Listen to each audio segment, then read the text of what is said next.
At the risk of going full Talcott already, an hour and 20 in, pretty sure that's you. I don't have issues with anybody on here. They have issues with me. I don't know.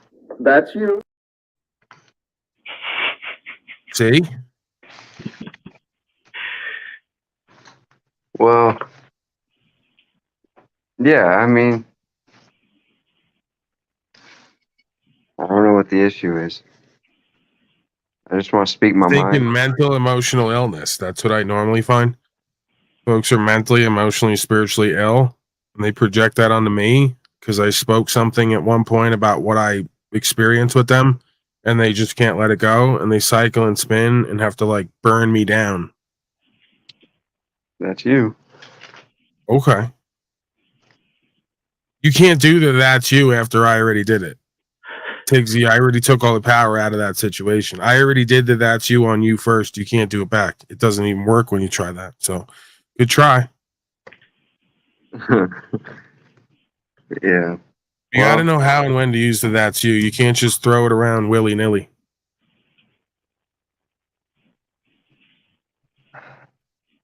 I don't get it, man. Seems manufactured. Oh, it's not manufactured. I mean, I think that folks like what happened was folks saw the Valdez interaction and other interaction, and they go, "This guy's a really loving, caring, truthful, honorable, whatever person." And they grossly underestimated my bitterness and resentment with the human species as a whole. It was grossly underestimated. So it's not a manufactured experience for me to come on here and just kind of let it fly and just air my general discontent, not only with myself, but with other human beings here who are probably doing little to nothing to change our life and experience. Does that any of that make sense? I don't have to manufacture any kind of drama or gossip like folks do about me because I'm generally discontent when I look at it, when I choose to look at it and focus on it, which at this time is as much of a limited endeavor as possible, because the other side of that is it's maddening, right? But that's kind of what I come on here to do. It's a bit of all things. Part of it is like a catharsis or a venting session, and so then directly or indirectly, all the individuals who are part of this experience get drawn into that whirlpool because they are in fact human beings, just like I am. And turns out we like have a list of failings and weaknesses, and just discrepancies in our thoughts, emotions, actions, reactions, responses. So yeah, make of that what you will. I don't have to really manufacture anything when I look out or look in, and at times, if not now, see the just errant disgrace and dysfunction that is taking place. Now, maybe that's just my morbid, conspiratorial, theorizing mind. Yeah, I mean, I don't think I'm really your enemy. So I don't know what the problem is. I mean, I don't have a problem with you. you say that, but It's almost like you want. It's almost like you and others want me to have problems with you, so much so you make problems with me. I don't have a problem with you or anyone else on here. I don't have a problem with you either, personally. I mean, I may disagree with some shit you say, but that's all right. That's normal. Yeah, that's really all you have going on is at times I'm looking at folks who are experiencing with them, and then I'm speaking on what it is that my presumption, assumption, or firsthand experience indicates. And then it's either rebutted and shown to be untrue, or folks double down and embarrass themselves more by showing what I said is true while projecting the opposing view onto me.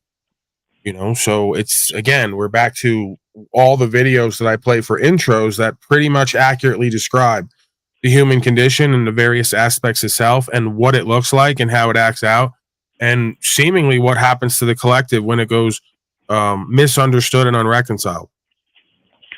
I don't think any of us are outside of that purview or outside of that process. I think there's just varying degrees of perception and recognition and understanding of what's taking place inside and outside of self. Yeah, I mean, I must be crazy. It sure felt like there was some animosity towards me earlier when I was having technical difficulties, of course, so I couldn't respond, but I couldn't even really hear what you were saying. I just caught bits and pieces of it. So I don't know. It's weird. I find this common thing where people like to talk about me, but not to me about the problems, and because I don't really think what there's a was I problem. saying? Well, you said you couldn't hear what I was saying. So how did you interpret that I was talking about you and had a problem with you, but now won't address it with you? Am I someone who typically will not go straight at people on here? Yeah, I heard you say you've repeated this narrative that you wish I would hold you to, or hold myself to the same standard I hold you to, or whatever. And Oh yeah, that was the slow state situation. You hang with slow state and other people and don't hold them to the same standard you hold me. I completely forgot about that. I'm not denying that I said that, and nor do I see that as me having a problem with you. I'm just telling you what I experience. If I'm off, then you just tell me where I'm off.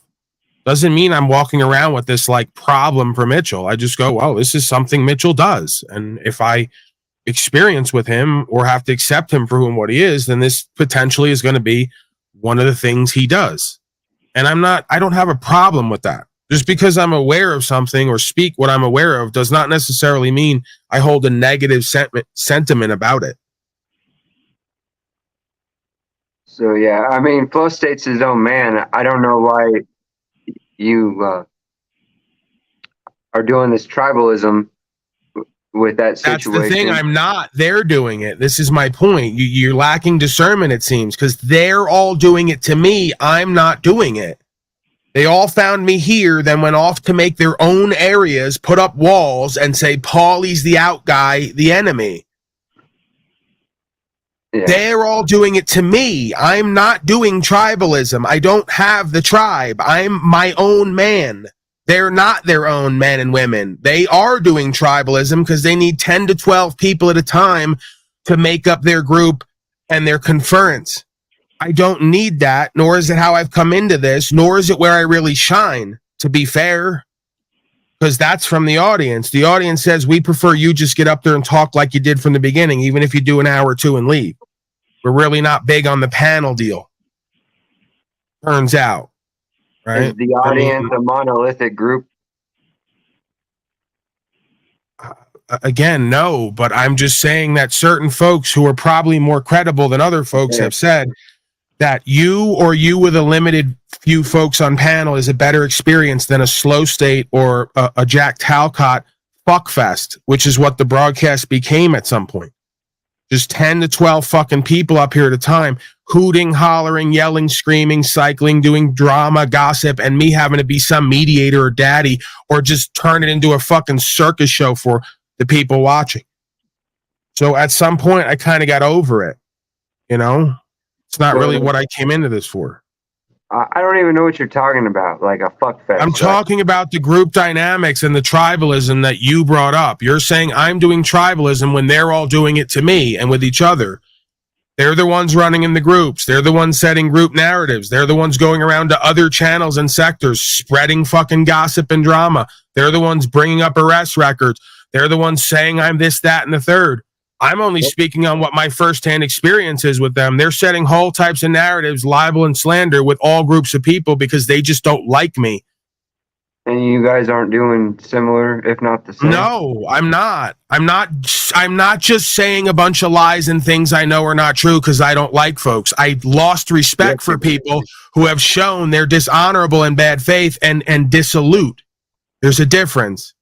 One is libel and slander. One is ego-based. The other is a spiritual, metaphysical concept of speaking into reality what we want to be true in a positive sense or observing the negative. Those folks don't want to manifest with me a destiny. They've already decided they don't like me. I'm the out guy, and they're going to use me as content and hate on me and then spin narratives off the back of it because they don't have shit to offer because they're not me. That's the sad reality of it. Well, all the folks that I see potential with, who I've let be around me and be part of this broadcast, have only used it to shit on me because they can't seem to rise to an occasion while putting me down. Well, I've offered an abundance of evidence to rebut what you just claimed, and the narrative you continue to put forth, that you don't lie, you don't speak things that you want to be true, versus what's actually true. Rather not do this with you like we regularly do. You're claiming I have a problem with you. I don't. You have a problem with me just like them. You're claiming I'm doing tribalism when I'm not going against anybody. I show up a whole bunch of places and then they want to gangbang me and lie and do the rest of the games. So again, like, when are you just going to call it as it is and see it for what it is? I don't see it like like that. You and many other folks have had issues and feelings with me from almost day one, and you can't let it go and put it aside, and you keep projecting onto me. I'm the one with the issues and problems. I don't even need you folks here, let alone have a problem with you. Yet many of you don't go away, won't go away, and won't stop talking about me and making videos about me. So who's the one with the problem? You. There you go. Makes sense. Totally see how you could come to that conclusion. Yeah, you're the one complaining about it. You make videos about me. You use my content. You bitch about me. You know, that's... So I make videos about you now? Yeah.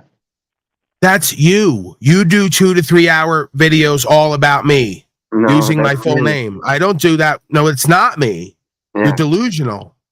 Yeah, it is you. You come up in conversation here and there because of experiences we've had with you, and experiences that are concurrently happening. How is that different with anyone else? Would you rather me not cover your videos of you and the cops with 2 people watching on your side? Would you? I don't want anything to... Okay, then I'll see you later. Get the fuck out. I won't cover your content or anything on your channel. I don't need you here. See how easy that was? See how easy that was? See how quickly we can come to resolution? Sorry that I rebroadcast your videos I thought you wanted the world to see. Sorry that I was supporting you in your endeavor, in a sense, and also being entertained by it because you're a clown on the ground. That's fine. I'm not mad at it. I think it's great if that's what you're into. So I didn't know. I was confused again. You're right. So I'm done with you. You don't have to come back here anymore. I'm not going to rebroadcast any of your crap, and I'm not going to talk about you at all. You may come up in conversation because we've had experiences with you. That's not me doing whole broadcasts about you. That's what I think you'd want me to do, is do a whole broadcast about you. And because I'm not doing it, you're going to say I'm doing that so that I do that. You're all the same. You all play the same childlike broken games, power games, value games, double standard hypocrisy games.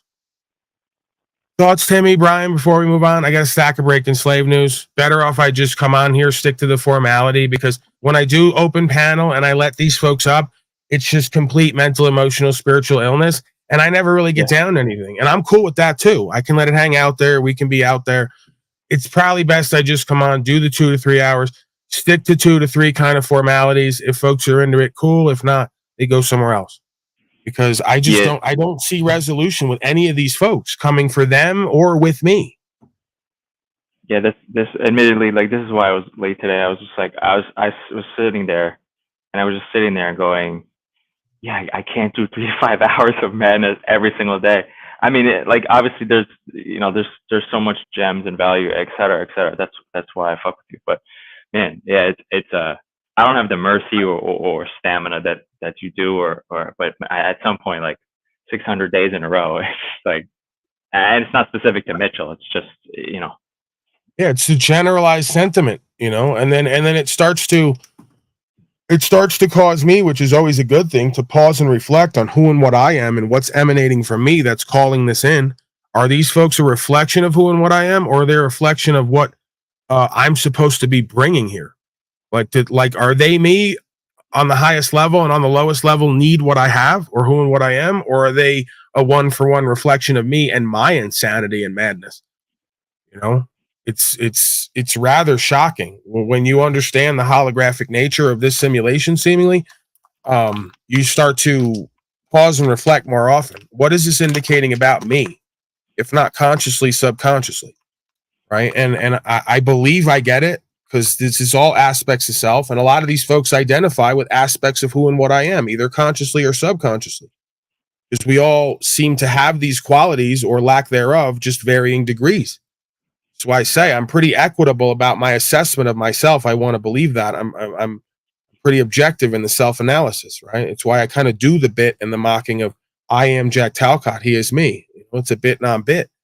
Because 3/4 of my life, I have been him in a sense. I want to believe that I had more awareness and that I knew what was going on in the room and could read the room in reality. I'm not so sure that was the case. You know? Yeah. I mean, I'd like to say something different, but I'm not so sure it was that was the reality.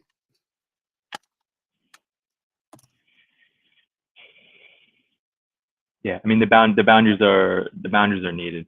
In my experience, it's after a while, like I'm seeing folks that are like a bit 5 years, 10 years in the past of my same journey, and then they want to kind of fight me while I'm talking to them. But sometimes maybe it's just better one-way communication, right? Like just say the thing and they can hear it or not, but they don't need Let to me ask interject. you this, Tammy, because this has been rolling around my head the last couple days, right? I've kind of found an energy with you, right? Like a kinship. I found, Yeah. I think, an alignment in the sense of what we do here and kind of how we live, away from here. And what's your level of like desire or capacity to? I guess they have to kind of be hand in hand to bring your own whatever to this broadcast in the sense of, maybe in an hour or two before, we generally go on, like scanning YouTube or scanning the internet or maybe just whatever you've been hearing or doing. You know what I'm saying? Bring in whatever to the situation that we can talk about or show the people that interests you, that you're inspired by, that you're passionate about, that you're entertained by. Right? I'm totally open to that. Yeah. Yeah, no, that sounds cool, man. I've been like every week on Sundays I go over like stuff that I'm thinking about and trying to get done, and it keeps coming up on my docket. It's like, okay, how do I do something that that I really enjoy doing, and because I do look at like these like cases and like situations, and then I do like the broadcast in my head, right? Like I'm in the shower, like what the fuck, and I'm just like I'm ranting, you know what I'm talking about, just doing the rant, and I'm like fuck, like this should just be, just record this shit, right? But yeah, man, like the just opinions on like applying the law and honor understanding overlaid on like current events is interesting, and also that's one thing, like the rights and freedom side actually applied to like situations to kind of inject it into folks experience, I guess, at least like a different angle, because I think I have a unique angle. And then the other side is like the business side, like some sort of thing, like honorable business, like that whole thing, because they don't. I mean, you got one side of folks who they're just like, yeah, I just get a job, and then you have the other side of folks who I'm gonna be the quote unquote employer, right? And then there's that third side, which is very quiet, sort of the quote unquote truther side with PMAs, but then they get way too stuck in like paperwork and stuff like that. So, but there's something to do with that, with kind of bringing those worlds together, of like actually, making a good business and just how to do that. So, but yeah, like I don't. Chances are we're gonna align with whatever you bring forward somewhere, some way, somehow. Yeah. Yeah, but I was figuring out how to bring value, and yeah, like the audience, I think there's definitely ideas that I have that could. It's just hard because there's a lot of different ideas. That's one of my negative things. My weaknesses, like I have too many ideas and then can only get so much done. But yeah, man, we can maybe even test out like doing a segment or something. I don't know if you want. Yeah, you can screen share, right? So all you'd have to do, like I got 40 tabs up there right now open. So all you'd have to do is just whenever you're around and catching information, you just throw it up there, throw it up there, throw it up there. By the end of the week, you'll have 40 tabs up there, and then you can, I can switch over to you and you can run through them. And then I'll just be, you'll take the lead on presentment, and then I'll be the co-commentator, right? If you're into it, I'm not telling you to do something so I can lean on you. I'm saying if you're into it and you got shit, I always kind of enjoy hearing your perspective. I think the people do. And if nothing else, they're triggered by you. So it's a win-win. Yeah. No, that sounds cool. That was what I was thinking about.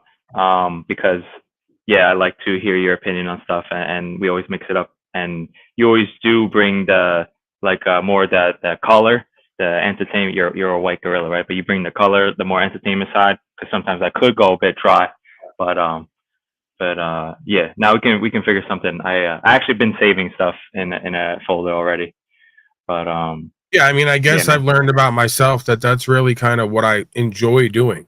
You Yeah, know, like regardless of what folks think that I'm good at or want to hear from me, like I really kind of enjoy, making people laugh. I enjoy making people think and then getting people triggered with the bit non bit, right? I guess I'm very Brian O'Shea in that sense. I'm a sad yeah. clown. It's funny because my brother, you guys are a lot like my brother. Two brothers. My middle brother's a fucking comedian, like not on the stage, just every day, and that's his like coping mechanism for our family life, but also just the way he gets around, and so he's always just like not serious, and then like fuck, I take like sometimes I take the completely other angle, but but yeah, man, we can. You want to just do it like a segment on your channel? That'd be cool, right? Yeah, whatever. Just you just get a you don't what I do again, it's not that we're gonna do the same thing in life, but I don't put any thought into it, right? I just go Yeah, with what I will look at something and then I feel into what it does inside of me, and then I put that aside and go, this is gonna do that inside them, right? So it's awareness of self that translates to awareness of audience. And then I already know me enough to know that if I feel that inside of me when I look at something, all I got to do is put it before me again, and I'm going to go right into that rap because I'm the same self. There's only so many things yeah, you could talk about in so many different ways, and the truth remains the same. So I don't even prepare. I don't like preparing. I don't think that that's where this art or this medium mm, is supposed to be. I think it's disingenuous, right? I'd prefer all Hollywood and everybody just be themselves. Whatever the fuck they're commenting on or talking about, throw it up and talk about it. If you can't do that, then you got no business there. It's just the yeah, teleprompter game, the preparation game, the scripted in your head, whatever the fuck else. No, you may have certain concepts or jokes or ideas subconsciously rolling around inside of you that come out at times, but ultimately, the talking points and the descriptions and speaking about what you see or what you've experienced should come on the fly off the top of your head from your heart. right. And that's to me what I like about this medium, and where that's what gives me value, right, and gives me purpose, is not being like them and doing life and this thing that way, right? Yeah, dude, that you just I think it finally just clicked, that whole like this whole art, yeah, the art aspect of this, and how like because that's what I like. Okay, it's what I hate in all the business world that I see every fucking day, and I see these people's streams and their ads and their copy, and it's just all bullshit, and they know it. And then like these people do videos and they do calls, and it's so completely inauthentic. And then I always call it out, and then they look at me like I have 12 heads. But then like 5% of the people see what I say and they just fucking love me, right? So it's like it's just because I'm doing it, that energy. And yeah, so yeah, you're right, man. It should just be more off the cuff, and I should just let it be the authenticity. Yeah, it forces the being to get more confident in whatever it is they're saying, right? You can't own a stage or a room or do broadcasting and ever doubt yourself in the moment what you're saying. That's why sometimes I will bomb on purpose and I will jump out the window and say ridiculous shit. And there may be a grain of truth in there, but as I'm doing it, I'm just following the thread of unpacking aspects of self, the subconscious, playing with other people's subconscious out there. It's kind of all at once.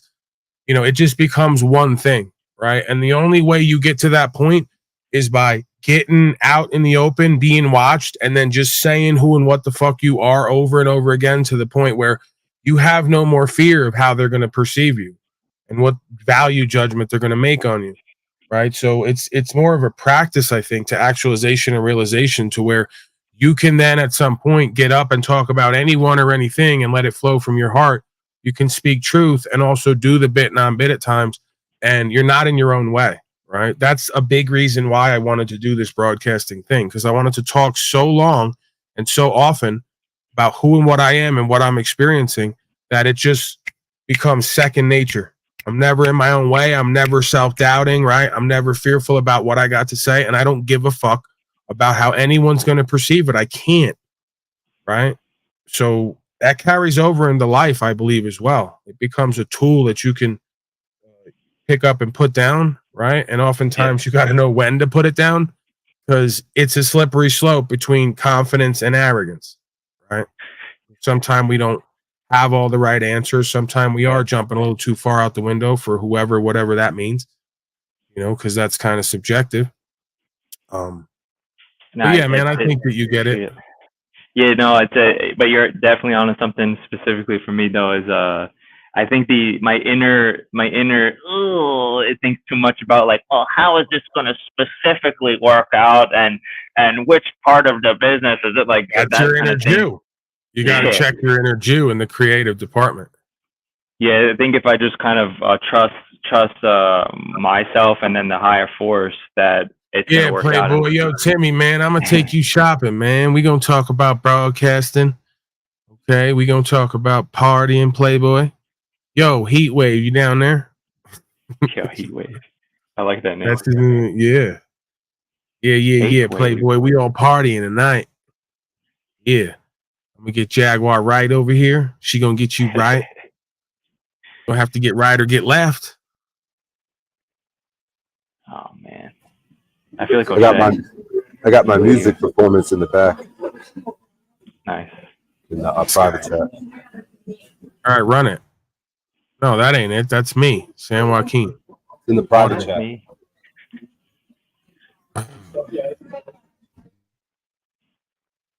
Online $10.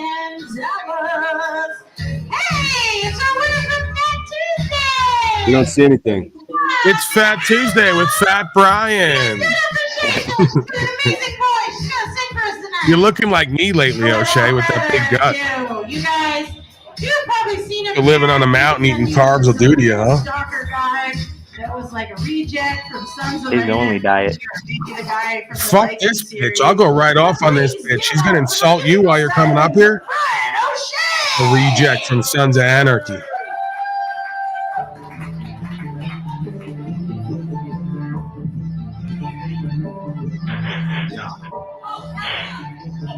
Hey, I'm about to rip this shit apart, so you might want to turn up a little bit. I don't know what y'all fucking think you're doing around here, eating fish and chips. Yeah, Playboy. It's that new album. Yeah, boy. Crystal kiss, presents bliss, thick chicks taking pics, mountains, bricks, hoes and tricks, right? Spray them standing that shit, they took your shit, you taking it back, brick by brick, you building it back, yeah, one at a time, can imagine that. God damn it, Paul. They go to say, try to eat your right, we hard to take it against the cheek, we straighten things, danger and right, like King Kong, at your door, ding dong, soft in the middle, ding dong, back and forth like ping pong. Do you know? Just confused, whole damn life you've been abused, the truth they needed to see, if the truth will set you free. Come with me, we'll walk the path. 1 + 1 just do the math. It equals 3, the Trinity, infinity. Don't fuck with me. If I want to see, then I got what you need. The best believe with an ace of my sleeve. See the dreams in me. Breathe, deep and creeping, peeping out the scenery.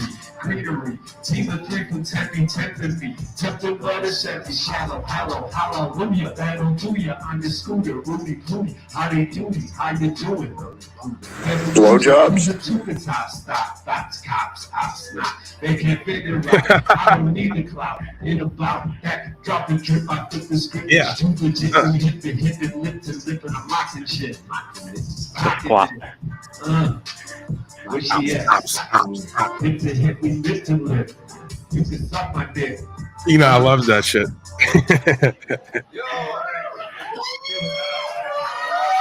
Bad boy. O'Shea moves like white folks. Give it up one more time for the low-key gangster, Brian O'Shea. Goodness. Yeah. The flow seems sick, but I couldn't understand about 6 words of the whole thing, dude. Got skills, Brian. They're saying he sounds like Mr. White folks. You know who that is? They're saying he moves, he dances like him. Yeah. Yeah.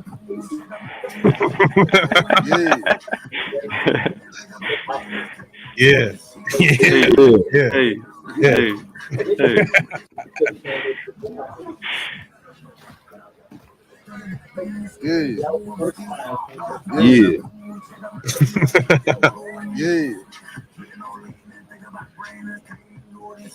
hey.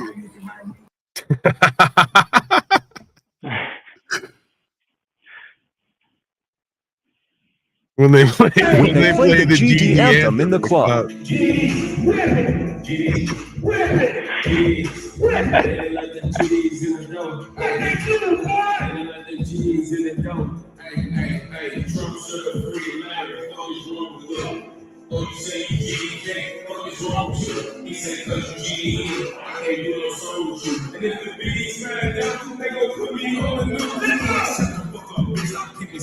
When they play the GD anthem in the club.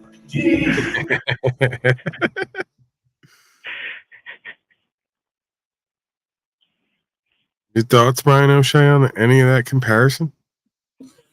I agree with that comparison. Agree with that? White folks is pretty cool. He's pretty cool. You guys are pretty cool. Like right down the white. No, he is. Can I be a member of your fan club? Can I be a member of your fan club? Why are you talking like that? Hey, you just don't know what you miss. You don't know what you miss. You don't know what you miss. Hey, you drop some. You drop some. Why you touching me, white boy? Your mouth. Yo, you know damn well this guy's got knocked out like 4 times. He pop his shit 24/7. Hey, man. Hey, man. Ooh, He said, "Oh, we." Cuz, it's my shit. man, we rocking these beats. Fuck ass turn out. Fuck You ass need some turn out. milk. Hey, can I be a member of your fan club? I know that swing your big guy. Yeah, this guy's been getting beat up his whole life. That's you. Ooh, look at it, look at it. You wish. That's you.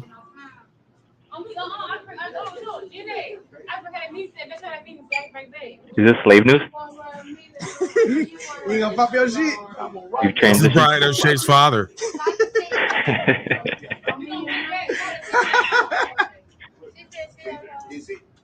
Hey, man. I know what's going on. White folks in the building tonight. This is pretty much me at that festival after I took those 2 tabs of acid. I'm not gonna lie to you. I never did.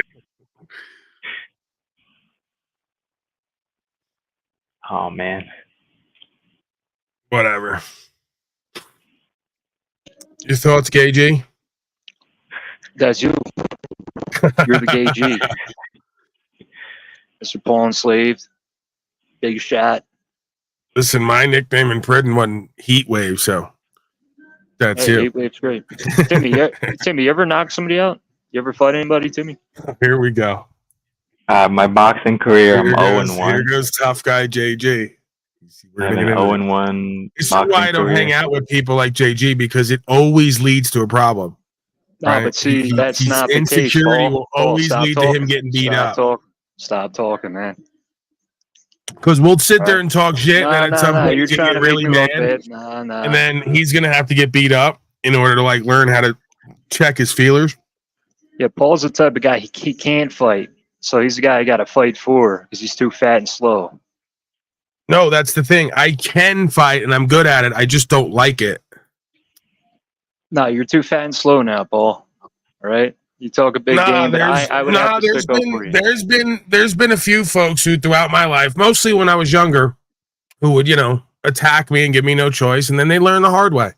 But again, I don't like fighting. I'm not into the bravado and the machismo bullshit. I'm not into putting my hands on people and having people put their hands on me. Doesn't mean I'm not good at it.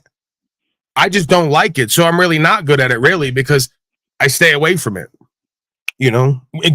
Push comes to shove. If we're out eating right now and you go to try to challenge me to a fight, I'm going to go, nah, JG, it's all right, bro.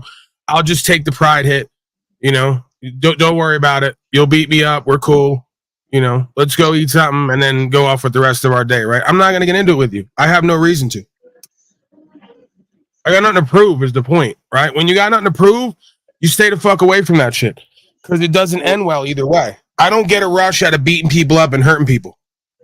And I don't get a rush out of being beaten up and hurt. So where's the win there for me? What do I get out of that? JD, I'll tell you one story. I took this little Mexican, his name was Taco. Taco, shout out to you if you're still out there. And I took his bitch for a month.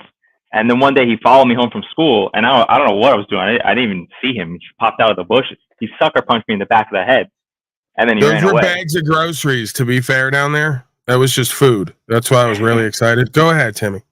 And so my older brother, 8 years older than me, the oldest one, I told him he didn't put me in the car. We got in the car, and he tried to find him for like 3 hours. He's like, yo, you gotta go fight him, blah, blah, blah. And then he was like, yo, next day, tomorrow, you gotta throw a desk at him at class. This is high school, like maybe 9th grade. He's like, you gotta throw a desk at him. You gotta maintain your honor, respect. And I didn't throw a desk at him, JG, because like it just why would I do that? He didn't fuck with me again anyway. It just kind of fizzled out. And nobody called me a bitch. I mean, it just is what it is. I had nothing to prove. So I could have thrown it. Part of me wanted to throw a desk at him. But like, where would that lead? Like, where logically would that have led? Get stabbed? Over what? Some broad? Yeah, my uncle taught me something. The uncle that just died recently one day when I was running my mouth and then got out of the car and I threw the cup back at the car. And he said, hey, come here for a second. And when I came over to the window, he pepper sprayed me and drove off. I'm more likely to do some shit like that to you at this point than roll around with you and risk both of our life. I'm just going to teach you a lesson. I'm going to leave. Yeah, I mean, I've done that before. Right, and there's no reason for it to get to that because, quite frankly, there was no reason for him to do that. But ultimately, if we're all going to get to that point, I'm not risking everybody's life and I'm not rolling around. I'm not going to come up retarded because I hit my head on the fucking concrete playing around with a grown man. So, it's best we just use our words and our humbleness and humility and check our feelers to just do what's true and what's right, or we stay the fuck away from each other. There's no reason to ever get to that point. That shit's reserved for people who want to really harm you, who really come through your house and want to do something to you. That energy in that mode is for them. It's not for talking shit, people in their feelers and words and all the rest of this shit. If nobody's taking nothing from you and they haven't harmed who and what you are or your family, you got no business going to that level with anybody. That's just how I live. I've lived like that pretty much forever. I had some dude, his chick was eyeing me down all weird, like all crazy. I was like, what are you staring at? Like, I look up and she's just grilling the shit out of me, glowering, right? She's got that look. I'm like, what the fuck you staring at? And then her dude's like, the fuck's the problem? Talking all this shit. I was like, dude, what are you going to do, man? You got them bitch ass shorts on, 50s basketball shorts on. I'm just talking shit to him. And he's like, oh, fuck up. And I went right up to him. I'm like, what's up, man? I squared up. I was like, what are you going to do? He stopped talking and he got scared. This dude is 2 times my size. I'm like, you're all talk, man. Like, I kept saying, check your girl. Your girl's the one starting these problems. So these girls go around starting shit and then rely on their bitch ass fucking boyfriends and they don't do shit. Yeah, but you're getting like sucked into that kind of jurisdiction. It's like I had no business fighting Taco and like entering his jurisdiction in that world because I didn't care. Like I don't care what his crew or his friends care about. And like, I don't even care. I mean, his values are not your values. Yeah. So like, I'm not going to like sacrifice my entire future to go and like enter his jurisdiction, his court and his world and go find him and throw a desk at him and maybe get stabbed because they do roll with knives. Kids get stabbed all the time in high school around my area. It's pretty rough high school. So it's just like, for what? Because my friends didn't think I was a bitch. My friends were like, you took his girl. You already won. So, I mean, and he didn't keep pressing the issue. So he didn't. So like, you know what I'm saying, JG? Yeah, no, I mean, props to you, Timmy. I was hoping you You would could say, call me you could call me a bitch if you want. I mean, it's fine. dude, I've walked away from shit. Like, sometimes you're like, fuck it, this ain't even worth it. Sometimes you feed into it, you're having a bad day, and it's life. Been in bar Yeah, fights I'm before not. in college. I'm gonna avoid as much as possible having to go do prison time behind some jerk off who's not worth my time at all. Right? Like it's just the reality of it. I've learned again. The same uncle who pepper sprayed me one day. I told you about the kid who was constantly trying to prove something with me because he felt whatever kind of way about me. You know, and eventually he got drunk and hit me with a bat in my leg. And I turned around. I told him, put the bat down. Now you're gonna get the fight you've been begging for months. He used to walk next to me every day. Say, oh, you're big for nothing. You're a bitch. Let's fight. Blah, blah, blah. I go, bro, I got no reason to fight you. And you're not going to get me into that mode for just saying shit. Just go about your business. I'm not here for that. You know? So, you know, at that point, then once someone hits you with a bat and then they won't give you the fight, now you get into your feelers. Now you get angry. So now you want to come back with other types of shit and do other type of activity. And like I said, my uncle's crazy. You know, he was almost begging to kill or die most of his life. You know, so does anyone really want to kill somebody? Does anyone really want to go do prison time behind that shit over some fucking low life clown that I shouldn't have been on those blocks and those streets anyway? Fucking around with those losers over drugs and bullshit. Well, to be honest, yeah, I mean, I'd like to kill some people, but at the same time, I like to get away with it. And that's the temptation I got. Yeah, but that's the thing, bro. Like, do you really believe that you're going to take life and not have to deal with that? Well, I'm fucking up now talking about it, but yes. Well, then you got bigger issues. That's like psychopathy, sociopathy. There should never be an aspect of a human being that could kill someone who's not trying to actively harm you and not feel anything about it. You could argue folks who go to war and kill the enemy have to still feel it and see those flashes of those people. It's worthy. That's what I'm getting at. These people deserve it. That's what I'm getting at. It's not just me going, oh yeah. I don't think your conscience is impervious to that. Even if you really believe in your ego, they deserve it. Once you get to the point of taking life like that, it's going to be with you till the day you die.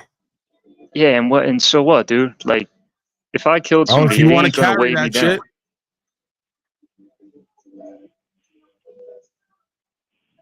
You know how it is, Paul. The mob, they did it. People I know did it. Like, I've come close to doing it, man. I split a guy's face open. I could have killed him. Hit him right in the fucking face because he started shit with me, broke my skateboard. My skateboard's still intact. I went up and smacked the shit out of his face. Nearly missed his brain. I cut his whole fucking face open. Yeah, I could have killed him there. And that's when I'm thinking, oh shit, you know, I would have to be on the run after that. But is that equitous though?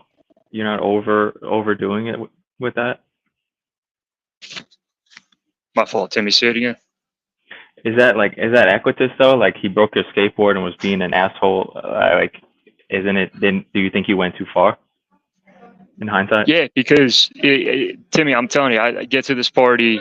The first person I see is this guy, and I never met him. But my friends are like, he's an older head, and I was like, "Hey, Jimmy, I'm Jack. Nice to meet you." And the guy ignored the shit out of me. Well, I went to say nice to meet you. I was like, "Hey, Jimmy, I'm Jack," and he just cool guyed the shit out of me. And then the whole night he's staring at me all crazy. Then he's drunk as shit, and he goes up and breaks my board in half. And I was like, yo, fuck this shit. I was riled up, and I just grabbed my board and smacked the shit out of him. Don't you believe that this anger that burns in you is something other than what it expresses on in the moment? It comes from somewhere or Bro, something it's else? my anger with fucking people, Paul. People suck, man. You realize you're a people, right? Yeah, but I don't go, dude. Do you understand? You go through shit, people put you through shit. Like, how you're constantly talking about the shit people put you through, man. Right. I can access that space and I can talk about it and vent about it and revisit that pain, but I try not to carry that day to day, and I try not to let it be a source of acting out for me and other people from that place. All right. Jack Talcott. That's the thing, man. Don't presume that some of what Jack Talcott repeats isn't ancient wisdom that works for all of us, because we've all been through a lot of the same shit. It's just about how we deal with it, respond to it, or work All with right, it. dude. I'm not presuming that. Like, why even say that? Well, you're mocking me by saying, okay, Jack Talcott, like as if love and peace doesn't work for the individual rather than living in anger and hate. All right, it wasn't that deep. It was just a little jab. It's not a. I'm not saying you're attacking me. I don't feel attacked by you, and I'm not attacking you. I don't want to attack you, and I'm not feeling attacked by you. Right? We're just talking. JG, like, but like, you didn't have to be at that party, right? And if that dude is like the alpha gorilla at that house or at that party, and he's just like, he's just a douchebag, like kind of drunk on his own little perceived power. Don't you think you're in like why do you? He shouldn't have broke your board, right? But like before he even broke your board, that disrespect, like, why do you put so much weight into that? Check this out, Timmy. Right, I'm a skateboarder. I'm trying to film and put a video part together, right? I'm trying to do my thing, right? I'm trying to come up in skateboarding, right? And I got nothing but cocksuckers trying to bring me down, man. So every day you're dealing with some bitch, you know, he's got something to say, or, you know, you got somebody dick riding you. There's all types of shit happening. Yeah. Right? I'm at this party. This dude's he's on some bullshit, right? And once he broke my board, I had a brand new board. I was going to skate the next day, try to film some shit. Once he broke that board, that's when I was just like, yo, I just showed everybody, you know me. That's where bullshit happens, and people are getting fake on me. Now everybody's, you know, just gassing me up. They're trying to fucking play me out and disregard me. Over time, it's just like, it's just politics. Yeah, man. but you're just like you're how they were trying to get Tupac with that fucking rape shit and saying, "Oh, he did this and this and this." It's just accusations, and that's what it's become. Nothing but accusations, man. Over time, it's just become nothing but accusations. They don't have a brain, and I'm fucking solid. Wait, hang on. You're a skateboarder though, right? Like the best way to win, in my opinion, is to just the next day you find a board and you go out and you film like the most badass video like of all time and just throw that into their face, because you're not a fighter, or like, I'm not saying you're weak. I'm just saying like you're not talking about the winning the boxing championship or some shit. Like the best way that those rappers could win is when they drop the most fire diss track of all time, and then everybody's like, oh shit, that dude roasted the shit out of him. He's the best rapper, right? Because it's a rap battle. It's not. You're not competing just generally as a man in that environment. Really, it's like you're trying to. The thing you care about is that like artistic title, right?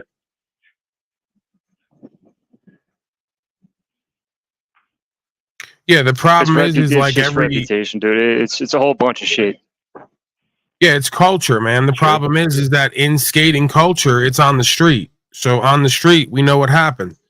People, you know, want to fuck up and they want to get in their fucking ego and they want to talk fly with the mouth and pop shit and, you know, all the rest of it. And we know where it leads.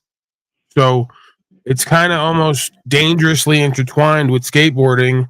It's kind of like, you know, that street thug, you know, hobo, whatever culture.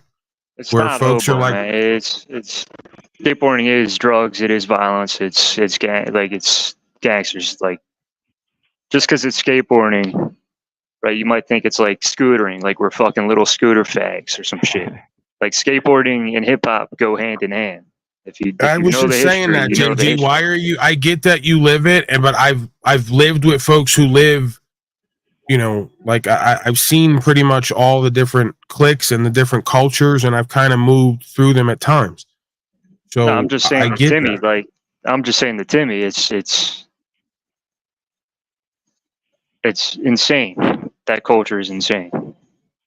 Yeah, but that's where then discipline and direction comes in. That I'm here to skateboard. I'm not here to fight, like he just said.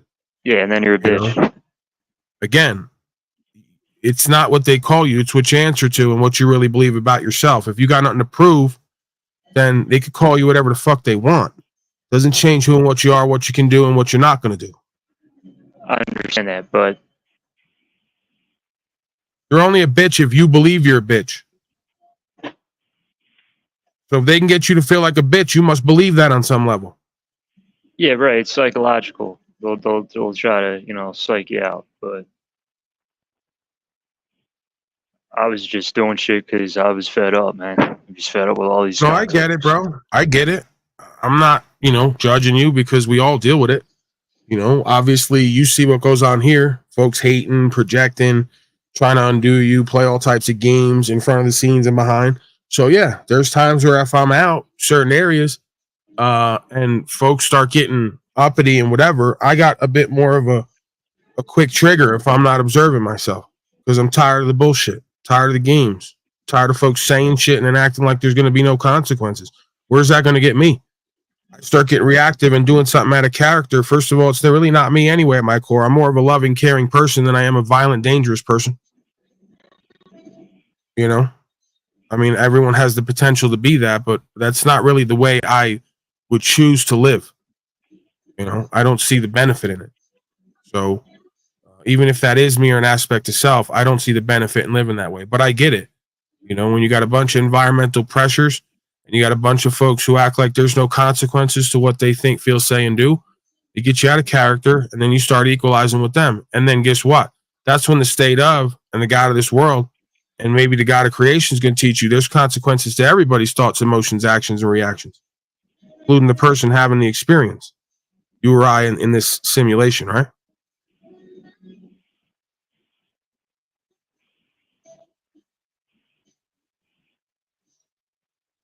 That's the whole point of consciousness and awareness. It's not for times of peace when everything's going great. It's for when they want to get at you. And you wind up getting out of character and throwing your fucking life away for some low life you should have just walked off from.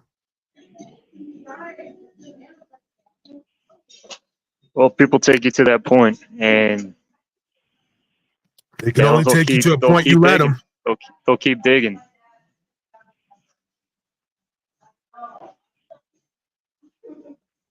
But why do you need their praise or validation? That's just part of the culture, man.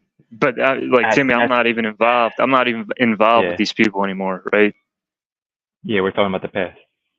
Yeah, I'm just saying that is part of the culture. It's just like it's validation, it's fucking ego, it's maybe status. That's part of the system, right? Like that's embedded in, that's baked in, right? It makes everybody constantly like pointing the finger at each other and kind of making it so that there can only be like one winner, and then you got like 100,000 people trying to get like 400 spots in the NBA or some shit like that, right? And then there's like this false goal where like that's the only way out. I'm just using that as an example, right? But like, I mean, it shouldn't be like that, right? There should be that healthy competition and razzing and ribbing each other if we actually care about each other to win. But it seems like it's almost like a false like a lack of like a fake resource depletion where there's not enough chairs when the music stops. I don't know if that made sense. It's like a rat race. It's definitely political, and you got to be fake. You can't be real. And that's the point, right? Like what's the point of winning that then? You have to ask yourself, or that's what I ask myself with some of these arenas. I'm like, wait, why do I even want this? Because then when I get it, if I got it, I'm like, I just do the simulation in my head. I'm like, wait, I'm not going to care. Yeah, you got to fight people and throw away your future or your soul to keep a position that was never really meant for you anyway. Go all the way. Like, what if you won, skateboarding champion of the universe, but what you had to do a bunch of horrible shit to get there, kill people, be the king, a quote unquote king on the street, bashing people's brains in. I mean, like, not to mention, you like when everything's going great, you're co-creating with folks you don't really value or respect. So how does it work anyway? Because it's not like JG. I think this is why he's here. Because again, we're a lot the same in certain ways. You find yourself going, what does it even matter if I'm validated in this arena when I don't even respect or value these motherfuckers around me anyway? Yeah. Now, whether that's egotism or narcissism on our end, it's just the way that it is. Maybe that's the way it's supposed to be. keeps you from scrapping for all that validation and that value in venues surrounded by folks you don't want to compete with anyway because you don't respect them or value them. Yep. The best form of competition is when you got a motherfucker next to you or across from you who you really respect and value. You go, if I don't want to beat this motherfucker, I damn sure want to be like him in some ways. That's the best competition you can have. What's the point of even being in a venue? That's why I tell these folks on here, they don't understand what levels my egotism and narcissism goes to. They should ask me. I'll tell you. I don't see you as my competition. I don't respect you and value you enough to see you as that. That's the reality of it. Right, Yeah, I mean, go ahead, Gigi. no, I mean, Paul, I'm a thinker. Like all of this stuff is going through my head, and it's just, I guess it was hard for me to. I love skateboarding, man. That's my shit, and I really, I still love it. But there was a clash between your passion, your true love, like your shit. This is my shit. This is my craft, and all the bullshit, like the politics. So that clash kind of fucked me up, and my that's what really killed me is you know, like these cockers are fucking my shit up, you know. Right. My biggest competition at this point is me, because in these venues, most of the folks I meet, again, whether it's my pride and ego, false self or not, and I'm not aware of it, they just don't do what I do the way that I do it. You call that ego. It's a healthy level of confidence and faith at this point that I guess some people around me, including myself inside of me, have sort of started to establish. So most of these folks, when I meet them in a broadcasting venue, I don't see them as competition. I just don't see them doing what I do the way that I do it, on screen or off screen.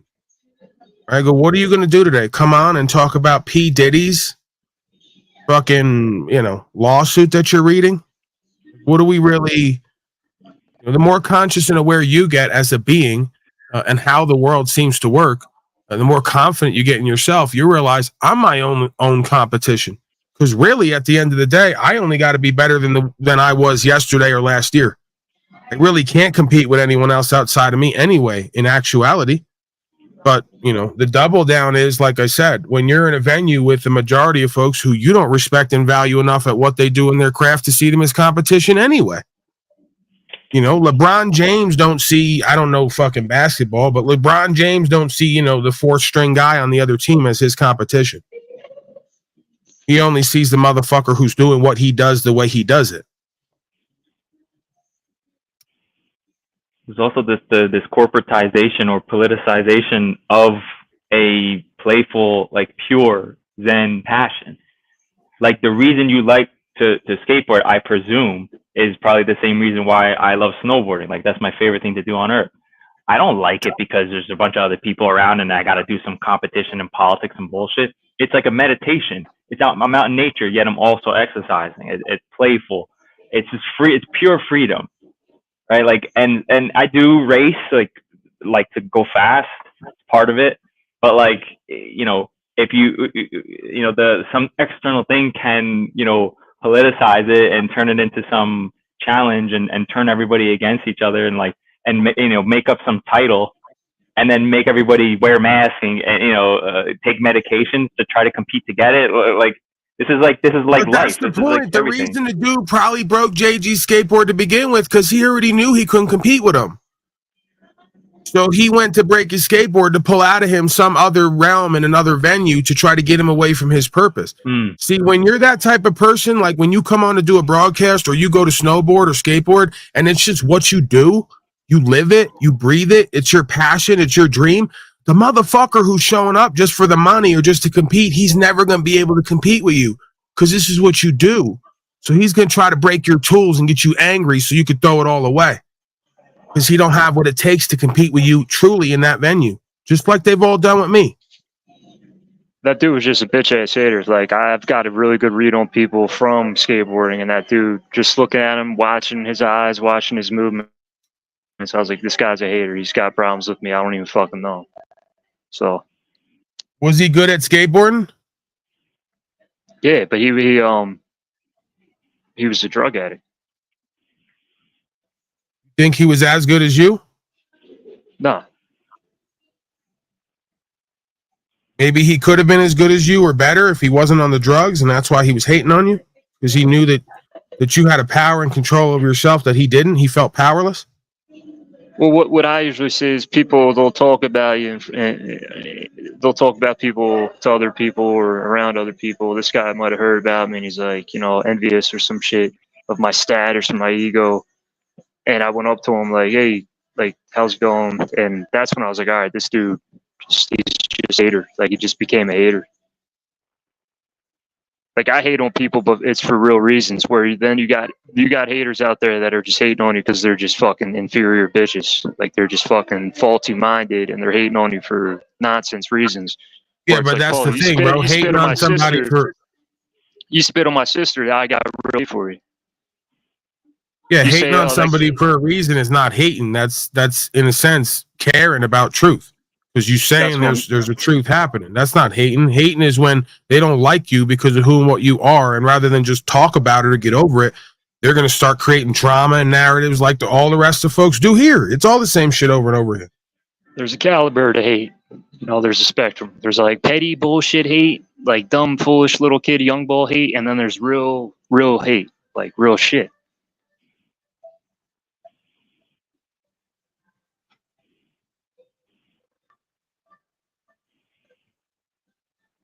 That's all we're seeing nowadays. It's just clowns all around with this petty little. Like my father was doing yesterday. I was talking truth about our experience, and then he wants to go into hater mode. Start saying a whole bunch of shit to try to undo me and try to affect how people see me and demean me and mischaracterize me. Also, he could feel equalized with me because he's jealous and envious. That's all it comes down to.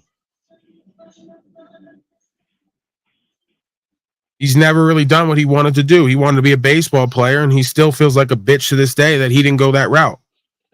So he wants to do all these other. A lot of these people, Paul, haven't been in like positions where you're pursuing your passion. You're pursuing something. Already gave up. They're pursuing sucking dick and being a slave. Now they got to hate on me because I broke out. Shit's pathetic, especially if it's your own father. But when you're pursuing if you're selling drugs or if you're in the skate culture, if you're whatever, man, you got to know how to carry yourself. There's etiquette, and a lot of people, it's like, dude, kill that hate. Like watch your hate, watch what you say. People are all willy nilly, loose lips, sink ships. Just saying whatever the fuck they want. It's like, dude, like you gotta carry yourself differently, man. Well, where's that dude now? What happened? What did karma help him? Oh, that guy? Yeah. I don't know, man. I see him. I was at a skate park one time by myself skating, and then he rolls up, and I'm like, damn, I'm like, this fucking dude really just showed up. He's like, hey, you're Jack, right? And I'm looking at him like, you're fucking fake as shit. I split your face open. You know who the fuck I am? He's like, you're Jack, right? And I'm like, just looking at him like, what's up? And he's just like, yeah, dude, sorry, blah, blah, blah. And I was like, yeah, it's cool. And that was it. But, that's the thing, right? Like maybe that was a demon. Like actually that, like at the end of the day, like, I think we're all the children of God, and it's not really us, even when we do these things. Maybe that was a demon, like, that took him over. Not. I'm not trying to get rid of the accountability for him as the being, but like, he showed up as a different being later. He must have gotten some karma, dude. Well, he got sober. I heard he sobered up, and I didn't really want to. When he said, "Hey, you're Jack," right? I was like, "All right, this dude's fake as shit." But I was just like, "I'm not even gonna fucking. I'm not gonna. I'm just gonna be cordial with him." I already split his face open. The guy's fake as shit. I'm just gonna say a few words, see what he has to say, and I was like, yeah, it's cool, dude. Like, whatever. But I still hate that fucking dude because he fucked up my friendships. He fucked some shit up. So my friends wouldn't fake on me. They took his side. I'm like, you're taking his fucking side? This fucking cocksucker that goes around because you probably scared them, and they started to look at you as a loose cannon and a liability. Nah, they took his side because fucking they're stupid.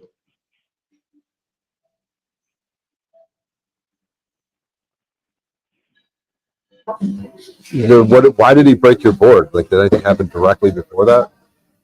Did it out of the blue? Dude, I already told the fucking story, man. I already told how Yeah, but you exactly didn't it say went down. specifically. He didn't shake your hand. He was hating, but you didn't say there. So there's no reason then, other than him being a hater. Nothing directly, no argument directly before it happened. I took my board out of my buddy's car because he had to leave, and I put it up like against the wall. I'm talking to these two girls drinking a beer. I look over. He goes up and grabs my board, and I'm just watching him, and he puts it on the ground and stomps it in half. So I threw my beer, went up, grabbed my board, and just whacked the shit out. So he did it completely out of nowhere for nothing, for no reason. Brian, that's what I'm trying to say, man. Is these are the fucking, Why would your friends take his side if he broke your board out of nowhere for no reason? Is it just simply that? Ask them, Brian. Ask them, man. They took his side because they're pussy little bitches. Yeah, they did a Brian from High Impact, to kind of relate it to on here, even though it's not the same thing, but it's even less on here, so there's less of a reason. But yeah, man, when they start to see you as a say Paul did that shit, right? He goes up and smacks some dude in the face with his board because that guy broke his board. I would have been like, "That's what's up, Paul. Like, fuck that pussy." And my friends are fucking soft kids from the main line that I film with and I was cool with. They were my good friends, even though they're kind of soft. And they took his side. I'm like, man, fuck you guys. Like, that's the thing. You just. Yeah, I mean, I usually walk the middle ground on it. Like, I'm very realistic in the sense of, if I'm sitting there and I watch that kid grab your board and break it, I'm already waiting for you to go do that. Now, whether or not I support that, like, totally, like, is there another way we could handle it? Probably. But when that goes and happens, I'm not surprised. You know what I mean? Like, it just, in the real world, in quotes, some people are basically asking for certain things. Now, whether or not you give that to them, that's on you.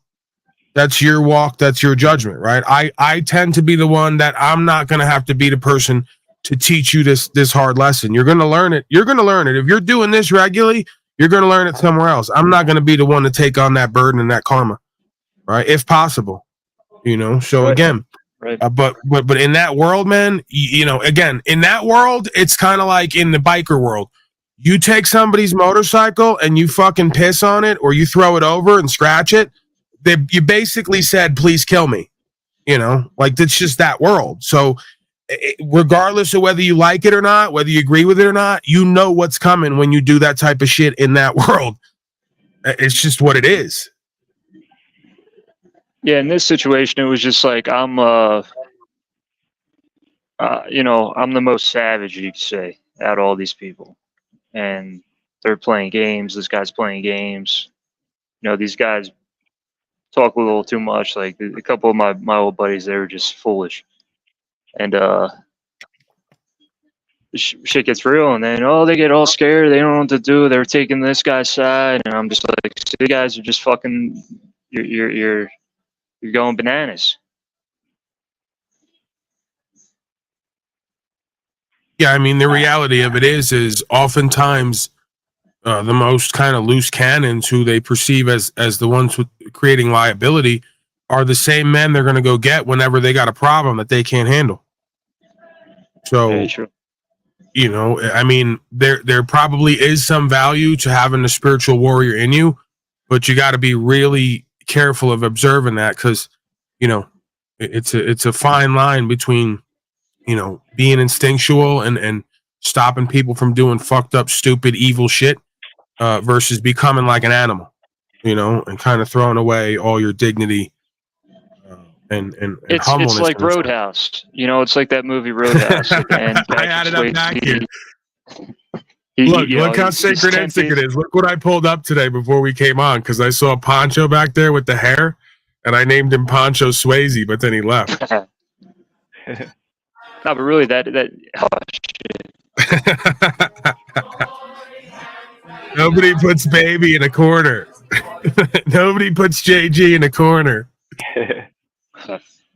What movie was that? Roadhouse. That wasn't Roadhouse. That was like Footloose or some shit, right? No, it's nobody puts baby in a corner. I'm pretty sure that's Roadhouse, ain't it? Nah, he doesn't say that in Roadhouse. Oh, okay. Well, I thought it was. Dirty That's Dancing. what I meant to pull up. Dirty Dancing. Paul, look at Paul talking like he knows it. Come on. I don't. That ain't my shit, bro. I know Swayze guy. That's you, bro. You got some heat wave with Swayze. I just think the hair is funny. I think Swayze rolling in with that hair and being a tough guy is hilarious. Paul, I'd like to Yeah, me reenact too. that scene from Dirty Dancing with you, where the girl runs up and then they do like the airplane thing, lift over the head. You can do it. Mitchell. You want me to lift you over my head and do airplane from Dirty Dancing? Yeah, I don't think I'd be strong enough to lift you over my head like that, but maybe Mitchell. I could do it with. You're getting kind of chubby, bro, Shay. Have I said that already a few times this broadcast? Because No, I'm losing weight, dude. I'm massively. no, losing I weight. just saw you in that dress shirt, dude. You're getting a big gut like me. Yeah, but that's So I from want to months keep ago. talking shit. That's from months ago, fatty. All right. That's not smoking weed. I haven't smoked weed now. Well, I smoke weed here and there with other people's weed, but I smoke weed only when it's other people's. That's your new bit. You guys into weed? Yeah, me too. Other people. I'm into other people's weed. OPW. I'm like Snoop Dogg from the movie Friday. I just pop out of the bushes. Y'all hit me. I can smell it. Let me inhale it. Yeah, that's usually like most poor people. They're really into doing drugs only when it's other people paying for them. Cocaine, gay shit. Gay shit's free. That's why you're into that. It's plentiful and it's free. That was awesome. That bum was like, hell yeah. Into cocaine, gay shit. Fuck yeah. Yeah.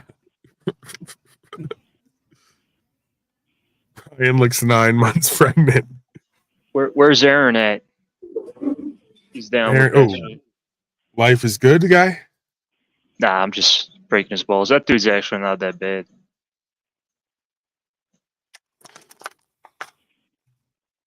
Yeah, I mean, listen, you can find stuff to like about everybody and you can care about everybody because everybody's people like you. But then there's the but, right? The conditions of where we kind of break off in the understanding and the vision. And oftentimes it's like we already intuitively understand that if you can't get on the same page with an understanding, an ideology, or a vision of what this all is with someone else, it's just probably we're not going to be able to go anywhere with this. It's going to cause us problems. So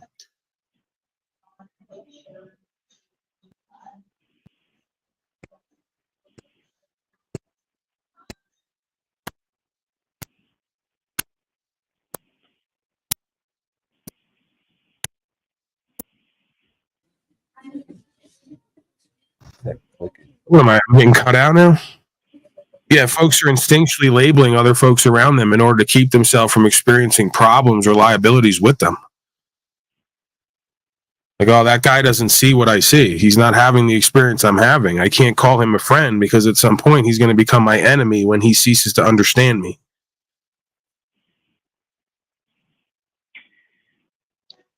Yeah, and once you got them all figured out. Fuck, man. Yo, JJ, do you believe in like sometimes you're blessed and there's synchronicities and you are being blessed somehow?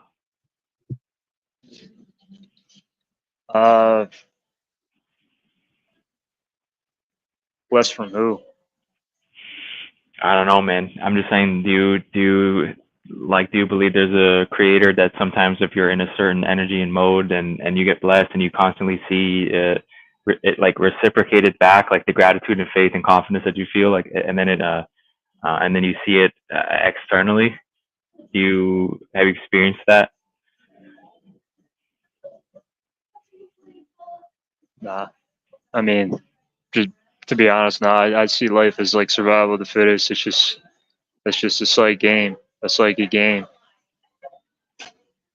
And karma, all these beliefs, like it's being blessed from, you know, God, the creator. It's just, to me, it's just theories, superstitious, Okay. you know. Yeah, I think I disagree. So, but the point I was attempting to make was that the reverse of that I think is also true. So if I don't think I'm blessed, and if I think I'm like if I am, because I believe we get what we are. Like I don't think we get what we want or need or desire. You get what you are, and like a tuning fork, like you will resonate or not resonate, and then you'll kind of go where, like, for example, the interaction with that dude and him breaking your board, like, would you admit that on some level you wanted to smash his face in? Like, okay, forget him. He's just an actor, a character. Did you want to smash somebody's face in that day? My fault. I couldn't really hear you earlier, but I got you now. Yeah, the question was once he did that, yes, I wanted to. He deserved it. That's how I see things. This guy deserves but okay, it. No, I'm saying before that, on some level, can you admit that like your internal space was sort of looking for somebody's How about right face now, to JG? Do you, on some level, want to smash Timmy's face in? No, Timmy. After I was real with him, and I was like, hey, how's it going? I'm Jack, and he just cool guyed the shit out of me. That's when I was like, all right, this guy's on some shit. So he was in my head, and I'm like, all right, this guy might be a problem. But I wasn't trying to start shit with him. I literally was just like, right, whatever, man. I'm having a good time. But would you say though, before that, as a pattern in your life, would you say that character, like that persona, you have energy towards that? Like you feel fucking angry at that being, and it changes masks, right? Like, would you admit that was sort of your internal space before those events happen? Yeah, you find out what types of people you don't like you to a T. Right. My point is that when I've done that and I stay in that energy and I obsess and I keep feeding that plant, like I keep watering that vine, those motherfuckers keep showing up. It's like the woman that keeps picking the horrible abusive boyfriend. She keeps picking that motherfucker. So again, you may just say I'm fucking bullshitting. This is nonsense. This isn't true. You can't affect your external circumstances. But in my experience, a lot of this is psychological, right? This is why you got to get to the clinical psychology to understand self on some level. It's the same story over and over again with a lot of the folks who meet here. I'm probably one of them. It's somewhere, I guarantee, in JG's past, somebody who was supposed to care for him and protect him probably was harming him or abusing him regularly. So he got into the mode of survival with pretty much all human beings, realizing that human beings have a potential to do harm to you. They're evil, right? So it creates this self-fulfilling prophecy that all people are pieces of shit and that all we have to do here is survival of the fittest because we don't feel internally actually loved or cared for or safe. There is some truth to this. Again, I'm not doing the Talcottian sort of appeal to no accountability and responsibility. It's precisely the opposite. I believe we have to understand how this consciousness is created that we're experiencing and how it can be changed in order to change our life and our outcome. Like Timmy said, I pretty much align with him in most areas, and that's one of them, that we, on some level, create based on who and what we are in the sense of the consciousness that we're holding on to, day to day. We pretty much, if you believe it, you will see it, right? They say see it is believing. No, believing is seeing. On some level, what you believe and what you accept about yourself and the world and people starts to then show up in your life around you. And even if it's not showing up, you start projecting that onto everyone. Yeah, and Timmy, I do consider myself blessed. I do want to say that because it's like a dozen eggs, right? You drop a dozen eggs, and a few of them are still good. So I was born healthy and whatnot, and I am blessed, but I'm not mentally challenged, even though I talk mentally challenged now because I'm a battered alcoholic skateboarder. You get what I'm saying? Even that, bro. You're holding that perspective of you that the rest of us are not having. I'll speak for me. I've told you this before. I don't see how that benefits you by going around and holding an idea that you sound retarded or mentally challenged. I think you're a fairly aware person. I think that you have a lot going for you. You know, you seem to be. All I'm doing is telling you exactly what's going on. Like, I'm an alcoholic that stopped drinking, and I have problems But because of drinking and from skateboarding. You're not lacking in anything. You have everything that you need. Yeah, I guess more than what it's some can say. It fucks me up in my psyche. It's I'm a just title. being honest here. You're accepting a title from the past that it doesn't serve you now, right? And there's no reason to keep feeding that vine. Like, instead of, like, there's no point in you keep watering that plant. So why hold on to that title though, right? Timmy, it's kind of embarrassing when you used to be able to talk and comprehend and articulate very well, and people fuck people. You were very proud of yourself, and then you become an alcoholic. You get sober and you can't even fucking talk. And fuck no, bro. If you didn't tell me that, I've probably heard your voice for, like, I don't know, 5 hours or 10 hours in the past month. Like, I wouldn't have even guessed that you had any kind of situation like that to where it's affecting your speech. I just think you're like, I just thought you were a bit pissed off, but like, and that's fine, right? Like, but you do get your point across, and you're pretty succinct, and you speak more eloquently than most of the people that come up here, in my opinion. Right. So comparatively to everyone else, you don't have an issue. The issue you have is with yourself, because you believing that about yourself, whether it's true or not, is causing you to feel incompetent, incapable, and self-doubting. That's causing you to lack confidence. Again, I'm telling you, you got what you got at this point. So you got to use it to the best of your ability and work it and practice with it. It'll probably grow if that's what you're saying is true. But it doesn't serve you to walk around doubting yourself and feeling lack of confidence. That's going to feed into you not speaking as clearly or as succinctly as you'd like to. That's most people's problem. I don't give a fuck how intelligent they are. When they go to talk and have conversations, their lack of self-confidence is the main thing in their way. Their self-doubt, their fear of what other people are going to think about them. That's what holds most people back, intelligence or aptitude aside, from what I've seen. Right, the inferior, insecure feeling. I got you. And all I'm doing is telling you, I'm just talking here. I know that you're not. I'm literally like, I'm just telling you. If I say I was in Vietnam, right, and I have PTSD, and I'm just telling you, oh yeah, I was in Vietnam, I have PTSD. I'm just telling you. No. Right, and I'd probably say the same thing. There's probably some truth to whatever you're saying, but how does it serve you or benefit you to hold on to these beliefs about yourself that may or may not be true to the other people who are experiencing with you? And then I'm giving you knowledge of myself, just like we know Timmy is skinny and I'm skinny. That's just knowledge, right? Well, how would you know how you would interpret and think and feel if you changed your thought process and the venues you expressed in, and you start to feel more confident again? You don't think that that's a feedback loop to you just doing and being and feeling and speaking better? If you started to cultivate a new sense of self and what you really felt about yourself, regardless of what's happened in the past?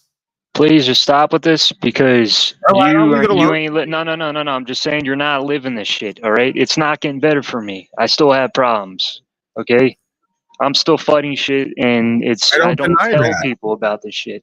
They don't know the levels of it. So people are like, oh yeah, you get your confidence back. It's like, dude, you don't understand what the fuck I'm dealing with. Like, well, how do you know that I don't understand that? Because you're not living my life. You're not. So I haven't lived life from that perspective ever. That's not part of my journey. That's not part of my walk. Paul, somebody with cancer, right? Somebody with that Beer Busker guy, right? He's got MS. He's all screwed up. We're not living his pain.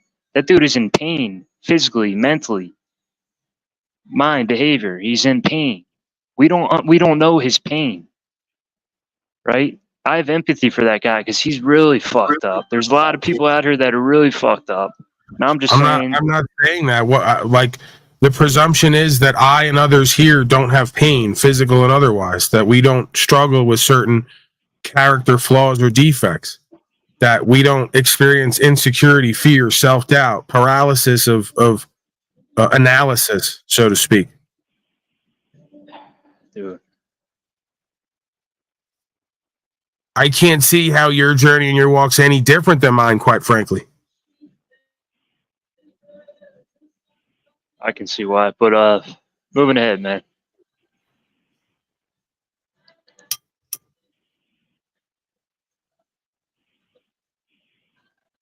Right, O'Shea, you got anything? Timmy? There's a lack of. No, I'm not even gonna say that shit. Getting into some philosophical bullshit. Listen, I'll take it as deep as you want to take it. I'll also let it go and move on and leave it alone if you don't want to. Yeah. Yeah, what? No, I'm there's a caliber to pain, and everybody's on different levels. So you can't decided recognize what that. everyone else's pain is based on yours? That's a bit selfish, don't you think? Say it again.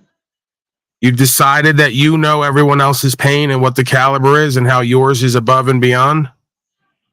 No, I can see the pain people are going through, you know. It's just me observing, Paul. I'm just a fucking journalist just like you. I'm just an observer just like you in this life. And you see the pain with people.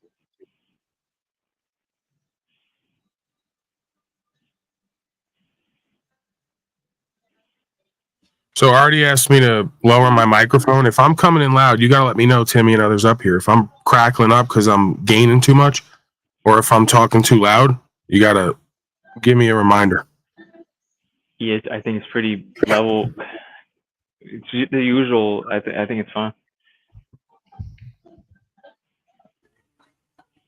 I mean, JG, I had the same thoughts recently, like blown out on weed, not sleeping properly. I'm like, fuck, I damaged my brain. I can't even fucking talk. But then, you know, with these experiences recently where I sort of don't give a fuck on stage, gaining more confidence, like owning the room a little bit, like you sort of get those things back. And,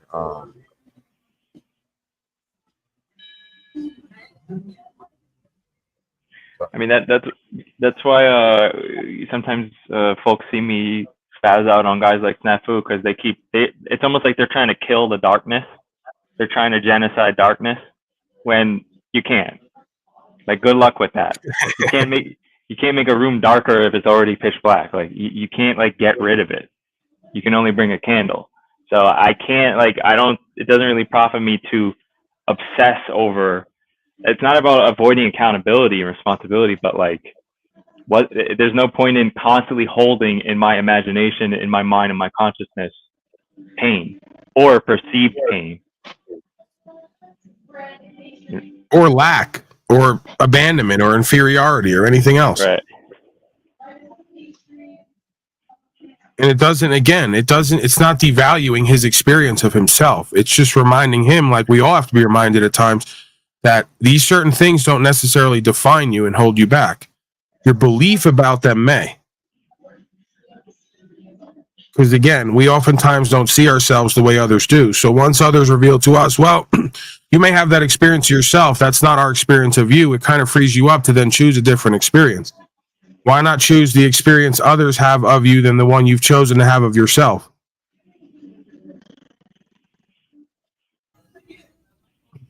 yeah, you could even do exercises, dude. You could go to an open mic not even trying to get laughs, just trying to see if you could own the room and not care about getting laughs. Like you could film it, upload it like I do, or whatever. Man on the street shit. Like it's similar things, dude. Like you're in a power position, JG, and you don't even know it because you're a likable guy and you can pretty much do and say whatever you want. It's a similar position to what I've learned. Why do you say it like that? I don't even know it. Like, why do you constantly do that, dude? It drives me maybe nuts you when do people know it, but when you don't people want to do live this from shit.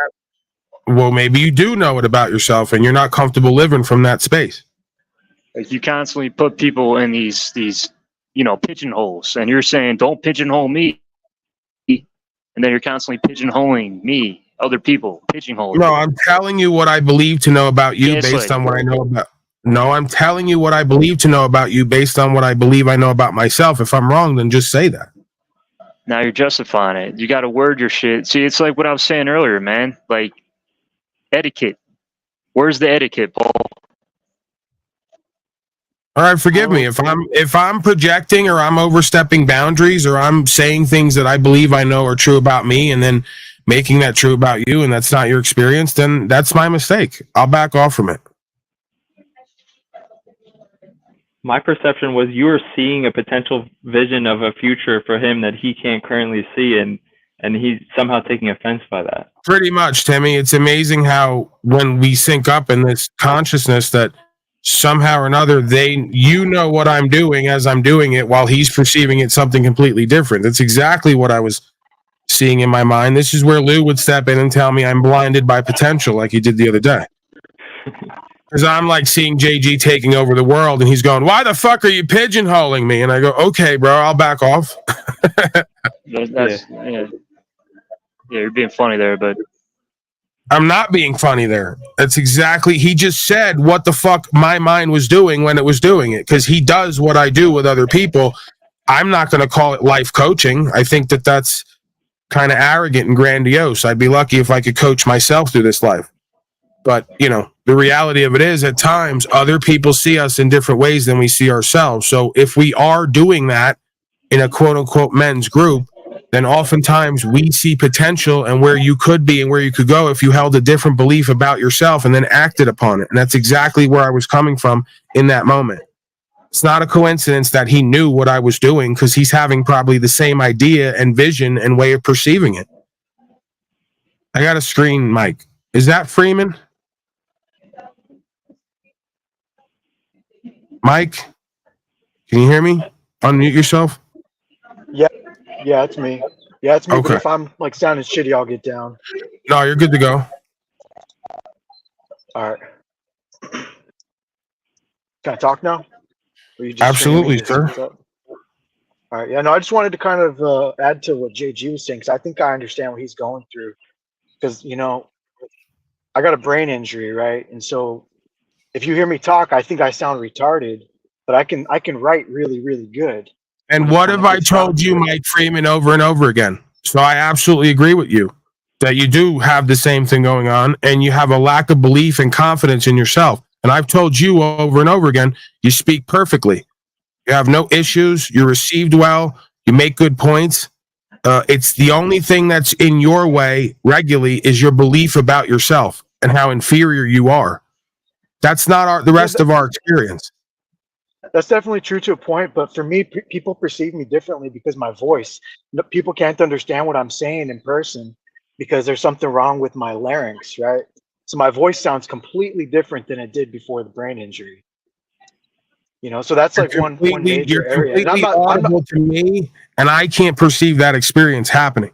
I think what people are thrown off by you in person is your self-doubt and the look in your eye at times. And I'm not saying probably you're wrong. I totally agree. I totally agree with what you're saying. But it's not like we're on the same playing field though, because it's like a steeper hill that I've got to go up. And when I'm listening, my verbal, the same thing with my speech, right? I can get my thoughts out when I'm typing, but it's a struggle to get my thoughts out when I'm speaking, to say what it is that I'm thinking in a good way that makes sense to people. It's like a completely different experience than it used to be. Do you recognize that seems to be like one of the most common problems with the human condition is most people don't even know what they're thinking and feeling or what their root is or how they're manifesting. Dude, are you listening? Are you listening to him? He said it's got worse after his accident. It's like way worse. It's not even close to the same. Dude, fuck this shit, man. And I'm not saying you're wrong. I think you're right about a lot of what you're saying, Paul. There is that confidence thing holding me back. Okay, so you know what? You know what? You guys are right. You guys are right. You guys are behind an 8 ball. It's an underdog story. You guys have had some trauma and some issues and some challenges. Fuck it. Let's just give up. Let's identify with the trauma and the fear and the insecurity and doubt. Let's not speak life and positivity or truth into the facts of the matter of how folks are perceived. Let's just fucking degenerate and go down the drain together because we all have some fucking cognitive issues at times. We all have some fucking behind the 8 ball challenges. We all have an underdog story. Fuck it. Let's go back under the bridge and do that. You guys ready today? Fuck it. I'm No, forget it. Why speak life and truth into motherfuckers? Why be inspiring? Why have imagination when we can imagine all of our own suffering over and over again and even how it's going to get worse? So we really disempower. It's not fair to just brush it aside like it's not a thing. I'm ready to go back today. It's been a while, but I think you guys finally convinced me. Where are you guys at? Where I'm going to end the broadcast. I'm never going to do another one. We're going to go sit under the bridge and we're going to bang dope because we're never really going to rise or succeed or be something worthy, right? God damn it. You guys ready? Man, that's not even what I'm saying. That's not even close to what I'm saying. That's not even that was me being dramatic and extreme, right? That's my narcissism again and egotism. I'm sorry. And Mike, he's not reacting to you. He's just reacting to just JG just ran off. Yeah, I'm reacting to the human condition in general that we all apparently are dealing with because we're all humans at this time. Somehow everyone's drawing a line of distinction between old Paulie boy, how special and unique and different he is, and how much pain and behind the 8 ball and challenge everyone else has when it's pretty much everyone's fucking story here on some level. What are we doing? Where does it go? Like, if you could see the difference between me now and before I found this broadcast, it's completely. I don't give a fuck about that, bro. I only know you since I met you, and you're good enough to me, bro. Are you good enough for you? I am, and I appreciate that. I'm just trying to say, like, it's not. I don't think it's fair to just brush it aside like it's not a thing. Because I'm not brushing it aside or devalue it. I'm just saying, for you, you could take your goal back, like the intro said. You don't have to hand it to me. So I don't know you before I met you, just like JG on here. But what I've seen from you folks is you have everything you need and you're good enough. Do you feel the same way about you? That's all I'm going to ask you. Getting there. Right. So I thought I was here to help you get there. Maybe I was confused about what our roles are here. Maybe I was projecting. Maybe I need to pour more of that back into me rather than give it away to everybody else, trying to let them hold their own gold or see who and what they are from a different perspective. Maybe I fucked up. Maybe I got arrogant and presumptuous. A little Maybe I thought I had a status and a title or something. I don't know what's going on here. You know, I think I do, but then folks are constantly seemingly confused. So maybe then I'm confused. Yeah, I don't know, man. I don't know. No, I wasn't saying you're wrong. I think you're right about what you're saying. I just think that there's a missing element to it. You know, and what's the missing element though? Like how much, like, is it a time parameter, or is it like you telling him your exact situation and the exact pain and the exact problem, and then there's going to be some specific, like, it's not a specific solution. It's the same solution every time. It's I recognize where I'm at and the situation I'm at and what Timmy, has happened in the past. Real quick, hold that thought. Listen, this guy's made 10 comments. Come on up or I'm throwing you out. I'm not interested in your characterizations from a chat box. You're most likely a coward. And we're going to end it right there. So up or out, I'll give you the link. If you keep making comments, I just throw you out. Simple. Go ahead, Timmy. Yeah, I was just saying, it's like different problems, but it's like the same solution every time. It's like, how does one go from being a simp to being a fucking man with women? Or how does one go from being broke to not being broke anymore? To me, it's the same solution every time. It's a change of inner space. It's a change of consciousness. It's a change of what we focus on. It's a change of what we feed. It's all internal. Like, and then acting on it. Identity, not identifying as the broken bitch. Because that's what I was doing. I was identifying as the broken bitch. Right. And, you know, this shit like really turned me around. So I was ready to give up, to be honest with you. I was ready to just give up. And dude, right, this is what folks are coming here with the same identification and energy of we're about to give up and we're going to just let ourselves go. Right. And I'm desperately trying to get you guys to see that it don't have to go that way. There's a whole other reality you could be living. Maybe I'm wrong for that. No, you're right. You're right, man. And I think if anything, I'm proof that you're right. I'm not going to show everybody. how right you are, I guess, because You I'm not guys gonna don't delve even into my personal understand life that like God that. brought us all here, and that's precisely the point. You're not here to prove me as a life coach for I can be validated. You're here for proof of concept of this truth that I've already proven true for myself. If it's true for me, it's true for you. Once you put it into action more and more and you accept that consciousness, you're going to see a change in your life. And it's going to be proof of concept. You're here to be used by God. You're not here to use me or use God, just like I'm not here to use you or God. So we're here to use this truth together. If I can facilitate that, great. It's dependent upon others letting me, because they have to believe that something is better out there for them, like I didn't believe at the time when I was getting this experience and understanding. So for folks who want to tell me about I don't understand, don't tell me I don't understand pain. Don't tell me I don't understand down and out rock bottom. Don't tell me I don't understand being suicidal every fucking day, all day. Okay? We've been over it. You know the track record. It's not about fucking egocentric identification with trauma and pain. It's about check the fucking stats in the record. Don't tell me I don't know. I know better than anybody if you want to play that game. And that's not where we sit. You take all that fucking pain and all that behind the eight ball shit and you transmute it into something that works for you. If not, go fucking give up now and hang it up. Stop wasting everybody's time, including yours. That's the same thing I'd have told myself at the time, because I already hung it up. Shooting dope, writing out suicide notes every fucking day. Didn't have the quote unquote balls to shoot myself in the head, you know. So I was basically killing myself by proxy with drugs because I didn't want to live fully. So at some point, you got to choose to either fucking fully live or accept that you're going to suffer and die. Maybe once you accept that you're going to suffer and die, you'll learn to fucking truly live, because you got a limited fucking time here to do and be. And we probably shouldn't use it bitching and whining and complaining and identifying with trauma rather than transmuting it. I think this is what the spiritual texts are. I think this is only what the spiritual texts are actually talking about. And they just say a million different ways the same thing. It's you ignore the old man and you look forward. He who looks behind him, Lot's wife, turns to salt when she looks back, right? Because you can't look back.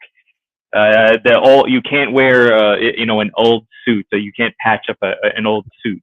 You can't What does put Marco new wine. Aurelio say, Timmy? Never mind arguing what a good man should be. Kill off the old version of you and spend the rest of your life being that. Nowhere in that concept, that stoic concept, comes the idea of you thinking and self-analyzing, the analysis paralysis, right? Talking about who and what you used to be and all the rest of it. You're living in the past and you're destroying your now. And by proxy, that's going to destroy your future.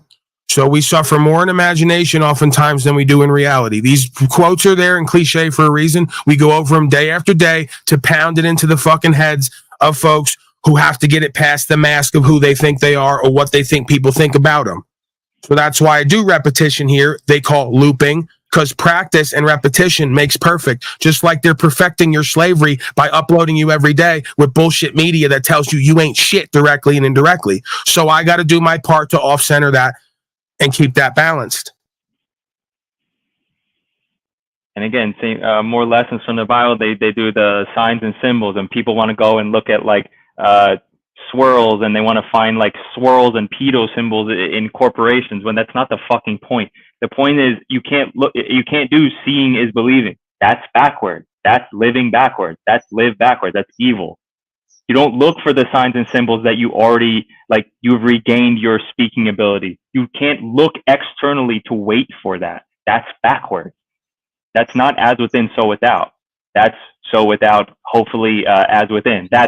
It's not like, oh, I'm gonna get rich and then figure out I'll be happy after I get rich. No, I'm gonna get bitches after I get rich. Halfway on that. If you look out and they say we're spraying the skies, we're genociding everybody, take your treatments, cover your face, you're non-essential, we're bringing in the robots. I don't care if you see that and believe that, as long as you then take that in, transmute that, and decide what you're gonna do from here on out to offset that being your reality. If you just sit there with it and believe it and accept what they say, that you ain't shit and never do and be nothing, well then there's your karma when they bring it in. Yeah.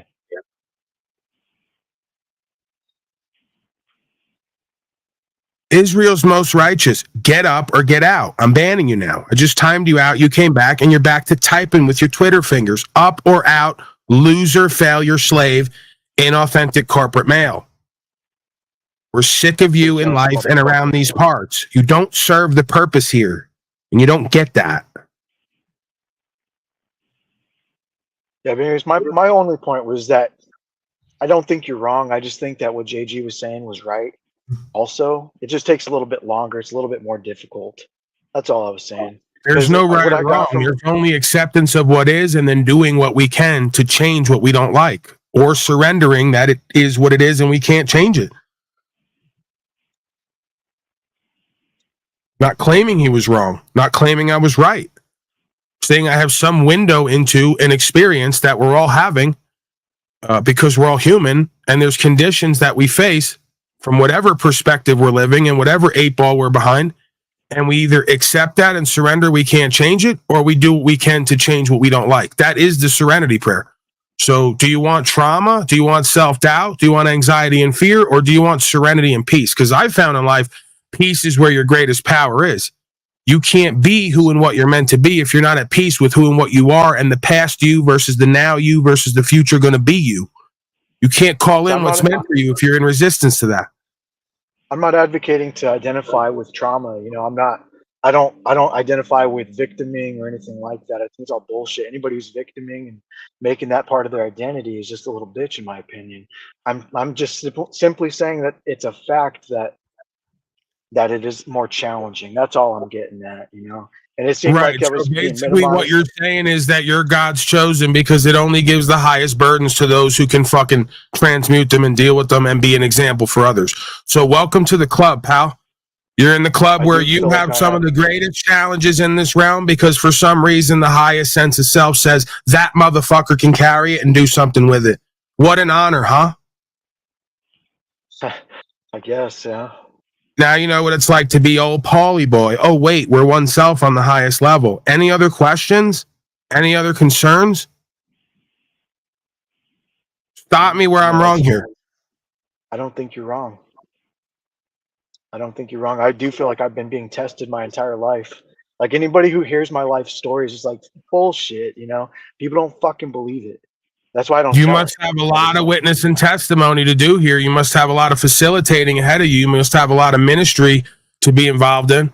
That's what I'd suspect. If you let it be, if you see that that's the track laid out for you, we'll go back. Wizard, not USC. Jeremiah 1:5. You were formed in the belly before you knew thee to be a prophet unto the nations. You take that however the fuck you want to take that. I've already seen. I can't. You think that I can comprehend how this shit works? I'm just as amazed for myself and my own journey as what the fuck I'm telling you. It doesn't change it. So, for whatever reason, however this works, some folks are given more challenges and tests because they got more to offer at some point when they just accept what the fuck is and has been and transmute that into a fucking lesson for everybody else. Hi, this is what I do here every day as much as possible. Pretty sure it applies for you guys as well. It's kind of what I think we're doing here.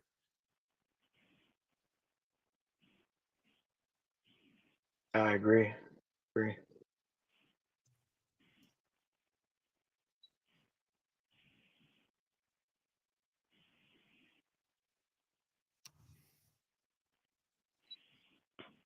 Let's hear your Art story. Occulto, get the fuck out and don't come back. You've been here for a year and a half. You're a bitch. You're a fake bitch, and you never come up on panel. Shut the fuck up about my mic. If it's too loud and you don't like it, get the fuck out. No one else on panel's complaining about it, and I respect their fucking vision and their opinion more than yours. See how that works? Bitch ass slave. Yeah, Another my volume's fucking fine, coattail Paul. hanging loser with a pseudonym online and no face. Even when I was just on the YouTube side, your mic was fine. So it's just some bullshit. Yeah, just another fucking clown trying to create self-doubt in me and still doesn't learn. You're not going to get it done by telling me my mic's too loud. Okay, it's been too loud. I told you 3 times. Now I'm leaving. In fact, I'm more likely to like throw the mic at you, tell you get the fuck out. Stop coming here with your weak ass games, all of you. They don't work with me precisely because of the shit I just laid out and explained.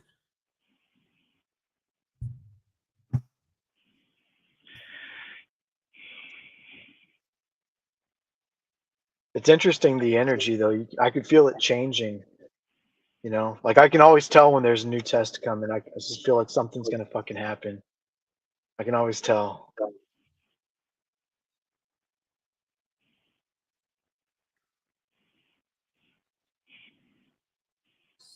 So when do we get to hear this story of yours? I'm not gonna tell it, Brian. I'm not gonna tell it. It's not for public consumption. So you just didn't listen to a word I just had to say, huh? Me? Yeah. About the ministry and like leading by Yeah, example. the whole idea that like the public is you are the public, and then your story is here for you to bear witness and testimony to inspire them to do and be better. That's the whole purpose of our creation, it would seem, as men or women of faith, as they like to call it. I mean, if I start getting into my story, it's gonna sound like I'm victiming. And I might even get into You've that already mindset. decided, is that your intention, or you've already decided how other people are going to perceive you? No, I'm talking about how it's gonna make me feel and how I'm gonna hear it. Right. So then keep it in the eye. You're going to feel victimized and like a victim. Not everyone's perceiving you like that. Maybe a lot of us think that you're genuine and earnest, and that maybe you're a little bit too strong for your own good at times. And maybe you need to be a little bit more authentic and honest and vulnerable at times if necessary, because it's about being real and true to self and your experience and talking to that space and everybody else. Does that make sense? I guess so, but honestly, I really just don't want to tell my story up here. Well, that's a different discussion then. Don't make it 5 things when it's just really you're afraid. I get that. I know me, so I know you. I mean, there's fear to it, but it's not just fear. It's just I like the idea of privacy, and I don't want my story just being like a public record like that. Part of me. Listen, I'm not going to tell you or anyone else how to live, but I know me, so I know what you just said just translates to fear. No other way to see it. Well, no, fear is definitely a big element in there, but I don't think it's the only element. Right. There's men of faith and there's men of fear. Usually they're not equally yoked. It's like my traffic stop, right, where I got arrested the other day. I didn't even want to mention that on the broadcast. I didn't tell you to say where the fuck you live and put your address on record. There's a healthy amount of fear. I'm not calling you out on that. I'm just saying, like, I didn't even want to talk about that on here. I came up because you asked me to come up, so I'm willing to talk about it then, just to be honorable about it.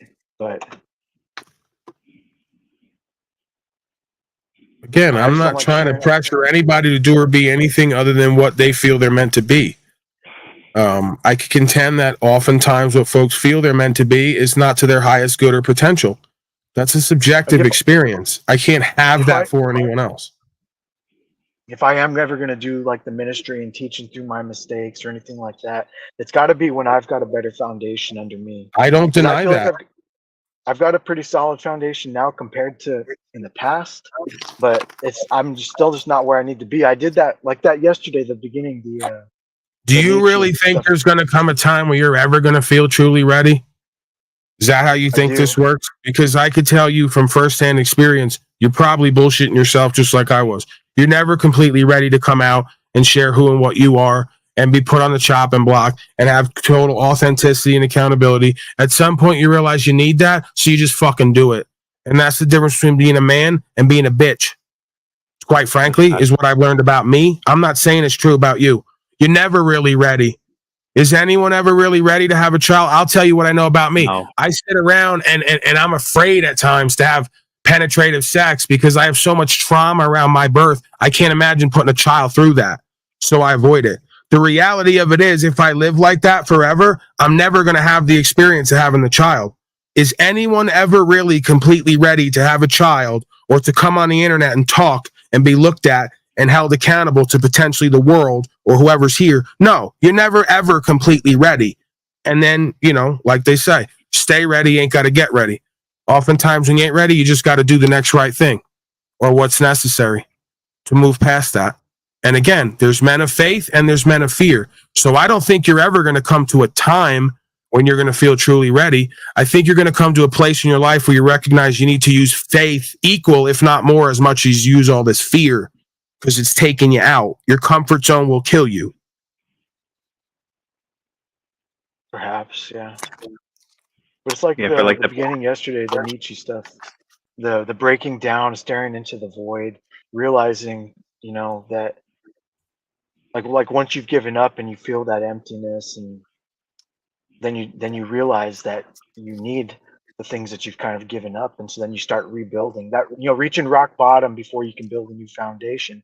I reached rock bottom, which was much lower than I ever thought it would get, and I've been building that foundation up, a lot of it with principles I already had in me, and then with the things that you've talked about, tying things together, and then, you know, taking that with the other things that I still had in me, and it's like this iterative process.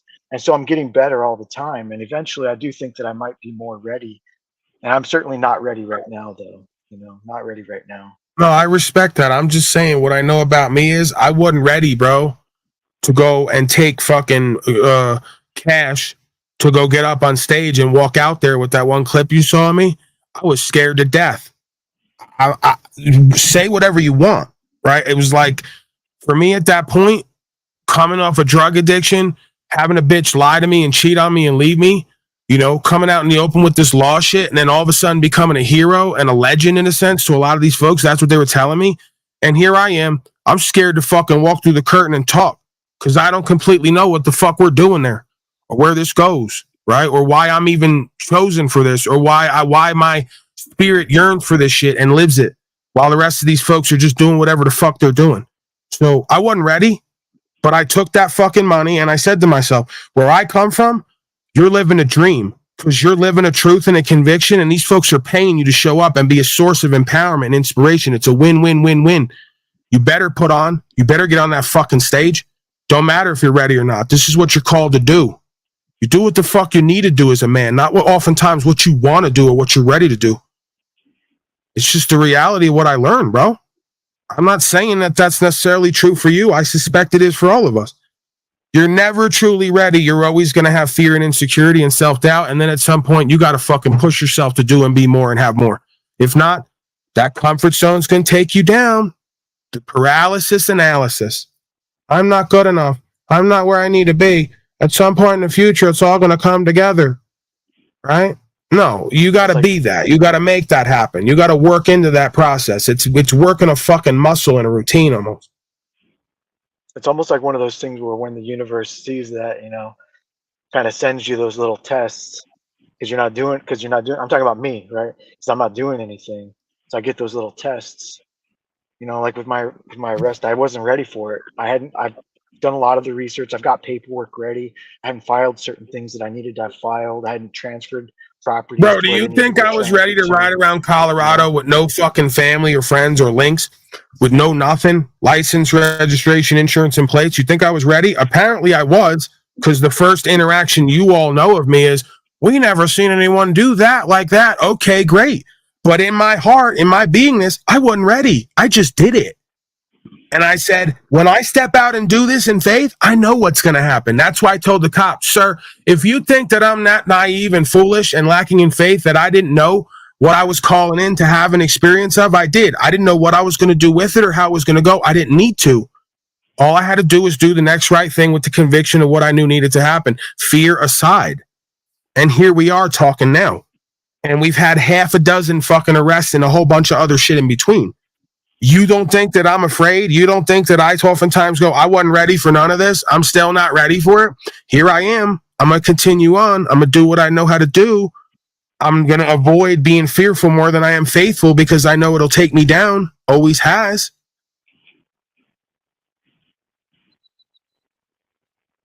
Yeah. And so when that happened, did that like really just spur you on into like, yeah, more faith and confidence. More faith and confidence. Was that after you started coming on YouTube talking about it, or like just internally you already had that? It's a constant process, bro. This is not an achievement or attainment. This is a process, right? Like I'll say, enlightenment, if you want to call it that. It's a process. It's not an achievement or attainment. You could argue there's a certain level of discernment with that type of beingness, but it's a practice. You know, so the things that. Sorry, go ahead. No, go ahead. Is that because of the things that were revealed to you through the interaction and the experience?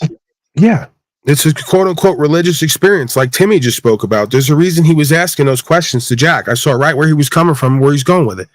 He's establishing if the man's a honorable man of faith or not. The same thing the court does. So once they see you're faithless and you live in fear and you think survival is the only mechanism here, they're going to govern you because you're in a space of animal consciousness. See? The neocortical thinking, the higher order thought, where the brain goes, that God gene and the rest of it, it syncs up with the universe. It becomes clear and obvious.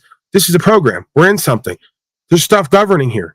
There's tracks laid out, right? That state of consciousness doesn't need to be governed in the world. For everyone else who can't have that experience, Shaitan's going to govern your ass and play games with you as well.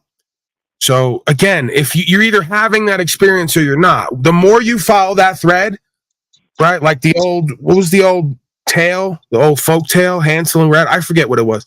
They lay these ideas down in stories and fables from the beginning of time. You follow that thread and you're going to get everything you need, right? Most people are not following that thread because they got all their own bullshit running in here, all their own matrix programs running in their mind and heart. They don't know what it's like to walk by faith and not by sight. And the sad part is their sight is skewed and perverted by their belief about themselves and the world. Phil, hold up 2 fingers, man. There's someone back there. Lucid. Can you hold up 2 fingers for me? You can hear me, Mr. Lucid in the back? Okay. How are you, sir? Doing, man. Dude, I just felt like you were speaking into my soul, bro, just a minute ago, and about not being ready and taking the plunge either way. Come what may.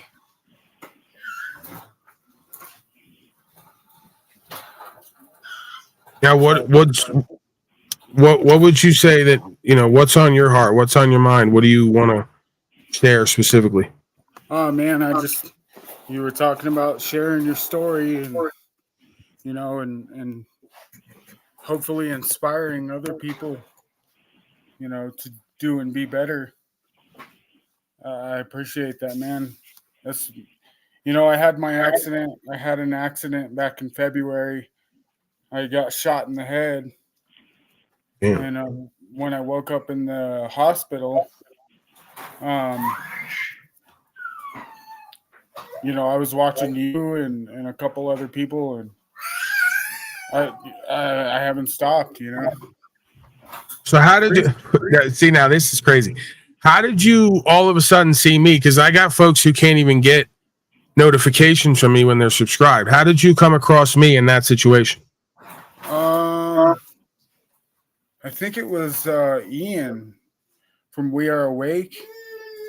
I think this is what I mean, man, is that no matter how these people think they're on here broadcasting, what this thing has taught me is everybody's going to get who or what or where they need based on some other kind of order that we can't control, right? So I don't even try to. But this is exactly what I'm talking about. When folks have some kind of extreme event, there's a synchronicity. They wake up and then they're having this interaction with me and they're getting somehow whatever the fuck they need to go to the next level. So how did that happen, bro? How did you get shot? What the fuck? Like what? I was drinking a lot and yeah, thank you.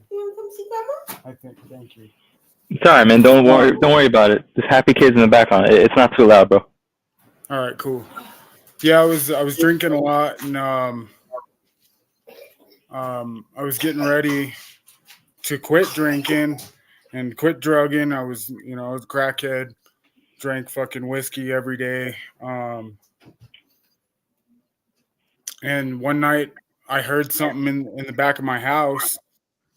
I grabbed my pistol, found out it was my dog, went back to bed, and I don't know, I must have just squeezed the trigger. I don't know what the fuck happened, dude. I woke up, my old lady's jumping on top of me,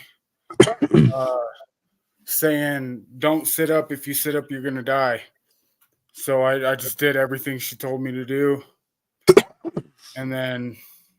So pretty much an accidental discharge? Yeah. Yeah. Yeah, well, I mean, that's, just I guess an interesting anecdote as far as gun safety, I guess, or cognition. But you were drinking is what it was, right? Well, no, that day I was talking to my old lady about quitting drinking, and I hadn't had a drink that night, and it was just, I don't know, it was a freak accident, man, and as weird of an event that it was, it saved my life, dude. Like I'm See, sober. this is when the movie starts to roll, right? Like cue the movie, because this is how this shit works: is you somehow get everything you need wrapped as everything you don't want or would never expect, right? And this is the paradoxical nature of how this shit seems to work. So, yeah, man, like they say, God works in mysterious ways, and then the individual has to figure out what that means, and if that's there, how does it work, and what is it looking for from the individual consciousness and collective consciousness? Because you could argue it's all one thing. Shit.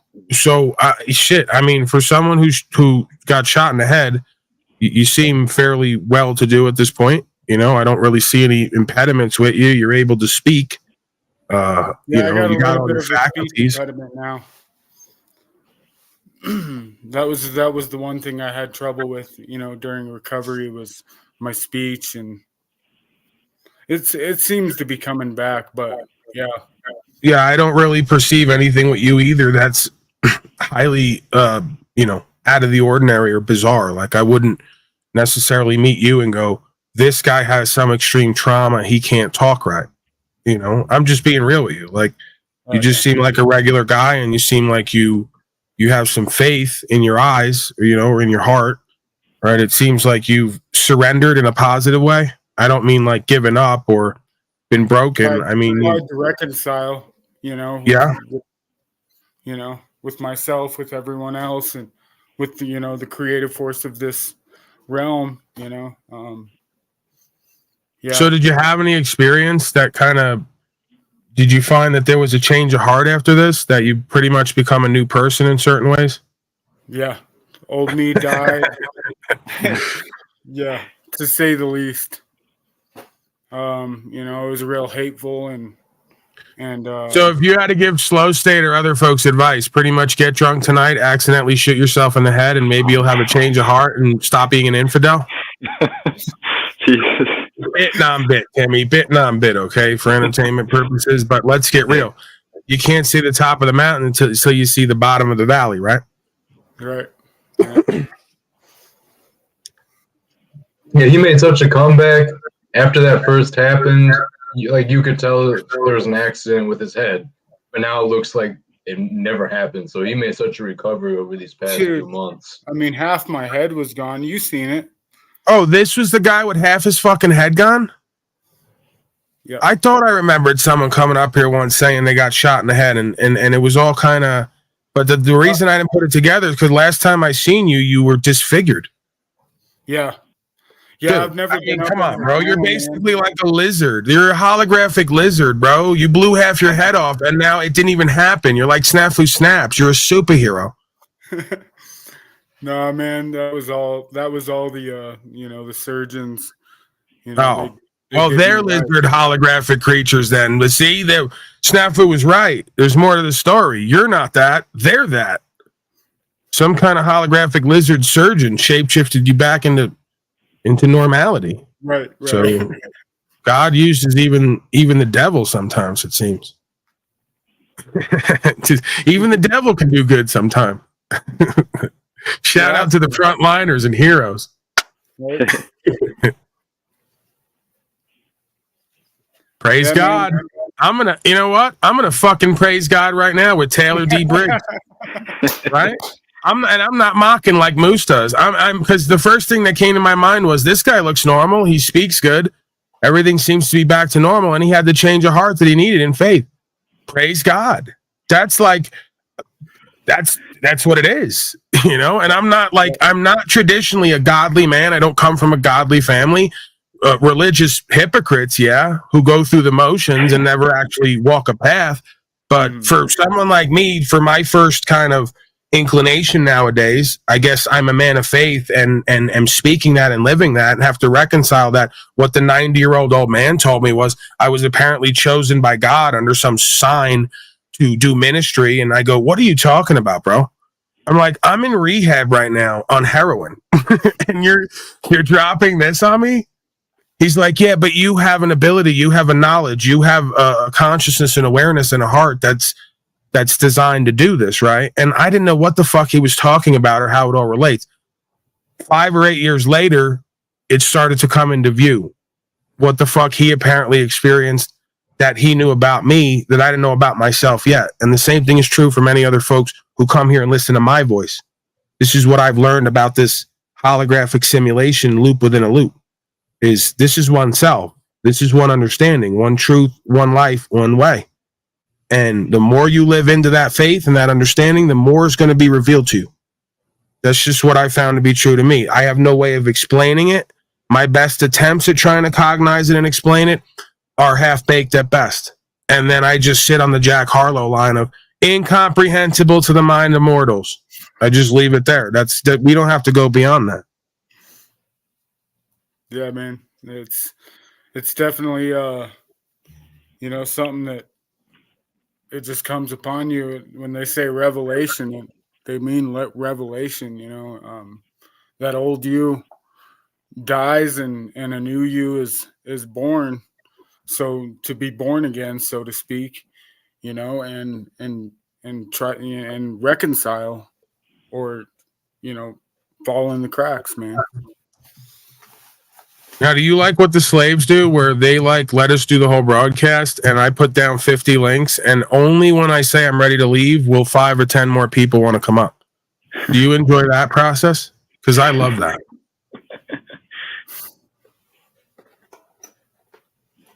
That's just, I'm sorry, that's me. He doesn't even want to, he's more faithful and loving and caring than I am, because I'm venting again.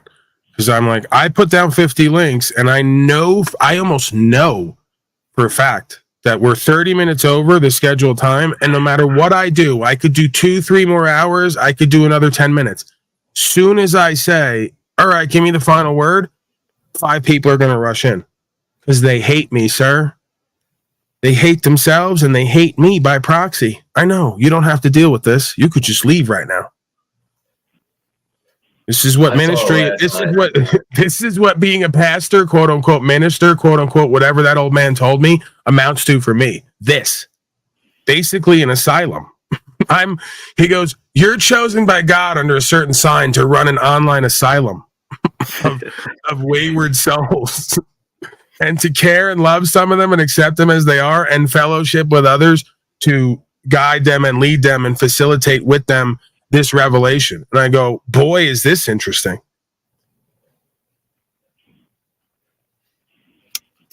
I can't deny that I'm blessed, though, right? Certain ways, I can't deny that somehow or another I have everything I need and then some, despite my father's claims that I'm desperately in need of him and living off him. He'd like it to still be that way because he's another infidel. Turns out God is greater than his pride and ego. Turns out the people in the audience are greater than his pride and ego. And I would contend they work together. They're not mutually exclusive. God works through the people of this audience and through me, arguably, and all of us at times. And you could argue the devil as well. Seems the devil's working through a lot of other folks, a lot more overtime than other folks. We'll just put it to you like that. So, appreciate you, Daddy, for bringing up my past, that I used to be a leech and a parasite, living off everyone in my life, lying to myself and everyone else. A lot like the audiologists and the drywall hangers and the life coaches and many other folks we find on here. See, we're one and the same. I always say that. And then something happened and I kind of changed my tune and I got it a little bit more tuned in line with the beat of that drum, right? That other whatever you want to call it. So that's when then the abundance started to show up, oddly enough. So no, for the last 3 to 5 years or more, it really doesn't matter about time because time is an illusion. So I don't need to as of yesterday, how about that? As of today, I no longer need, because we were in the now when you said that and we're still in the now, I'm talcotting. So it doesn't matter if it was 2 years ago, 5 years ago, 5 lifetimes ago. in the now, when you said it, it's not true. I don't need you and what you have to offer. Somehow or another, I have everything I need and then some. And I'm now positioning myself to do way better than ever and better than you've done. So over the next year, year and a half, you're going to watch me manifest abundance like you've never seen before. It's already in the cards. And that's the thing. Unless I get too egotistical and prideful and get in my own way from the opposite side and undo it. So I'm going to work as hard as possible to not let you help me be part of that process like you've done for yourself, because you don't understand the experience I'm having at this point. And that's okay. Maybe you're not meant to. Thoughts on any of that, Timmy, Christos, Mike, Mr. Lucid Creature? Not to go too. The word is create. Go ahead. Not to go too far, but I was thinking about Mike was saying, I gotta, you gotta go through more things, and maybe I'll be ready in the future. And then I was thinking, the word present is like pronounced wrong. It's just like a retarded word, like present. You're pronouncing the word wrong, because if you read it, it's literally spelled out present. So why would that word be the word for the now, the present? Why would that be what it is? Well, could it be that it's pre-sent, like it was already sent from the past? Like a thought perhaps goes into the future, and then now the present is pre-sent because it was experienced internally within before it got here. That's why there isn't a coincidence. Another retarded pronunciation of the word coincidence. There is, I don't believe in coincidences. Like the word is coincidence. It's something happening because something happened before. Like they're related. There is a link there. Bro, I said to my father, because he wants to play ego games about money and pussy and all the rest of this shit, it's pathetic. I go, you're still playing the same games that made me lose respect for you as a child, and you're playing them now, and we're both grown men. I go, let's stay away from the women thing, because you haven't learned anything about being a man or what a woman is, being with hundreds and thousands of women, as he claimed. I'm almost glad that I've only been with 4 women, right? On the ground in life, I've only touched or interacted with or been with 4 women. I'm cool with that. That makes sense to me for who and what I am in my walk, in a way. Makes sense for an infidel that you have the walk of thousands of women you fucked and paid for pussy and all the rest of it. So when we got down to the other side of things and I go, well, what's your best year? And he tells me and I go, okay, so we've already done that over here. And guess what? I didn't have to suck dick. I didn't have to submit to your worldly ways. I didn't have to be a fucking inauthentic corporate male. Quite the opposite. I did the opposite of what you did, being a punk ass, fake ass coward, and somehow God and the people provided. So I'm not interested in your crap anymore. I'm not interested in your self-doubt. I'm not interested in your delusion and denial. And I'm definitely not interested in your prideful, egocentric, unfaithful ways of approaching the world and people and situations and then claiming a win when you're obviously losing and failing. You're in lack and abundance, and you got to be a slave to just get that.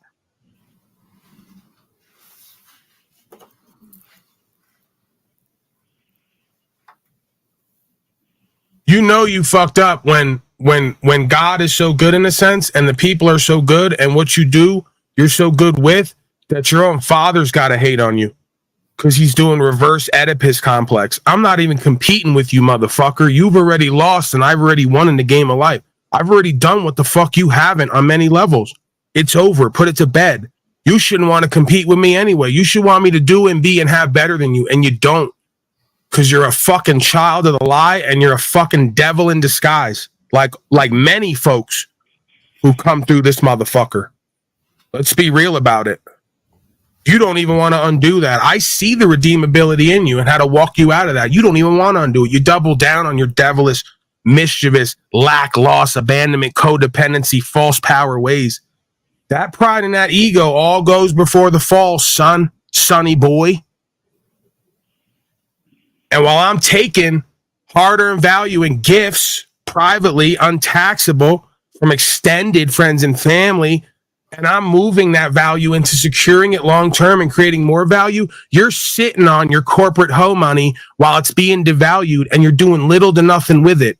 You're such a kept pet, foolish, mischievous slave. Instead of putting your time, energy, attention on how to come up even more, how to secure your value and secure your existence, you just want to let it sit there and degrade and watch me do what the fuck you need to do. Who's your daddy now? What's your boy saying? Arnold Schwarzenegger. Who is your daddy? What does he do? That's the thing. You guys want to play from ego? Let's play. You sit with ego. I'll sit with confidence and faith and truth and in God. We'll see what or who wins. At the end of the day, we're just a bag of bones coming through this motherfucker. You can't even keep and have anything here. You can only use and maintain and upkeep. And then at some point, you got to give it away. Best hope you did some fucking self-development while you're here, because all that shit you've attained, you got to give it away at some point. And if you ain't giving away who and what you are, rather than what you have, then you ain't ever really attained nothing here. Can't give away what you don't have. And what's the truest power and value and resource? Self-knowledge, actualization, realization. If you can't give that away before you die, you haven't really attained anything here. Your things own you, silly boy. You don't own those things. Those things own you. That's your comfort zone that's going to keep you from actualization and realization. Enjoy it. Comfortable really suffering and desperation. That's all they know. A really rich dude once told me money is like manure. If you keep it in one spot, it just like piles up and starts to stink like shit. But if you spread it around, that's when you use it. That's when plants grow and shit.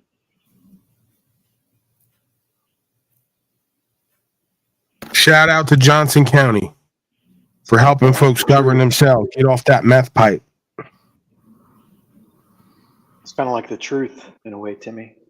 Right? Like if you just let that truth pile up and you don't like express it and release that energy back into the world, it kind of just piles up and turns to shit in a way.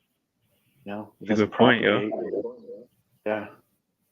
It's interesting that you mentioned the present and coincidence, because I was actually thinking about those last night.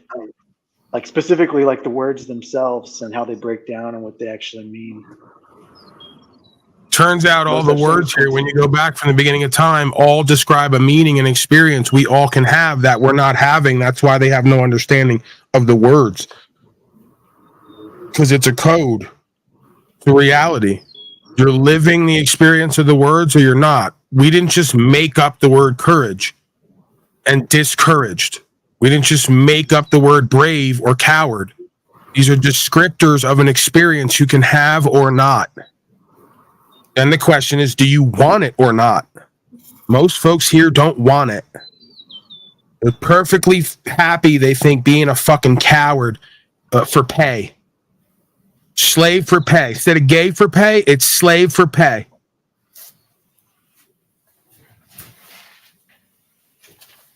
You need anything? Yeah, can you feed them? Yeah. Like that Julian Barbary says, thanks, Paul. I appreciate you, Julian. Go ahead, sir. That cowardice, I think, is one of the biggest things that people don't realize that they are when they're not expressing the truth. And that's true for me, for sure. It's something that I've learned here, is that a lot of my problems, maybe all of my problems, are because in the past I wasn't afraid to express the truth for other people, but when it came to expressing the truth for me, I always had that little bit of cowardice in me about doing it, you know? Yeah, we learned that we're our own biggest enemy in this life, and we got to become our own best ally and our own best friend, especially with our self-talk and our talk to other selves. Yeah. I guess I'll tell you a little bit about my past, right? Like I was bullied a lot when I was younger, and I got to the point where none of the bullies would fuck with me anymore because I would fight back, right? I would get circled up by guys, and you know, I was like the only white kid at my elementary school. They'd circle up around me, push me around and stuff. And one day I'm just like, I focused on the leader, kicked him in the nuts. And then after that, nobody really messed with me anymore. He actually died like the next week. He drowned. But, you know, nobody really. Isn't it amazing how we all have these same stories where folks do something like the guy told you hit me with a bat was dead, like within a month later? Isn't it interesting how that thing works? You don't have to do anything back to these motherfuckers is what I've learned. If you surrender in faith, if somebody assaults you and you walk off and go, nah, it's okay, you're good. Within a month, that motherfucker's going to be in the ground. This shit is not playing. This is real. This is the real deal, bro. There's not that many coincidences in life. I've seen it and heard it over and over again. You react, you fuck yourself, and that person. You guys fuck each other together by the reacting. You respond by yielding and mastering yourself and your reactions and staying in truth and faith, and you just wait and surrender. That person's going to undo themselves, and they're going to be dealt with the karma. That's like the person said, the war master. Your competition is more likely to die a suicide than you having to bring homicide to them. Just surrender in faith and wait. They're going to undo themselves and be up out of the paint. Yeah, that's true. But it got to the point where nobody would mess with me anymore, and I would see other people getting bullied. And so then I would turn around and I started bullying the bullies. So I kind of became like the protector for all of like the nerds that would get picked on. And I was never a part of any of the groups or anything. And then when later on in life, I kind of stopped doing that. And then I stopped standing up for myself as well. But I would still stand up for other people occasionally when things would happen. But I just over time stopped standing up for myself. And when I was doing that, I wasn't respecting the truth. And it's like, I was letting that truth just kind of sit there and pile up. And the lessons that I've learned from that is you can't do that because you lose your power as a man and as a person on this world, it's like the truth starts to disrespect you at some point, and it's like, fuck you, you didn't express me. I sat here and I turned to shit because you didn't put me out there.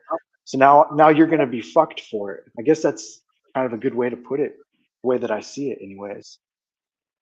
And, like right now, this thing that I'm going through now is going to be one of the first situations where I've had to basically fight for myself against the authority figures. So I'm not going to get another man to do it for me. And like it's kind of like I wish that I had the same mindset when I was younger, because I've lost that power that I used to have. And a lot of that was instilled in me because my dad was so hard on me. Dealing with everything else was easy because being at home was so difficult.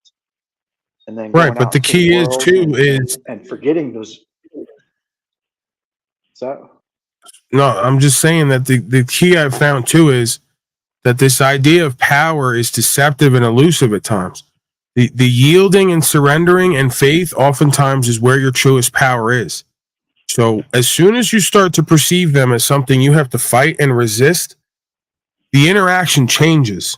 Like you saw with the Castro. I really believe that. They could say I'm crazy and delusional. I would see why they would say that. I've been getting that all my life.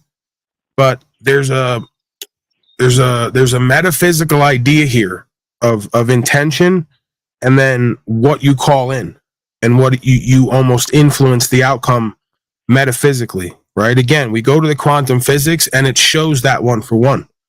So this is exactly the point of martial arts, what they would practice from what I understand. These spiritual practices combined with the martial arts is to take somebody, make them a warrior, but also have them experience nothing but peace and surrender to faith when that is what is called for, right? So the war is only when absolutely necessary. And most times it's not absolutely necessary. So there's no point going into that mode. So you're not there to fight this authority. You're not there to resist it.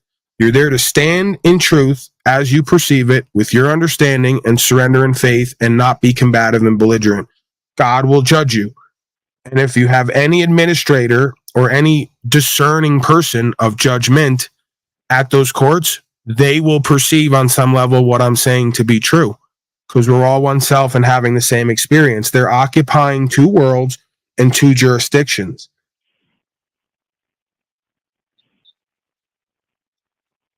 Yeah, and I understand what you're saying. Fighting was like the wrong word, I guess, because basically I was just talking about expressing the truth. And what I mean by that is just surrendering and doing what it is that I know that I need to do, but not doing it because of X reason, either cowardice or I see something further down the line and I want to avoid whatever. Just me justifying not doing the scary thing, I guess, is what it comes down to. Yeah, the fight oftentimes is within ourselves. The fight to do what's true and what's right, or to allow others to influence us to the point of hating ourselves or lacking self-worth, value, and esteem. Right? So that's where the resistance and the fight is. Once you undo that inside of yourself and then you project that outward, whatever you get back is not your concern. You've already done the process. I get why you say fight, because truth oftentimes is combative for folks who are living a lie. That's not for you to decide. We don't get to decide on that, right? It's like if I'm off somewhere, then correct me where I'm wrong, and then we can reconcile. But if I'm speaking the truth as I understand it, straight from firsthand experience and whatever you want to call God, well, then we have no beef. You can't expect me as a man to do anything other than that. If I did do anything other than that, I would verify to you here today that I'm to be governed. They don't understand how they're being governed. They're verifying in court all day, every day. They don't know how to govern themselves because they can't perceive of the other world. Your masters can. They're just operating from the God of this world perspective. They can see the other world, and they're asking you to rise to the occasion and present as such. Are you made in the image of the Most High? Tell us who and what you are. Show us, better yet. If you can't, we're going to govern you. Because you obviously can't see, feel, hear, and think, like the Christed being tried to elucidate and illuminate. There's a reason why this is all happening. Not interested in what the infidel looks at and perceives as chaos. It's completely orderly and ordered on some level, even if it's beyond apprehension and comprehension. There's a definite order and reason and cause and effect for why this shit is all happening. And it's probably not going to be written in some fucking book completely, especially a code book.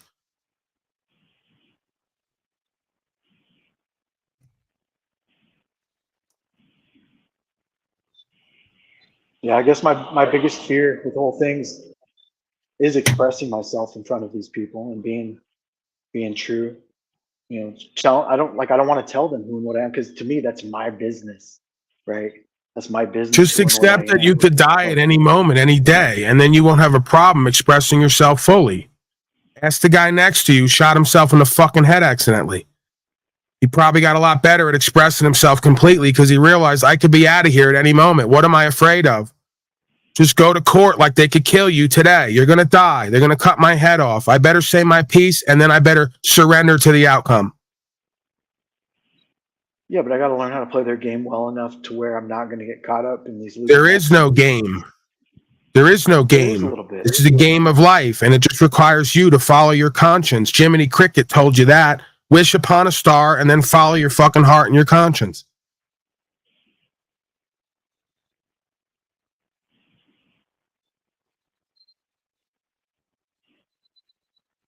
Did you get that, Mike?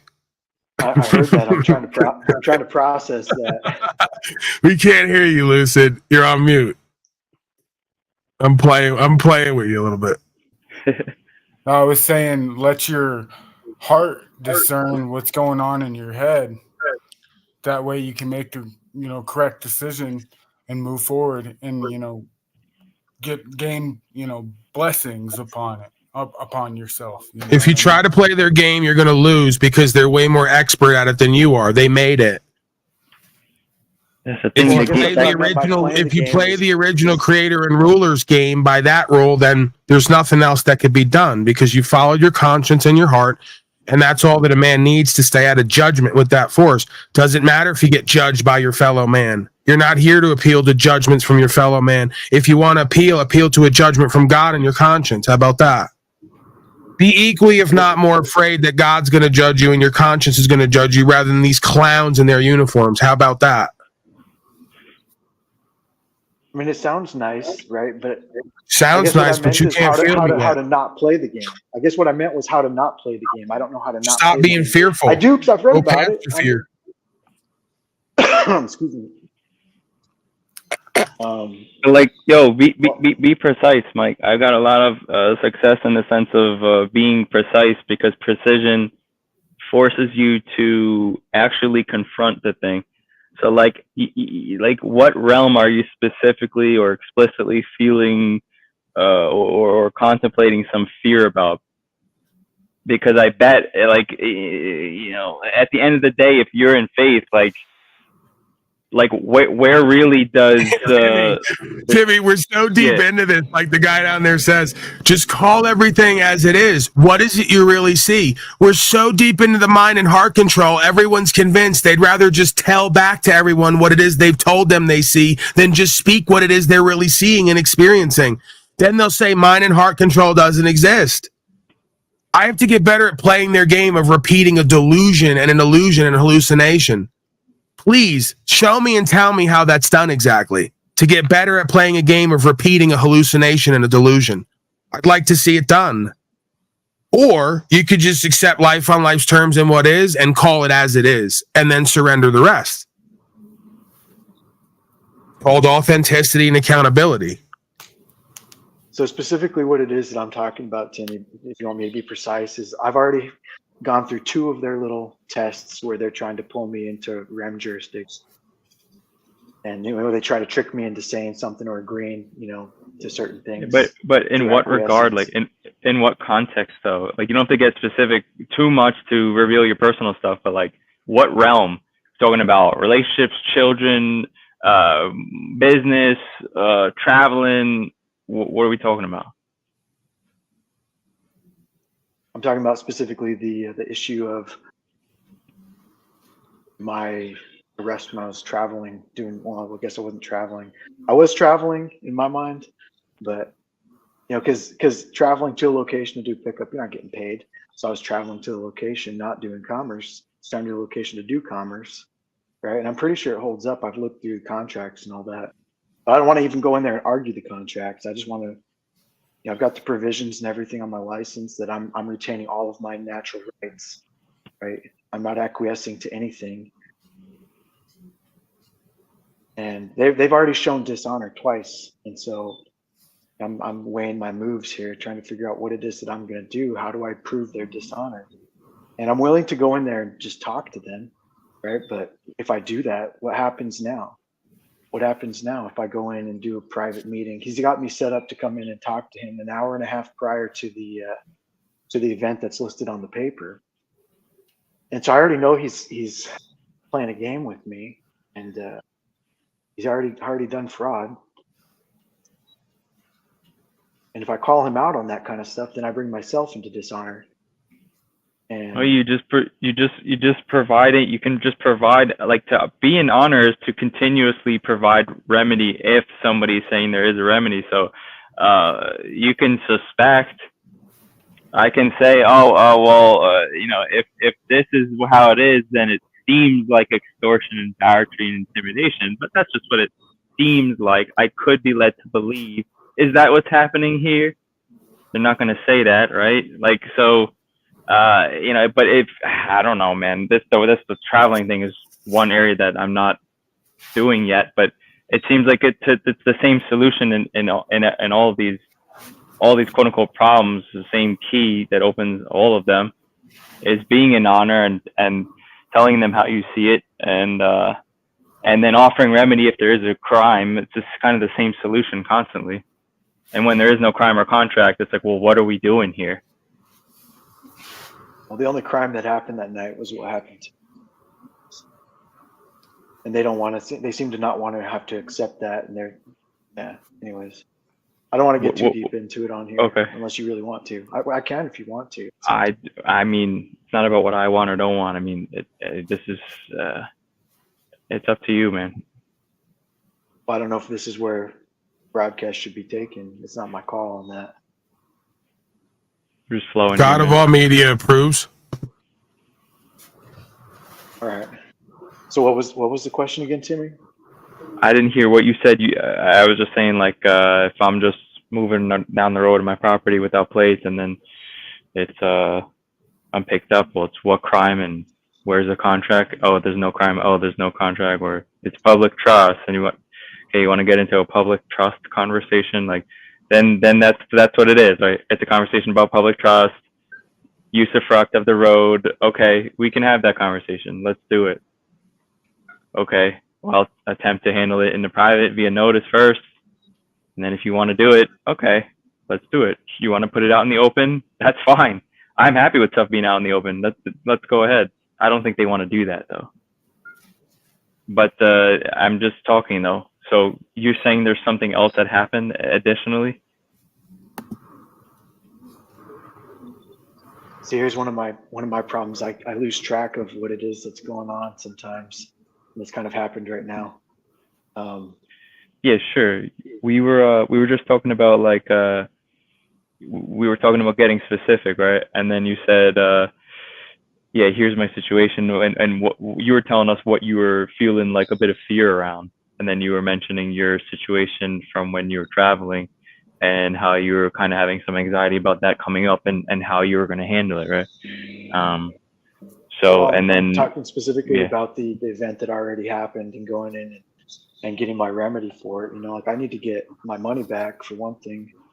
I was being held ransom, and I was abducted, basically, human trafficked, and they fucked up my right hand. But see, I don't want, like, I'm afraid to even get into all that stuff. I don't think I can get into any of that right now because I think I've already kind of done something that is not common at all. Like I went in and I canceled the contract under UCC 3 cooling off period guidelines, where I just wrote that I canceled the contract, refused. I don't remember exactly what it is. Refused. Yeah, I wouldn't get into making all those claims about human trafficking and the rest of it. I'm not even interested if there's some truth to it. You're in then controversy, right?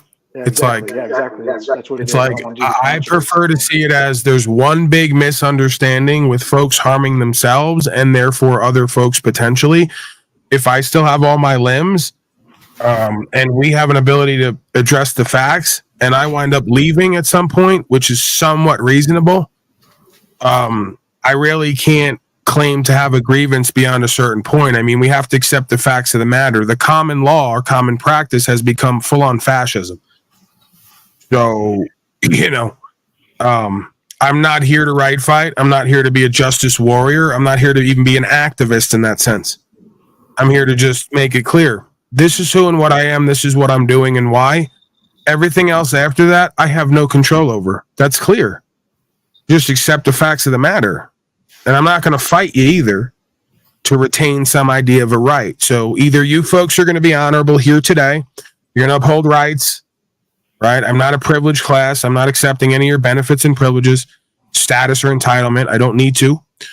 Are we going to uphold, the rights of a man of the people here today, or are we going to do some other course of action, essentially? I don't even need to get into all that last part. I'm not there to argue. I'm not there to be in controversy. At best, argue means to make the facts clear and presently known. I don't know their beliefs and facts in their world they live in. I don't have to. I know mine. And I'm going to put those on record and surrender the rest.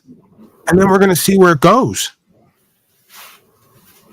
Come what may. I basically started something like that. I wrote a long letter. I was writing a private letter to the judge, just trying to explain who and what I am. And it turns out it's like a treatise on police overreach. I decided it's not a good idea to send something like that. But in there, I was basically saying who and what I am. This is what I stand for. I'm non-belligerent, non-combatant. I'm peaceful and loving. I'm not out here doing crime. I don't even carry a firearm. I carry a trauma kit, so if somebody's on the side of the road bleeding out, I can go and save their life. I'm not willing to take lives at this point in my life. I'm not willing to take a life. And I just don't know if that's the right thing to do, to tell him for this kind of situation, because if I do that, I give him information about who and what I am that he could turn around and try to use it against me by saying, "Oh, we got some soft shit here. We got a da. You're not interested in that. You're not interested in what they may do. You're interested in, if anything, like you said, communicating with that man behind the mask, behind the act, behind the uniform, and explaining to him the facts of the matter privately, who and what you are, what you're doing, what your rationale is, and accepting that he doesn't have to live in the world of what you believe to be true to uphold what you believe to be true, because the clause is pursuit of happiness. This isn't that difficult. Either we're honoring the first fucking line of the Constitution you all swore to uphold that I'm not a party to because I don't get my law from that document. I don't get my rights from that document. I don't get my philosophy from that fucking document. Yous all swear to uphold it. Are you gonna uphold pursuit of happiness here today, or do we have to like focus the definition of that? Because I'm pretty sure fucking traveling, smoking dope, and whatever the fuck else that doesn't cause loss, injury, and harm and consensual falls within the purview of that statement. Like, what are we talking about here? What are we doing? I get what you guys are doing, fleecing slaves who don't know who and what they are and can't read. Okay, so I'm not one of them. Can I have safe passage? Pretty simple. I'm not here to overthrow your business of shearing slaves and pimping on hoes. It's not my business to do that. I could bear witness and testimony. You could have a change of heart, but I'm not even here to do that. I'm here to secure my rights as I understand them from God through faith and trust and equity and surrender and faith. I don't have any other control or option or influence really beyond a certain point. I don't need to. Either they're going to be a wrongdoer here today or we're going to uphold what's true and what's right. It's their choice. It's great. I love giving them all the control of what happens to my body that then signals what's to happen next on a collective level. That's just what it has to be.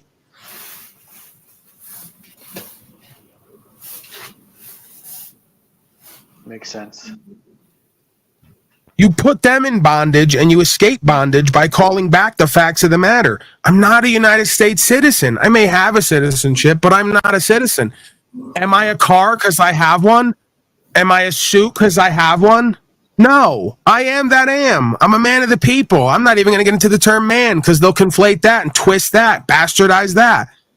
I am that I am. We don't need to go any further than that. We don't need to establish who and what I am. We need to establish the facts of the matter, who and what you are. You are honorable so-and-so. You're third party and impartial, and you can't move forward without consent. We understand the rules of court.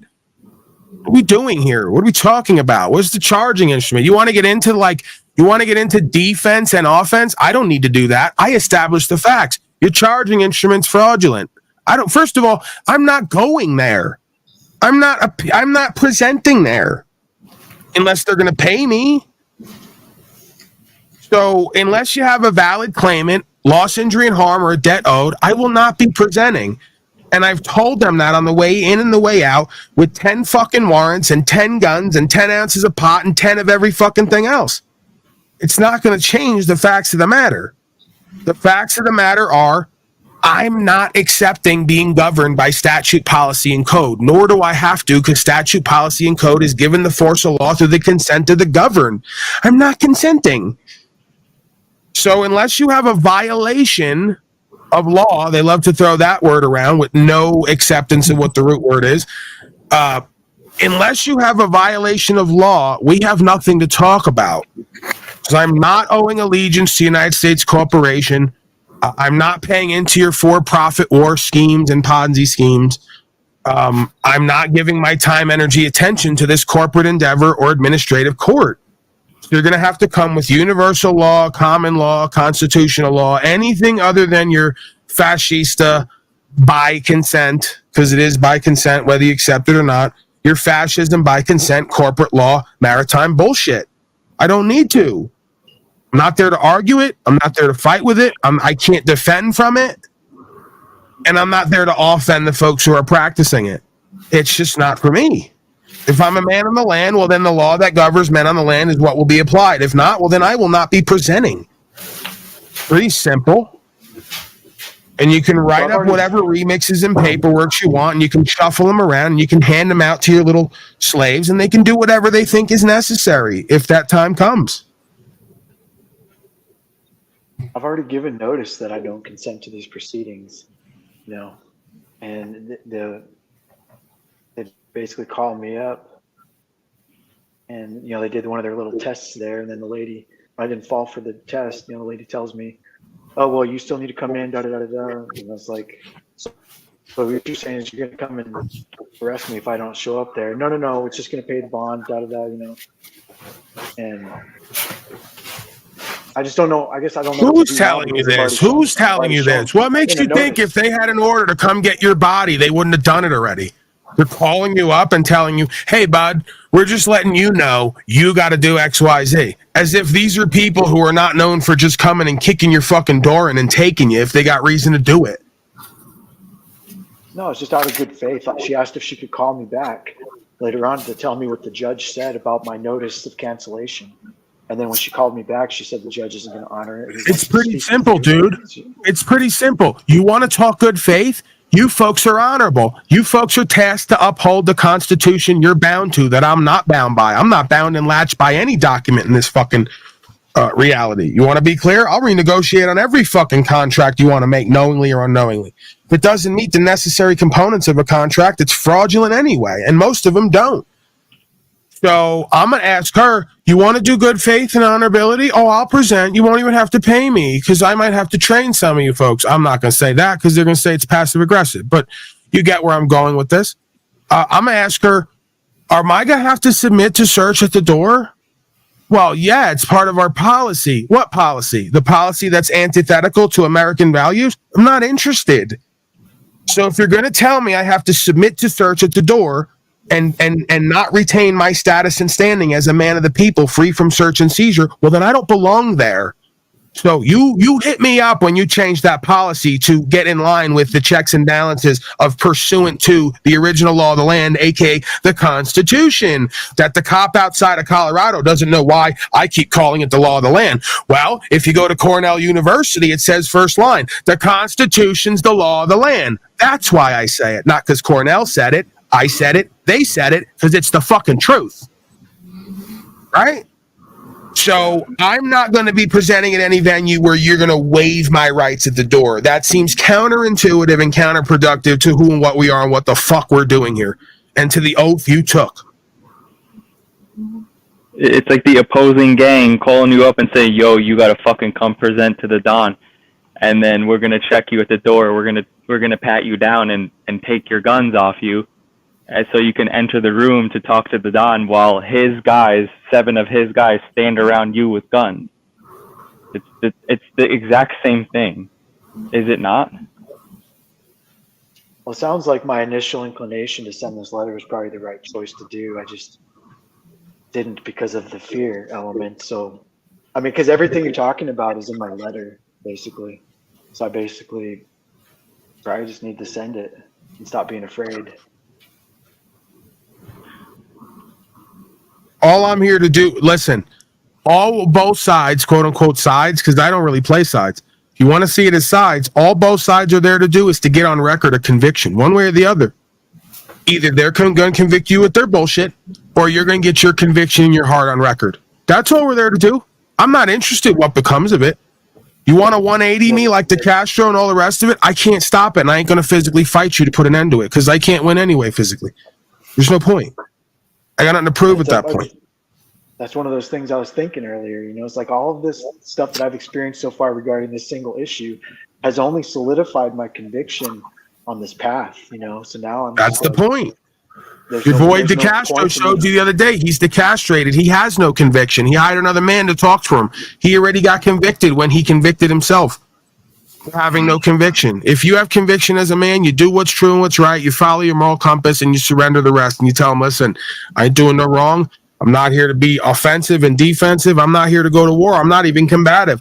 This is why I do what I do. I'm surrendering in faith that you folks, being honorable and upholding the Constitution, will do what you are tasked to do and what you know you're meant to do under God, which is give safe passage to God's people and pimp on a broken hoe who don't know who and what they are and don't want to know because they're an infidel-hearted, non-convicted-hearted slave. That's the game. You want to talk the game metaphorically, metaphysically? That's it right there. We're going to get you on record with who and what you are in your heart, your conviction or not. And if you don't have that in you as a God's man or woman people, we're really going to slay you and fry you if you want to play with us. If not, just fucking do what we tell you to do and throw yourself on the mercy of the court when you fuck up, because you're bound to fuck up. The average person commits 4 felonies a day unknowingly. Who are we kidding? The It's a average game person you can't doesn't. even win if you tried. Go ahead, Tim. The average person doesn't think that option is there. That's why they operate the way they do. They don't think that there is an option where you do in faith what you see as right. Because they and taught you you put it on that record. one option that would free you is the one thing you should definitely not do. That's why Slow State and the rest think I'm crazy. Because they pimped on you so hard, they taught you the one thing that would be common sense and obvious to do is the one thing you definitely don't do. Hire the attorney, plead out, do this, pay the That's the game. It's the subtle shit. The I devil's kind in of the went through that details, little right? loop. Yeah. I went through that loop yesterday. I was thinking, man, I shouldn't have fucking done this. I should have just like fucking done what he said. I literally went through that yesterday for like probably 2 minutes. I was like, fuck that, you know? Like, it's just fucking bullshit. I actually thought of DeCastro, man. Bro, how many fucking billions in taxes are paid every year? April 15th is coming up. All the fucking slaves are scrambling to do their tax. How many fucking people pay billions of dollars a year out of fear? Never once did they have any conviction that this shit ain't right and they're not supposed to be doing this. I've always had that conviction before I knew any of the code, and it turns out that after the fact, I'm right. I'll tell you one thing, you bitch ass slave. I ain't gonna be filing no taxes this year because I ain't made nothing. Me and Jack ain't made nothing. So you're the bitch ass slave. USC 123. USC 123. You a bitch ass slave, and that ain't me. USC 123. If you don't make nothing, they can't tax nothing, bitch ass slave. It's funny, but it's also true. You don't make no income. So excuse me, IRS. Well, this estate ain't made no income, so as soon as it does, I'll let you know. That's my notice. It's one fucking line, Mike. If they do fucking send me a notice and threaten whatever, potential barratry, just say, hello, sirs. If there's a debt that is true and owed to you, and then surely we shall make honorable remedy. But at this time, there has been no income to this estate, and I'll let you know if there does in the future. Thank you so much. Like, what else are they gonna say? I'm not gonna presume a bunch of shit and get mad and call them bitch ass slaves. 80,000 of you going around slaving everybody up. Nah, man. They just doing some business. They just doing offers. They just doing the devil's work. Apparently, that's what some people might say. It. I'm not saying it's You're like just pimping on broken hoes, man. Don't take it personal if you might be one. Don't hate the player, hate the game. Yeah, well, Timmy's right. They're like they're merchant pimps, basically. You know, they're merchants and they're pimping everybody. They're like, hey, bro, how much income revenue you got? And you don't even care to look at what that means. You start answering. Oh, I make like 40, 80, 70,000 a year. Gotcha, bitch. Why are you answering income and revenue? You don't even know what that is. They didn't say how much value you pulling in. They didn't ask you. They asked you in a specific way to get you to accept that you believe you understand what those words mean. Once you accept that, they got you. Because you're claiming you're doing their game with their words that they've defined. Now they got you in the fucking loop. And the cognitive dissonance is the same every time. If you get one-on-one with somebody drunk or however they like get past their inauthentic corporate bullshit, you say, do you really believe in this and agree with this? No. You think it's right? No. So why you do it? Fear. It's the same fucking thing every time. I believe I got revenue and income, but don't know what it is. I'm not retarded. Paul Unslaved is retarded. He cares about the meanings of words. Why did he do that? He shouldn't be caring about the meanings of words. He should just be fearful like me. What an idiot. It's pretty simple. Do what you're told. Why even care about the words? It's always going to go the same way. Just be realistic. Don't live in faith. You fucking idiot. Tommy, this is the best coffee table book ever. It's just going to be a list of excuses and justifications from the average slave. And then people can read it and figure out if they're one based on the reverse engineering.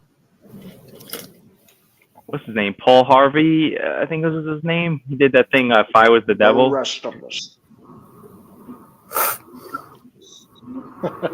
How about that? He's like, if I was the devil, I would like, convince everybody to have no morals. If I was the devil, blah blah. It's a good one. I don't remember that specifically, but I used to listen to Paul Harvey when I was younger. Oh yeah, nice. All right, Timmy, I got to eat something. We got to wrap up soon. Do you want to I view really gotta get out Talcott of or here. what? I spent too much time up here. Yeah, get the hell out of here. You got to cycle in fear and then write letters and rip them up. Your daddy back there. You got a daddy judge now, just like we all got a daddy. His new daddy is that judge. I'm going to judge you, boy. I reject that. Mike, I'm your judge. It's me. I'm going to judge you, boy. What have you been up to? You been beating your meat? You been smoking the devil's lettuce? You been packing guns and poking pussy? What have you been up to, boy? I'm going to judge you. I'm wearing a black dress right now. That's how you know I can judge you. What do you think of that? You know what you should do, Mike? You should just send this quote-unquote judge a voicemail and then sing him this song. Oh, back to school to prove to judge that I'm not a fool. I've got my lunch packed up, boots tight.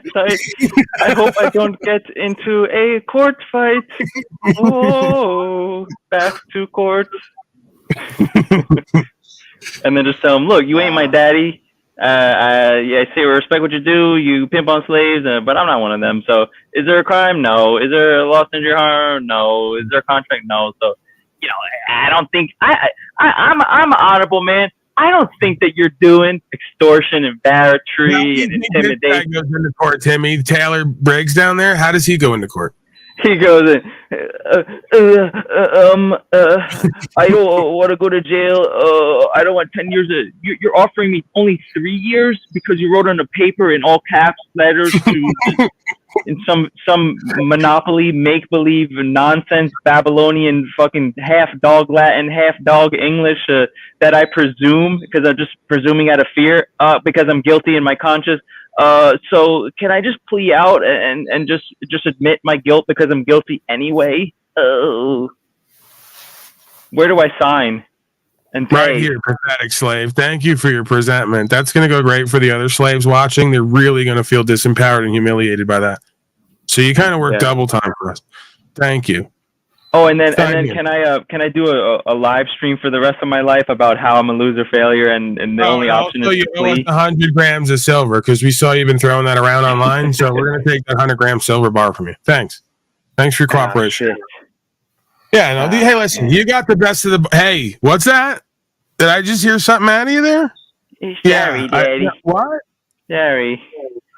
I'm so sorrowful. Yeah, I thought so. All right. You know I hold your whole life in your hands right now. Hey, quiet back there, pig slave. We got another filthy slave in the audience who thinks it has a voice. Okay. Debbie, go ahead and stamp this slow state character. This Mr. Briggs. He seems really submissive and kind of broken and just indoctrinated and worldly. So we've done our job here. We've convicted him on record. No sense beating him and whipping him anymore. I mean, just having to be him and live like him is punishment enough. Am I right? Okay. So, yeah, we're going to set this over. We'll meet again 6 months from now. I'm going to assign you a babysitter. You report to her. And, just stay out of trouble, okay? Pathetic bitch-ass slave. All right, I'll see you later. Bye. Another one for the books. Debbie, you want to do lunch? What are you thinking? Greek? Italian? Chinese? What?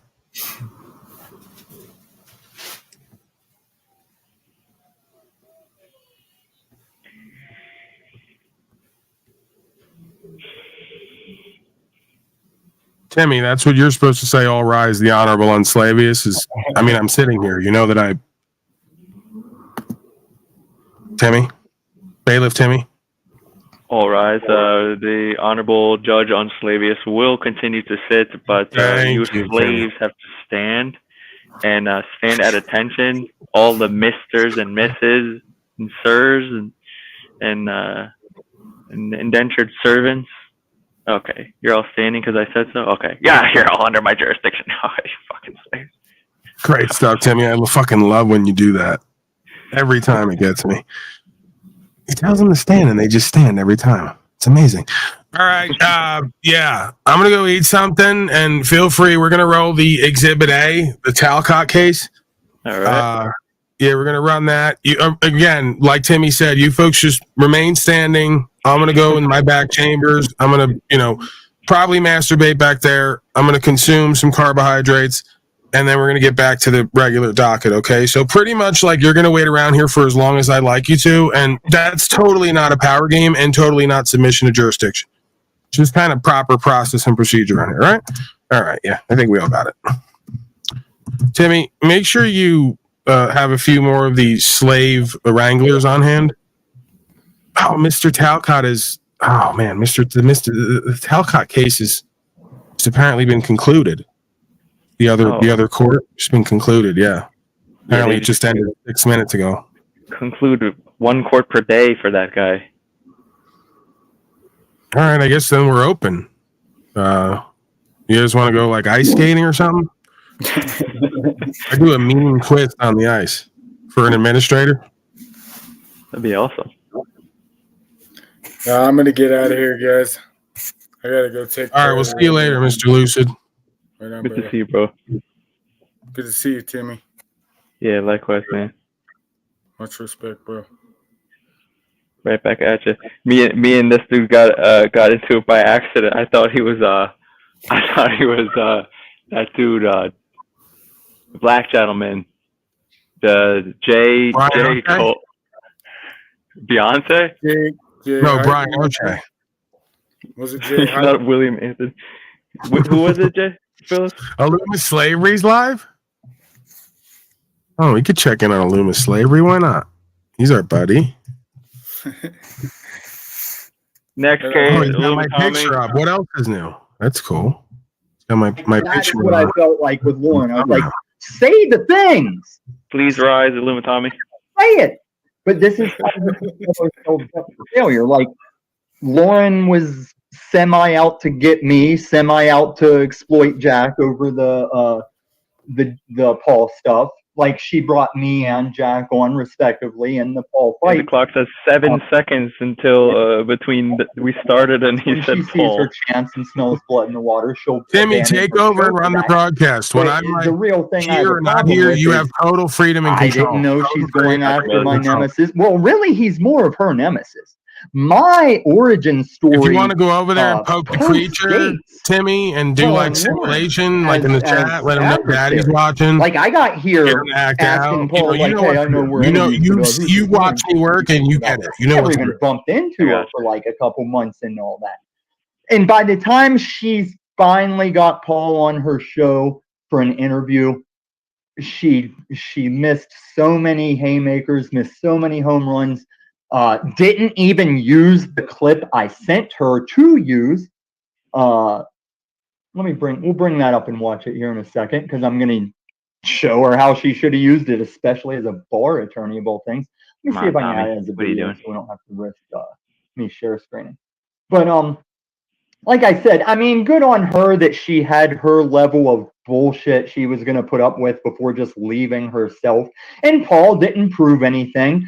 All Paul did was give me a lot more shit to call him out on. That's how I feel she dropped the ball. He openly was displaying what this clip I sent to her is an example of. Which is, yes, I'll agree with Paul on a lot of rights and freedoms, on the discernment between man on the land versus the system we are in. But then she didn't even catch Paul up as he just walks away from that. And this video also shows that. Ironically, this video is from Paul watching my Lauren De Laguna. Here it is. Watching my Lauren De Laguna interview. Give it a second here to upload and render. While that does it, let's hit you guys. I know 2 channels worth have already shown this, but let's run a little commercial to pay the bills.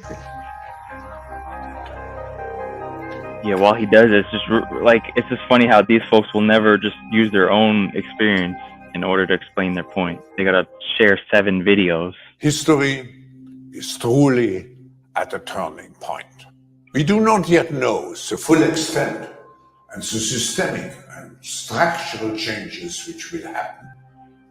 However, we do know that global energy systems, food systems, and supply chains will be deeply affected. In times of crisis, the role of governments is more important and more relevant than ever.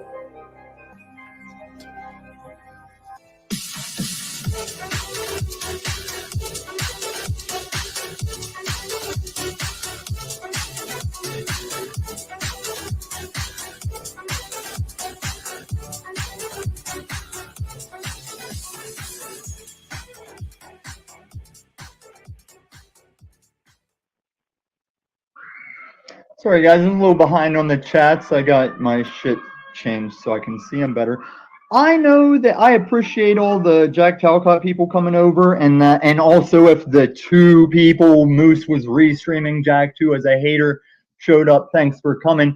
I assume, yeah, there are a bunch of Paul people broke out because they're fucking pussies and they know what's coming. You guys can just chat away about who's daddy. I'm about to wreck your daddy for what? The third, fourth, fifth time. You guys aren't shit. And for as much as you guys try and talk about who's scared of him, your daddy was so scared of Lauren De Laguna, he had to have the interview in his house with all his cronies around to talk shit. I handled her myself just fine in her house, solo, just like I handled Paul and his whole cult. You guys ain't shit but a fucking support crew for bullshit. Hey, you didn't need any of us, sir. Let me show you how much your daddy ain't shit right now. Let me show you guys what you don't see coming. Boop. Let me give you an example of just how much I own this guy. Is everybody ready? This is all real time, everyone. This is real time history in the making. I know I've wrecked him, but this is my ultimate display. Watch this. Can you see my mouse? Oh, I'm done with you, bro. I've given you 4 chances to come up on this couch. You used 3 of them to say nothing. 1 of them to overtalk more than Lauren. If you grant me anything like your Lauren De Laguna interview, well, you know why you can't, because you ain't shit. I mean, at least with Jack, he understands I'm trying to help him. I'm trying to show him what he's trying to say, and if he is that faith, this is where he needs to realign. I tried that with you, Paul, and you said it was, I wanted to cupcake to you, and I desperately wanted to work with you. No, and to guide a lost little boy. And then whenever I gave up on you and became your nemesis, you said you didn't love me enough. How's this for not loving you enough? Keep showing up, Paul. Ain't no sub of mine. And I'm sick of this shit. You know who this is right here? What is it with OTW? I get trying to make fun of Jack to cuck to your daddy. Why do you keep putting Jack in all the thumbnails? Like you put him in there like you guys are wrestling tag teams, like you're mobsters together. You guys are fucking Jack opposition. And he forgets that a lot. But I'm never blind to it. You guys suck. You guys fucking suck. And we're gonna show that today. So like a salesman. We're gonna get to that in 10 minutes after we sell the bullshit. And everybody, oh, sorry, I'm not on videos. Relax. Let's count how many thumbnails fronted Talstock leading up to Talstock. And that's give or take whichever ones have been deleted for whatever reason. We're like, here's like Talcott looks pretty cool as this like balding wrestler guy. He ain't part of this trio. I mean, even whenever he cucks back up to the alleged not the mom, I still go, Jack, stop. Jack, please. But the fact that OTW will always drop the I love you, bro, but yet he just shoves him into every AI. I appreciate it because now Jack can go report see, this is how OTW is fucking his daddy in the ass, whether they both know it or not. Every one of us, there's me in Flow State, and there's Wizard. Like, we all know everybody in Paul's thumbnails. Most likely, if he's hating on you in a thumbnail, you at one time were either sought out by him as an ally, or maybe you went to him with some kind of olive branch. And all this list of enemies he's cracking on is people that have pissed him off. or that have What does it concern that you he so has much, pissed though, off. Tom? And then in hindsight, he says he never respected or wanted to work with any. He's a fucking joke. He's a joke of a child of a narc. And we're going to keep exposing that. I don't have to be subscribed to the faggot to keep exposing that. I ain't got to do shit but stay white and die. So let's find the first Talstock fronty thumbnail here. All right, here we go. I think this was Talstock. Yeah, because I remember they cited when it starts. So we'll start here and work back. And there's a number you'll notice in this mix will bounce between Talstock support, and you can tell when Jack had pissed him off or they had been at odds along the way. This purple one is actually an homage to me because I was on somebody's stream saying that cracker ain't shit. He ain't done shit. He's not currently doing shit. And that's what inspired this that day. I remember that one. So here's a Talstock. Where's my righty thing? Because by the time we get to the donos of the live event, I'm gonna need my pen. All right, there we got one thumb. That's not a good pen. I just had my good pen. Yeah. And it looked like the chat was asking. I guess you guys were asking about this hat. Yeah, it's just my hat from when I washed dishes for Elon Musk's brother's restaurant chain, which is what led Elon Musk's brother to start doing that thing where they make there ain't no link today, Kraka, but I hope your daddy's watching and he's had 4 times to come up here. He needs to dono if he wants up here. Today, he's free to restream this truth bomb I'm dropping on him, this reality check, this illumination of what type of dude he is. Get out of here. Thank you for viewing. Thank you for raising the overall max viewers. You guys are fucked. I told your daddy I've had long games since I put the word long game in his mouth. Oh, yeah, that's the way to. I'm not even going to share your check. I didn't do that one. I did the Breaking Bad one. And I became much more successful on Breaking Bad than your daddy could sober. He's a joke. And he knows that already. That's why he's scared to come up here. And once he does come up, he's scared to talk. Doesn't matter. I don't need him to talk. I got everything I need on him. All right. One Talstock thumbnail.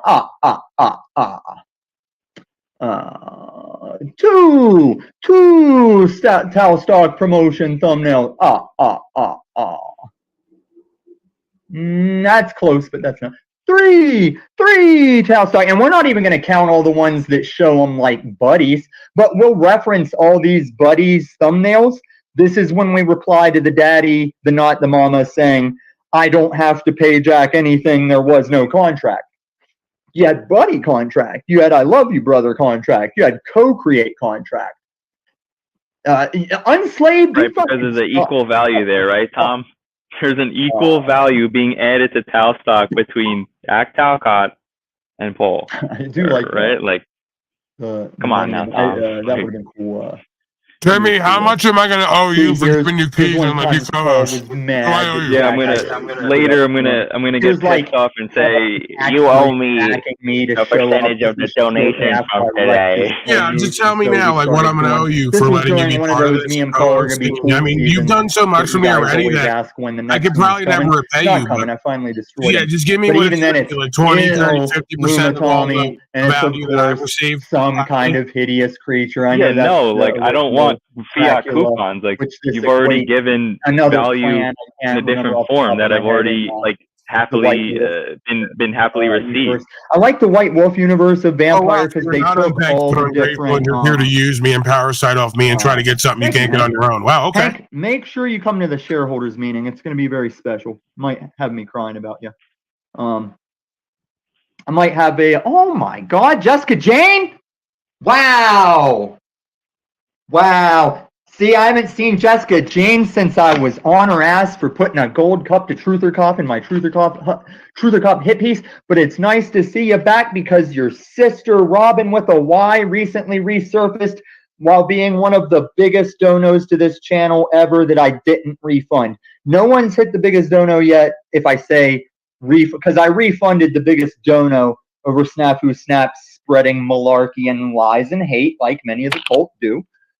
We let him do it, and I said, okay, you can say that shit. I'll go ahead and refund everybody donating to my dog's bills. And we'll see. See, as much as Snafu claims Another to guy love who his needs money dog, for his he has a dog's dog. bills. Another Why would you Mitchell. want to fuck with my dog and talk shit about my dog? That's I'm the not good grifter. karma. I'm the liar. For I'm on here to grift God's while he sake. hates on me constantly and then asks for money And for if his nobody dog. noticed, Snafu met up with me And the on dog probably got sick Rebuttal from living Bar. with him and Could eating not fucking shut up about meth PDF. Getting another close, rich guy who needs Steve. money for his Thank you, dog. Steve. Thank you, Steve. Getting close. Still didn't beat Robin with a Y. And I will be out in these streets on the Eclipse end of the world day to get my photo ID so that I can eventually actually collect this shit. I know Flow State told me I could hack my ID, and I know I could do that. He recognized the Photoshop skills. It's not how I roll. When I say I'm gonna abide, I'll abide, and it doesn't make me a slave. Actually, I'm a slave. My slavery to my God is what makes me one of the freest men walking on this planet. Paul doesn't get that He either. just told me to I've take the blocked a number of medication. his cult for walking around repeating them. They talk like they're not a cult. How come they all follow me around going, you're a death worshiper, you're a death worshiper? If this isn't a personal vendetta, why does your whole broadcast revolve around me? My Because God you're doing God's work, resurrected from the focusing dead. on me 24/7 for God? It's not personal? Come on, Tom. Tom has completely lost touch with himself and reality. Oh, He's that was another the day I said, oh, I bet you if I get up here and make a big standing up front, Paul's going to let me wreck his little boy on this. Moose was trying to come back into producer Moose on this day. This is probably a bigger me day than this Illumitami Rising. But this Illumitami Rising was spawned from the day I came and wrecked Moose so bad, all Paul could do is keep putting me up the timer and keep you get like a resetting the few timer. dozen people who have It was feelings about me who show up regularly and I give think you that 2, led into 5, that 10, thing where 20 everybody was bucks. getting kicked from the You know, it's not a living, like but around those days. a little 'Cause that's extra when I here and first there. had the Passive income, right? news idea. The passive aggressive niche toward me is passive income. I know there's some more tells. Vogue money. Look, guys, the only thing, the lead up, the promotion, the marketing for Yeah, you get a few extra rocks of math every month and talking shit another about fun me. fact of this You know, lore, whatever. Talstock happened It's a dishonest while everyone living. thought You're I used was to it. dead or in jail. That's fun fact. Well, I don't want to miss any super chats, guys. We're gonna intermittently. Sorry if I miss any lucrative chats or important chats. I'm gonna be intermittently checking because I gotta stay on task. We're gonna watch. If taking this goes long into Talstock, we'll make it an episode 2. But we're gonna get through as much of this as we can after we count this. I'm gonna get faster about school. Let me know if I've missed any.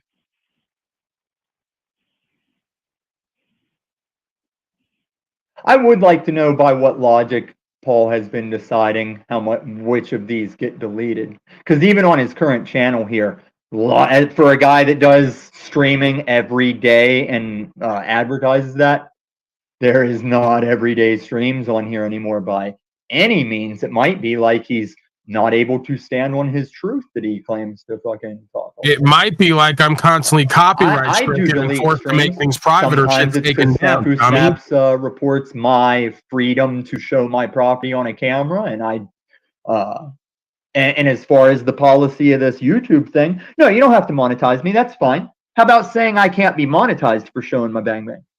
But Snafu, you fucking moron, as much as you run around trying to say you did a thing, every time I show a bang bang, it's for you. Because you're the only one that's going to report it. You or your daddy. And that's why I do it, you fucking morons. And then whenever you come to my face about it, I'm like, good job, dumbass. Just like, as long as I'm going to get up in it on your daddy today, there ain't going to be shit you can do to stop it.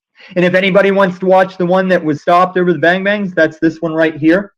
Paul the Coward. Watch him lose his mind once I tell him I love him and my Jack Lauren his Daily mind. Good interview. He disguised it, and he was beefing with see me and freak Jeffrey, out. and I think this is Zen.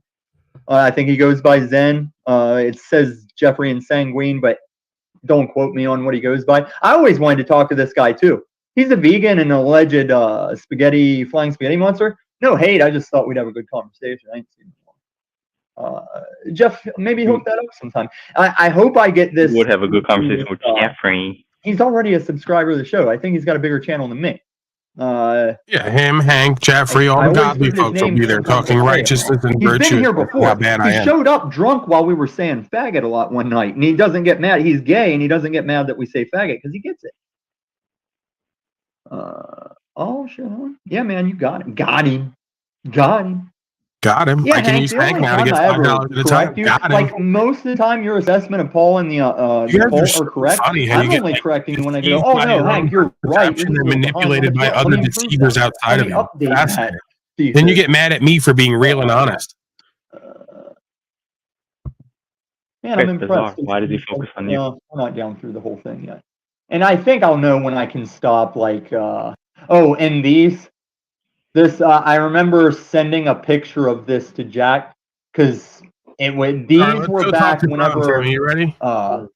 Me and He said Jack. he's not doing channel. He won't throw the link. I got Jack Oh, to, like, he's not gonna put disband the him, and link? Jack started doing his own channel, Hardcore. Well, I and when can't Jack do decided that. he was That's not coming nice. back around to be friends with He Paul said you're again, scared. next time Paul was restreaming it, So he's was saying with I'm this scared, fucking but he's demon scared? clown thing.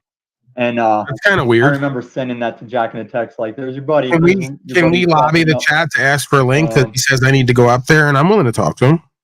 What's old Tommy boy? Oh, and He's doing it for a year and a besides half. counting the I'll give him some attention since he's promotion. definitely in need of it. Look how long, even a year ago, they started right away with all the implication of Jack's. Like, we passed the one where he's camping out in a storage unit. Here's the guy's All carrying. right, let me help this guy out down there because he can't figure out the difference between morals and ethics. There's nothing immoral about cutting someone off and disrespecting them and not caring about their opinion.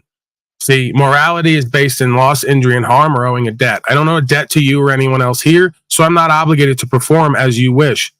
Okay? Nor is it immoral, again, to cut someone off, to even curse at them, to disrespect them, or anything else. You could argue it's unethical, but unethical for who? A white gorilla or a sophisticated, civilized, passive-aggressive, lying criminal?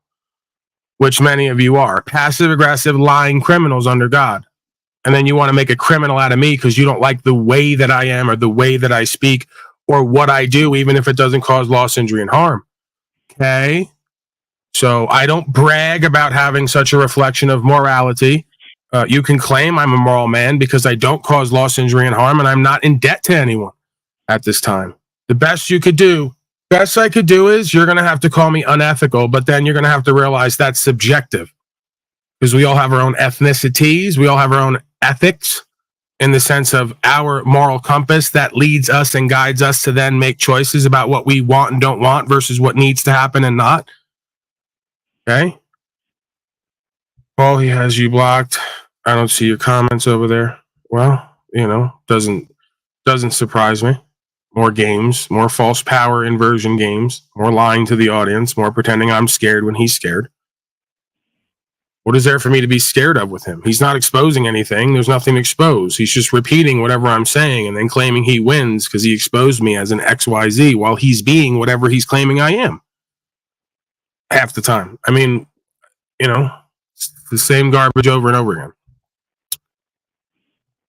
So there you go. You got your explanation on the difference between morals and ethics. Come back to me if you need any more clarification on words and terms and how this life works. I'll be here for you. I'll leave the light on for you. Him out on his couch. Here's Jack in a tent. And look, man, Jack makes mistakes. Jack's as fallible as any of us. We're all fallible. I'm not sitting here saying Jack's always right. Jack's justified in the mistakes he's made. I'm just like, this show is about showing why. We're not victims. Fucking stacks. And he was like, you got stacks, makes whatever stacks him on. He's rocking 10 stacks. You should have money, man. He's trying to play up his wigger fucking front dogs for God, man.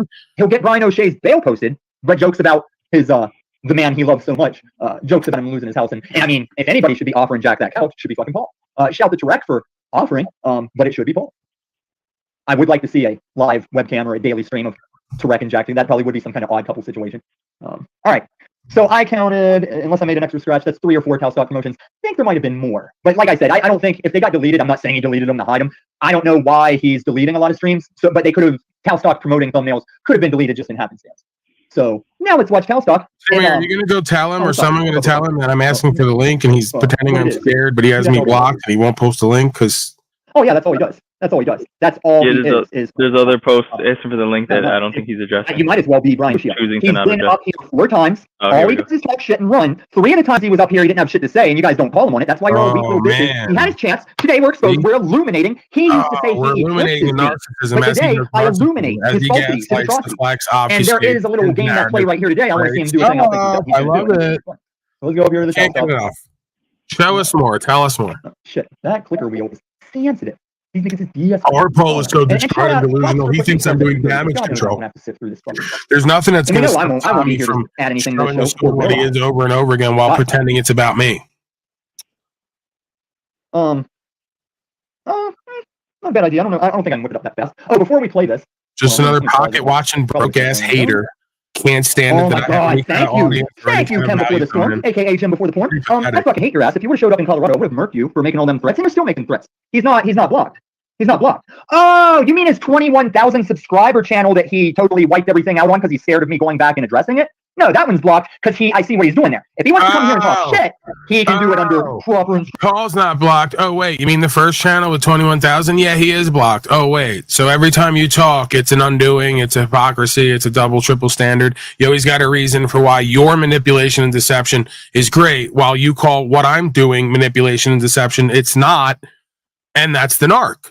He keeps calling me a narc while he's doing it. That's so fascinating to me. The projection thing, see, Timmy, the projection we talked about earlier. Projection motivates people. And when does that start, Paul? I know. I get the you guys know. I know it's not anagram. You guys know I always forget what that thing is. When does the proper instruction start? All I see is a fat nobody telling everybody they ain't shit. He's everything. Because of what I've done on my most. This is my channel's most sought after fan. Some of these channels put so much weight on a single chatter. That's impressive. They have to just do whatever he wants you to do, into your yard, and then we're gonna be okay. And you're like Tom Cruise. 101. Damn right. Now I'm starting to charge. False authority, false emotion, cognitive dissonance, hypocrisy, double, if triple you click your mouse is spinning wheel over something, it'll open it in an extra tab. Or at least on mine, that's what it does. It's probably Sam. delusion, denial. Pulse is there. Julian, this is the last time I'm going to address these podcast fucking Proclamations of being rich, He but has you been have up no here 4 money to times. Did you not spend for catch a that show? dog. He was up here 4 times. 3 of the times he showed how scared he was to not say a damn thing and sit there and chat in the back wreck. Could you imagine any cultist saying that someone doing it that to him would win? Take the And wheel. before time, he couldn't shut up like he can't do for anyone that's showing who he is. Guys, I'm doing it right. I walk with God. Your daddy doesn't. And I'm not saying that as judgment. It's we're polar opposites. Get a fucking clue. I can't help you find Jesus, dude. Your heart is harder than the truth. You're a son of your daddy, and you're also a fucking liar. Shown in. Oh, wait. I got to remake that video because I got to chop off. I was wrong about the dual bearded men. But I was so close that I still have to convince people that no, it's not the same guy. Shout to Flow State. Even Flow State was like, I'm like, Flow State is not the same guy, but here it is. Flow State watches it. That's the same guy. I'm like, I know, right? But it's not. It's not. And shout to Flow State's. Last night was the first time I saw Flow State's hate montage. And on my hate, like in Flow State's hate montage, they're all like Flow State, blah blah blah, this and that. For mine, I just have to string together everybody saying my name, and you can just hear the way they're saying. I can just have them all saying Illuma Tommy and as many times as they say it, like the Truther Cop thing. But you just hear the disdain. Like CBO, I got Illuma Tommy, Booma fucking Tommy, Illuma Tommy. I turn on Illuma fucking Tommy. I don't even have to put in what they're saying. I just have to string of the names. Listen, I am a man of God. And whether we're in post-millennial reign or not, you live on a planet where every 4 corners of this globe knows Jesus and can find Jesus if they choose. That's your personal responsibility, Lubass. And the fact that this is the first time you're getting all adamant on my channel on behest of your daddy means I'm going to lean into what a piece of shit you are. Because my hopefully sister in Christ, Sophia, she thinks you're good people, and I'm going to show her she's wrong. But that's why I tell her not to venture into the woods alone, too. Another narc quality. He picks out the most disturbed, disconnected, dysfunctional people who show that they're needy and plays to them because he knows they're the most easily manipulated and suggestible. Narc 101, that's you. What a day. What a great day. This is kicking off. He's such a narcissist. He plays to the lowest common denominator to get them under his umbrella and under his spell so he can manipulate them and use them. Tom Talcott. It's fascinating. Great, guys. If you're a current new viewer, maybe you don't understand the lore we're talking about right here. No matter, this is actually good. This only proves more and more success. Because that little bitch boy faggot, Paul Unslaved, I've warned him for his timeline, 2 years. Said, Paul, they'll get you. The further up this ladder you get, they're going to get you. Because I'm just your viewer saying that's hypocrisy. That's a lie. Thank you, TW. Thank you. TW. TWV. Get it? Dub V? That's how we used to say West Virginia. And even though it was for WV, we also meant like a double V as a W. See how we do it? See how we do it? Oh, we were going to play this video first. Now, let's just kick it off by, I took time out of my cool fictional editing to fucking, find and cut this out for Lauren. She didn't even use it. So I'm going to use it. I'm going to show you guys what a fucking hypocrite your daddy is. So your daddy has always fronted, and I agree with this shit. Here's some shit I agree with on your daddy. Driving versus traveling. Traveling, I'm just a man on the land moving myself, me and my associates, me and my property. I'm just traveling. Traveling. I agree. Driving is when one is on the road for commerce and you must license, insure, register. You must do all the things to drive for commerce. Here's Paul, mad that I'm on De Laguna agreeing with a lot of his Solve stuff. Here he is, outing himself for not even driving correctly. Streaming. I did drop the ball one time because that reminded me when you asked about if I have a job. I highly speculate that Paul may be doing DoorDash, and that requires license plate, registration, insurance. And if he would agree that that's why he got them, I would say yes, that's what we say it is. Because you are driving for business, you must. No, I don't do DoorDash any longer. My needs are met through this. And with that said, when I was doing DoorDash, it wasn't my vehicle. So I was actually working with someone else and splitting it. Like right off the bat, he's fucking up. With very little. That's already a no-no. Reinvesting what I got. So it's not true. Again, it's not true.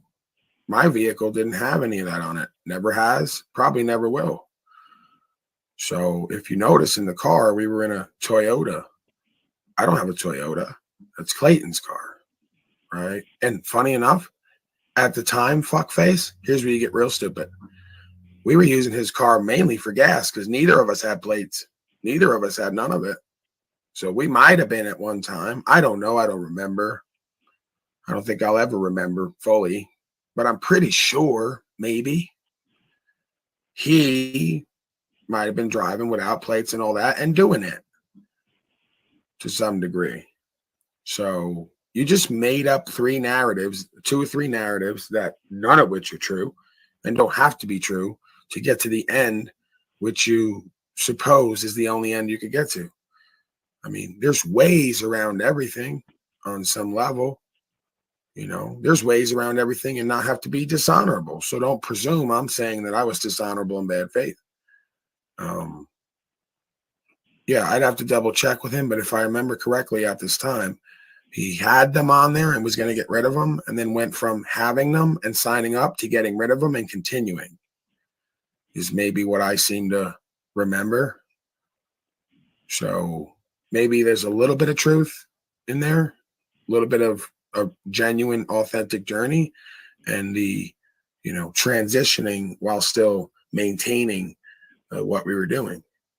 Well, was there loss, injury, or harm in that? No, action? there never is. But you know, they just suppose that there's a. Well, why is Tommy bringing it up? Is he a representative for some code? Yeah, I mean, it's ridiculous anyway. The idea of it that just because there's somebody on the road bringing a sandwich to somebody else for trade of payment means you can now be taxed, licensed, and registered. Commerce. Okay.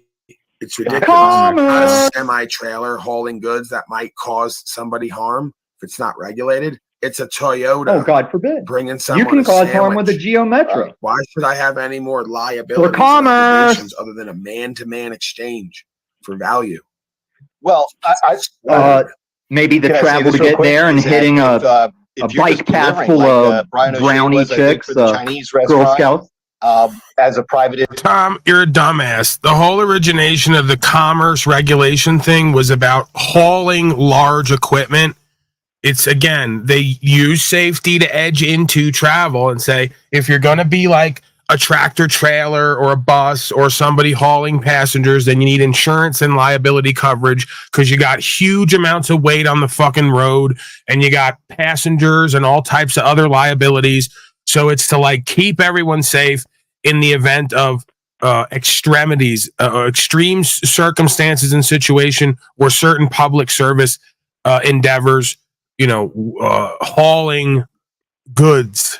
This is mainly initially, as I understand it, for tractor trailers, semi trucks, hauling goods interstate, shit like that. Or buses, city property, right? And again, it starts off as city property because the city can regulate itself, and then it starts extending over to the roads, and then it extends over to tractor trailers and this, that, and the third, and now it's everybody, all places, all times. Me bringing a sandwich from the deli to someone in exchange for value is hardly doing commerce on the road that could potentially cause a liability outside of everyday travel and affairs. It's a ridiculous fucking logic, and I'm tired of having to use logic to undo your belief you learned from me that I was talking about, which is theirs, not mine. They believe they have a right to use commerce as an inroad into regulating the people and all their movements and affairs. I don't necessarily accept that. Just because they put it forth, and that's the origination point, that leads over to them regulating everybody at all times because they claim we're always on the clock and always part of a corporation. It's just levels to the discussion. You're too fucking inept and unaware pretty much everywhere in your life to conceive of the different levels of consciousness and awareness and law and legality and philosophy and all the rest of it. You just only see in black and white. Just like Paul's the enemy, Paul's the bad guy, Paul's the narc, while you do everything you're claiming I'm doing and worse. Individual, right? Doing that, then of course there should be nothing involved with the state at all. That's you as a man making a living. That's your liberty, right? If you're working for a DoorDash, right, you probably contracted with them. So then there might be obligations to fulfill that contract. But if you're just doing the act of very much, very much capacity, then there should be no jurisdiction over you whatsoever, because you can't tax a man on his I think you said livelihood. contracting. If it's an enterprise, a corporate enterprise, it's different. But if you're just a man, you can tax a man on a fucking. I have a hard time understanding where the state is involved in that. At that, I yield. Oh, I believe that. I believe he has a hard time. My problem is, I've been on his show, like, so in does that his daddy. logic, his boy Lucas should have in Canada. He should have all the proper registrations to rent his houses to people, and he claims not to. And he claims to evade Lou taxes. Bass. I'm like, well, Paul, would you not back me up on suggesting he do get those titles and registrations to take money for a service and be taxable? This is the shit that you're constantly battling Goblin and Paul on. Like, let me have that fight. And they want to talk about things I've done in the past that I would admit to and not give them nothing more because they ain't shit. That's what they're gonna do. When I quit being. Oh, welcome, Lou Bass. What a day to show up, huh, you stupid Canadian bitch. And I liked your farm streams, Lou Bass. I used to like how you'd cam up and be doing your outside work. And your daddy actually bitches about that. Ain't that weird? Let me change this up. I know you guys want to see this boxer nose. Let me change this up. There we go.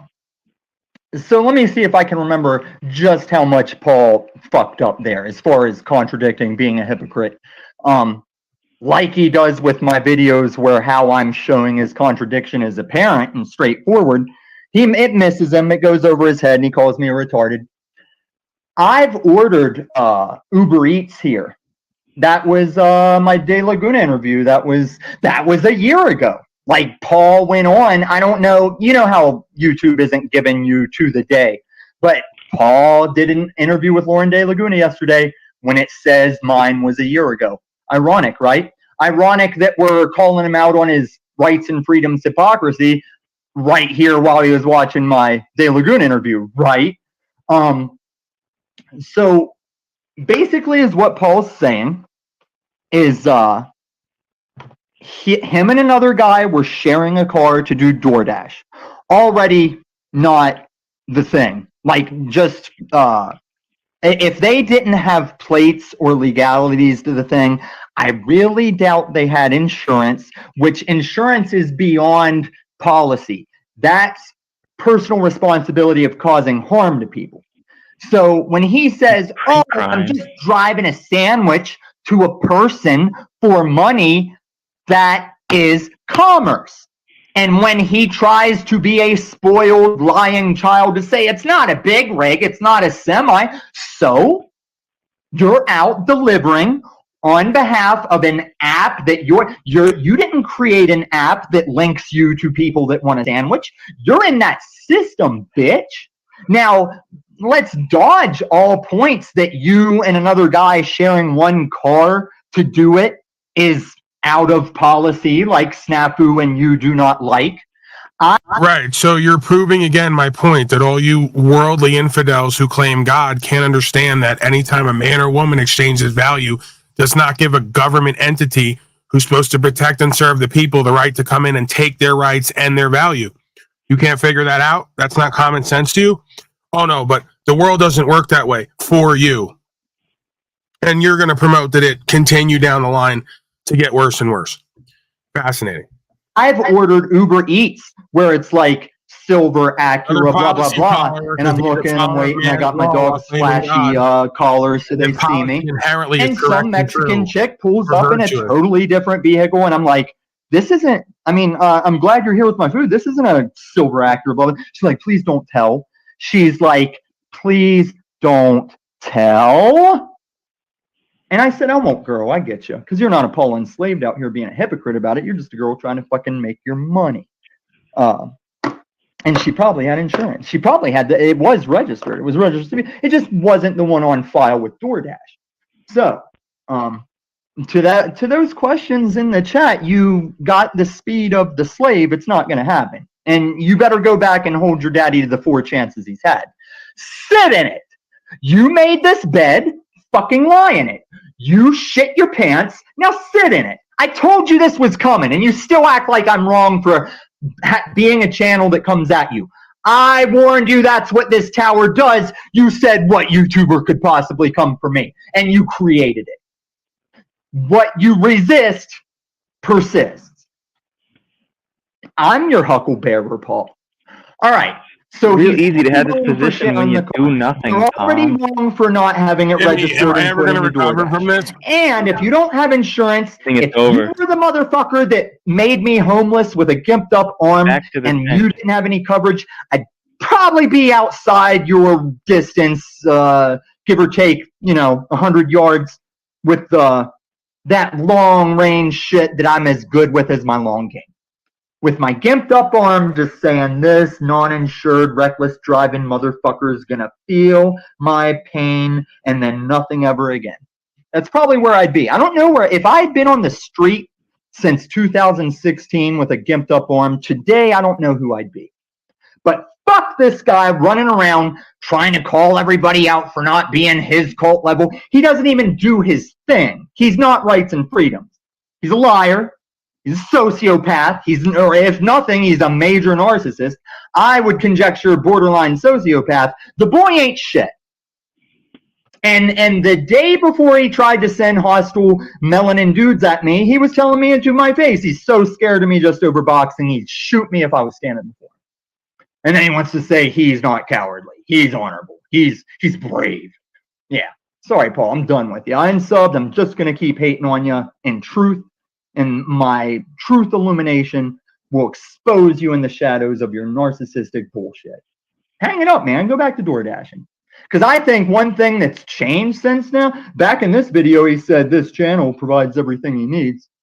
I bet you it's not that way today. And I guarantee you, as long as he's known me, I've been paying for this 2-bedroom in Denver. He ain't been able to hold his own fucking apartment. He lived in a fucking house that we don't know who was letting him do his show in his garage. I bet you Paul's never had his own place. I bet you he went from living with his dad to just bouncing. I know those types. I know couch campers, man. I know couch campers. All right. So that was how De Laguna totally dropped the ball. I'm like, I gave you that. I thought for sure. Time I rented for 2 years by myself, just like you in that hovel. I had a better apartment. I thought she would have been $2,000 a month over that. Much less, it's like sure, you don't have to come to me whenever you're going to do an interview with Paul. Like Grace Thorpe, I could have equipped Lauren to do much better. I could have equipped Grace to do much better. But when you want something done right, am I right? Let's do this. Let's say around 2:30, 45 is when the festivities kick off. Guys, everybody, this was a major time of everyone projecting if I was dead or in jail. I get in on the stream, guys. I take part in this stream. I don't come up on the panel. I don't cam up. But my words get in the stream. Let's see if anybody can notice it when it happens. What does it say? 2:30, 45. Oh, almost got it. How about you? Flippy flop, but especially when they come out with this CBDC, and you all know it's coming. So you better get ready, and you better have everything. No, CBDC, it doesn't get you high. It's good for your joints and cancer stuff. CBDC. Bullshit Y2K thing. Dude, why didn't I think up the CBDC bit before?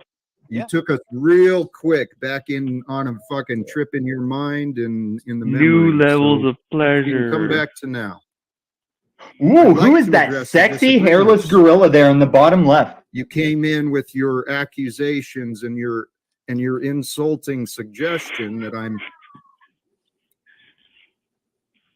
delusions of grandeur. Now I'm going to look it up now. from there, hey, I'm not caring about the definition. I know what it means. Your assumption that that is my problem when you admit you do. First off, Jack giving me the little nod that day, rocking the t-shirt vest combo. Jack looking like a roadie for Jethro Tull up in here. Paul, this was back when his old lady would still let him do the show in the living room. How quaint. This is also early Cynthia days. If you want that lore, there's Hard Hat. Between then and now, Hard Hat reformed. Timmy, how does he not realize that I'm streaming his whole expose to my audience, proving I'm not threatened by it? I think he's trying to How does he not reincorporate figure that the out? community after being excommunicated. Like Timmy, if I was threatened by the expose, why would I stream it to my audience? Enslaved. If he figures it out, his weird, huh? stream ends. His rap Shows ends. your own ignorance, does it not? You admit to not knowing, yet you want me to accept your insulting conclusion as though I don't fucking know myself. Excuse me. Back to now. Okay, can I talk now? Please do. All right, I'm going to prove it. A delusion. And does anybody notice this Poncho dude is one of many people that are an example that Paul has accumulated some of the most white trash redneck pieces of shit because they're the ones that are susceptible to his bullshit. Like Fifth Wheel. No, that's you. I just said that earlier. It's funny you just projected that because I already said that about you earlier. True. False belief in one's own superiority, greatness, or intelligence. People experiencing delusions of Where grandeur is do not they just said have Tau stock starts at like 2:30, 45. self-esteem. Instead, they believe in their own greatness and importance, even the Paul's face not good of with numbers overwhelming anyway. evidence to the contrary. Overwhelming let me- evidence showed you to the contrary. I mean, they might have hit it close. Can you believe it's going to go from this to Jack and Paul eating And yes, you have had some improvement. eating Got edibles it. and You shit? Hold are on. still not Wait. out of this shell. Okay, hold on. I want to repeat back what I heard from you. Okay.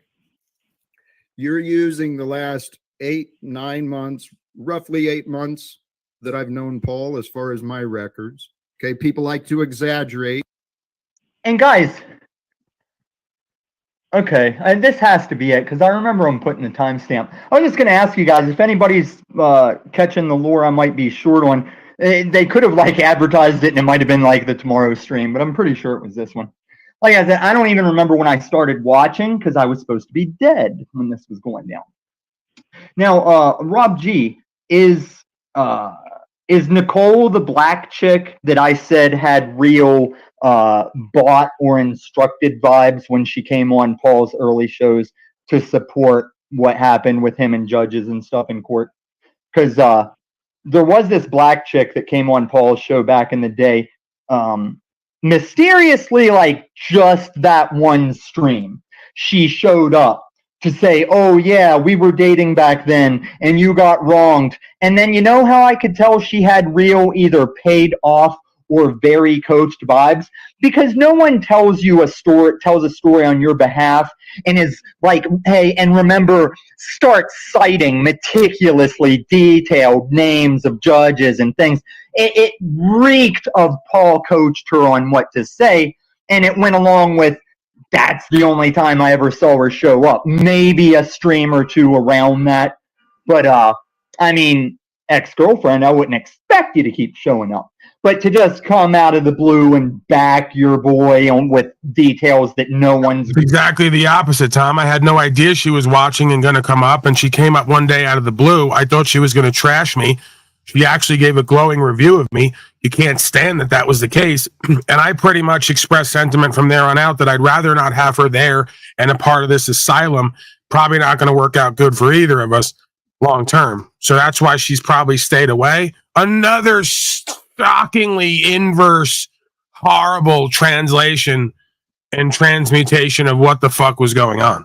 Just he did it again. These are amazing detectives and interpreters, these folks. They're on the ball. Grilling you on. She looked like she was citing those details to appease either him or... still listening or whatever else. We could ask her. Did I talk to her at all? Did I coach her at all? Did I ask her to even be part of that? Was I not completely thrown off and just ran with it? And then did I pretty much not say after the fact that I appreciate that? Even if it's good for me and my reputation, I wasn't asking for that. I don't need that. And she should probably not be around here because it's an asylum around here, right? That's what the fuck happened. Like always, it's the exact opposite of whatever it's saying it is usually what happened. Or the fiat she might have retained. Yeah, but I gave her money to come up here and tell an I'd say that timeline just the way it looks compared to what we've seen of the boy. It's pretty accurate. And that's why we don't hear from Jennifer as well. As long as Jennifer and his dad don't show up, he's free to tell us how much they love and support him. It's a great relationship. It's a great relationship they have, him and Jennifer, spiritually lifting each other in the mommy-son spiritual sense as he sleeps in a separate room, because he's back to almost 12 hours a day streams on the daily in a separate room or woodshed whenever it's the place after he was already in a room being slid dinner under the table. That's how all my best relationships have gone. It shows solid support all the hours of the day that are left to spiritually build and eat pussy on each other after 12 hours of streaming. Guys, let those cultists know that they've already been told. Batting zero. How many times their daddy's been up here? It looks really pathetic to acknowledge that and not go back and say, hey, 4 times we didn't say nothing. And I think you started saying a year, maybe it was and what you're really mad about is I'm exposing your fat fucking flesh-colored grimace for what it is. What is it? If it doesn't apply, that's what the cult used to say. If it's not true, why are you getting mad? If this isn't true, if this exposure of Jack being ripped off of Towstock, his name was in the lights. His name was in the lights of Towstock. He didn't see a dime. You guys want to back that? You want to sell that shit up top? Hey, Hank, I love you, man. Don't carry that Mitchell narrative. If you guys want to hold I don't know what this direct bet was. I never saw it. No one's relayed it to me. If you guys want to hold somebody to a bet, find Austin Murphy. Tell me he owes the veterans on the streets of Denver $1,000 and I was going to give it out in his name. That dude said $1,000 if you can send me a picture of space. And I said, I'll send you a video. I'll do it live here on stream. I pointed my phone into the night sky. There's space. I mean, technically, I could have pointed at my wall and said that distance between me and my wall, that's space. And if Austin Murphy's lived alone in California as long as he has, just like I've had a 2-bedroom in Denver as long as I have, I know he wasn't hurting for $1,000 when he made that bet.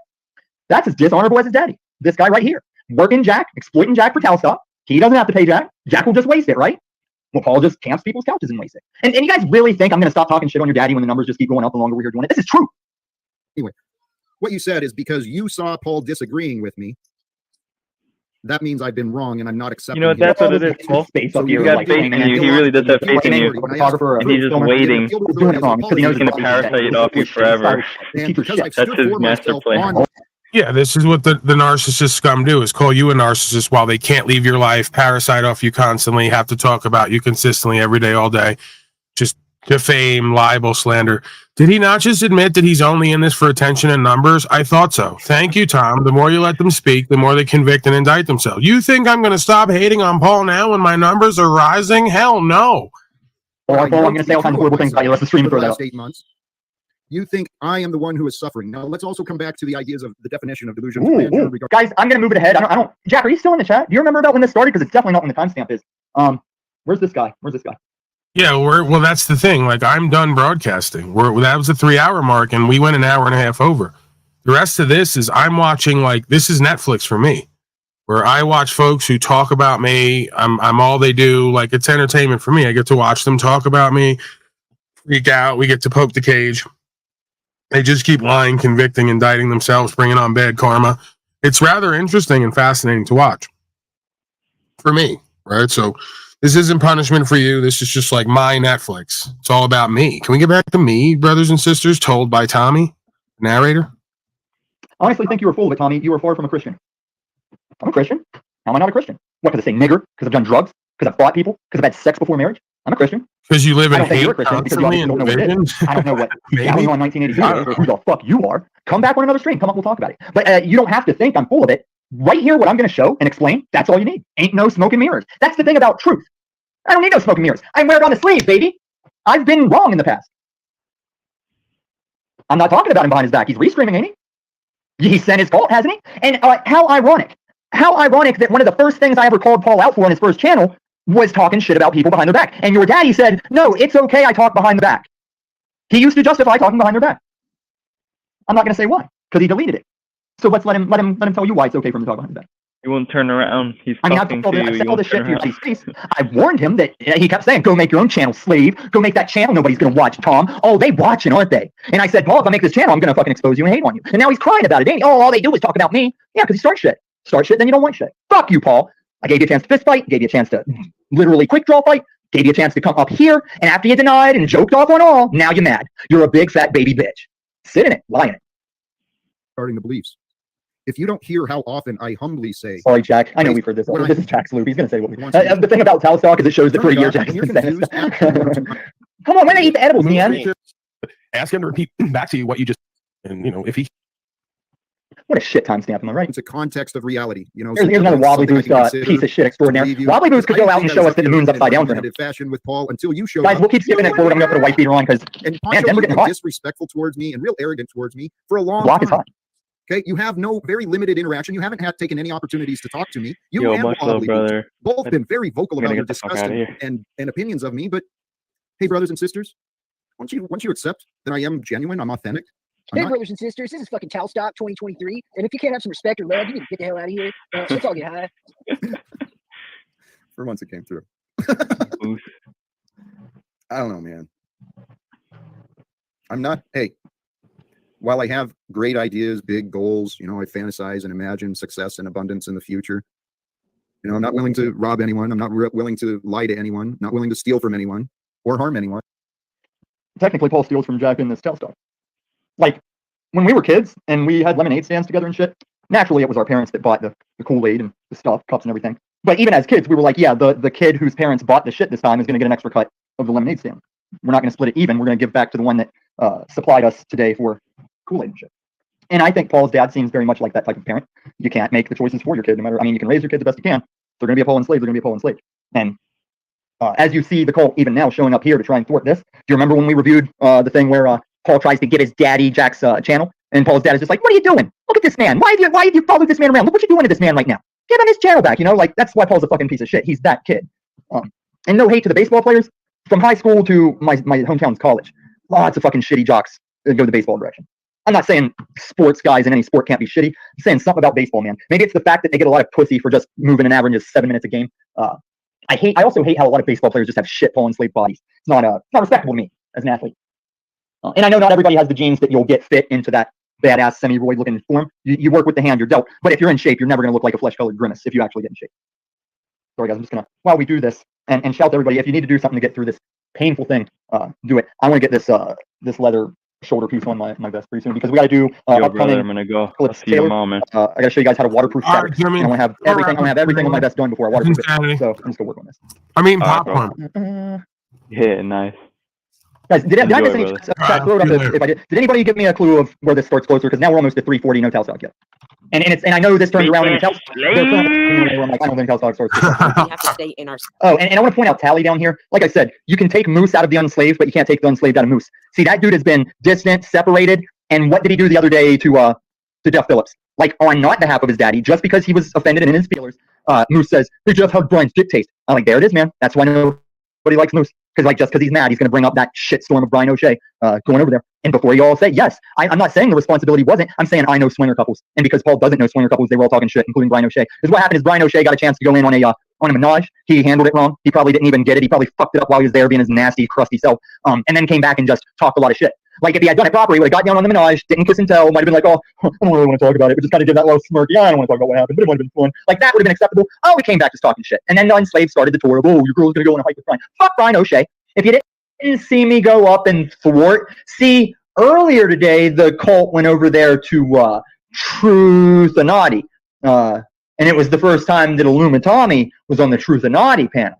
And I just went up there to say, Brian O'Shea, I know you're up here on behalf of your daddy. You're doing the same bullshit you always do. Have this black host watch your recent history of race. Oh, fucking Cynthia, you're even interrupting me when you're on a video. I click that button easy. Brian O'Shea does bad what Jeff Pizer does good. Like, Pizer's good at that little cheeky, like, way he talks. Brian O'Shea's just a fucking tool of his daddy, and he's horrible at it. And Brian, it wasn't 2 weeks ago you were demanding I come up on your panel because you don't have content.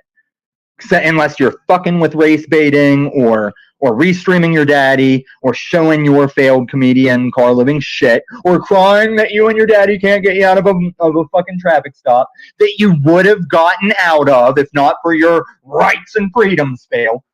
Oh my God. Thank you, God. I'm so dominant in my enemies these days. That's why I had to go through the 2 years. Paul's timeline. Now you guys ain't got shit left. Now enough people know that's what we do here. Now they know I've got you dead to rights in all aspects, Paul. And now they know why you come up here and you don't say anything and then still send your people to say, let Danny up, let Danny up. Well, he's been up. He didn't say shit. Show me the motherfucker that goes up there and doesn't say shit on his panel and he keeps giving him chances. Oh, wait, that's what he tried to do to Jack, too. I made a funny video about it. And when does Towstock start? Oh, is Jack unwrapping something? Oh, there, yeah, the phone line's up. Oh, and here's another thing I'll go ahead and point out right now. I told Jack, like, it's not a huge deal that Jack gave Paul his actual phone number. And, like, now this is another thing I guess I didn't even realize is, like, if anybody watches this in the future, restreams it, whatever, I mean, Jack can always just change his number. I could have told them both how to get a fake number. I use a fake number. That's why I have beef with Amazon. I'm like, I'm not going to that phone contract thing right now. I have my own reasons not to have a phone contract. This number can't do verify things, and they ain't got shit solution for me. How many times are you gonna keep asking? You're getting clarity, faggot. Go tell your daddy you're getting clarity. They're doing what they did. I'm pointing out what's wrong with it. What do you got? Tell him to come up the next time he fiats enough and make sure he doesn't say nothing.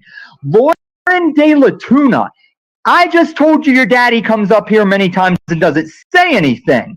If you ask again, I'll ban your ass. Where I should play the poll clip. I don't know anybody any fucking panel time. I don't have to show, I don't have to let you come up here. Your daddy's words. That's your daddy's words. Oh, what's Rob G got us for? Man, if I wasn't over the dono amount to actually start extracting donos once I have a valid ID. Wait, Paul, your first channel was monetized. That means you had to have had a valid ID. You still use a MasterCard, Paul. Oh, the hypocrisy hits just keep on hitting. I don't know why you went up here. There's nothing you have to say. There's nothing you're going to say that makes that not obvious. Paul ripped Cowboy Ken's ass for using his wife as a shill driver. It's okay for Jen to tow Paul around. Good for me, but not for the hypocrisy. Yeah, and Paul ripped his longtime man-at-arms wizard for having some old lady paying his bills. And everyone knows Paul's camping off Jennifer because your words, Paul. You told Jennifer you don't have to pay bills because you're the protection. You're the protection. And if anything, Paul, I think you're unfounded in all this idea that people are coming and searching for you and gunning, maybe over warrants. But all this idea that you got ops after you, like the little black kids on the street think everybody's got ops after them. You said, I mean, you would be the one bringing any kind of danger. But yeah, man, you not paying your old lady's bills because you're the protection. Classically, Paul, men took women as their wives and just paid their bills. Even when we hated them, fucking pay their bills. There's never been a no, bitch, you pay the bills because I'm the protection. That, I mean, the way you get, where I come from, it was usually a melanin dude either driving his white girl's car or having a white girl drive him around.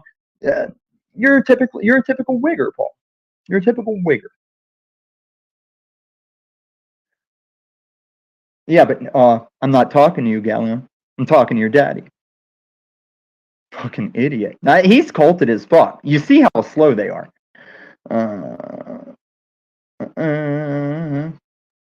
Yeah, he's protecting them cushions from any other asses indenting them.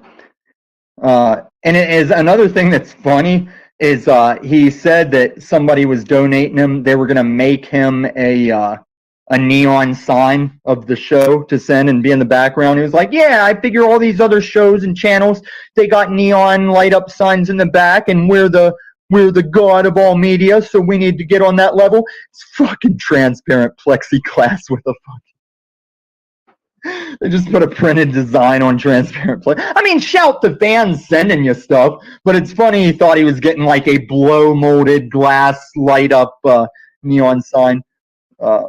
But the show isn't worth the fucking plastic thing.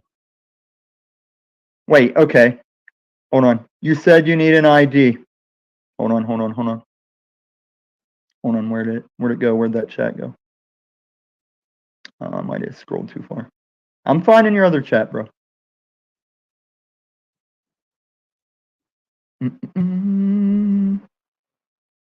Okay, listen, dude. This is how we know you're new. It's weird that you're this new and you're here all culted up. Paul is your daddy. You're sitting here talking shit for him. Sitting here busting on my Christianity like he does. And he used to be Christed, right? Dude, you no longer get my attention except for this contradictory chat you made that I'm looking for here. Yeah. Here's how stupid you are, going, my channel is not monetized and my ID is not on file. Yeah, my channel is. And Paul's first channel was till he lost it. If you're monetized, you have to ID up to extract those monies. Fucking idiot. Now, this is your first check. And the only reason I'm not just outright banning you, I will have you up here one of these days, like you want to challenge my faith. But that's your check because I don't want to have to remember to go back and get you unbanned. I just want you to shut your chat fucking mouth.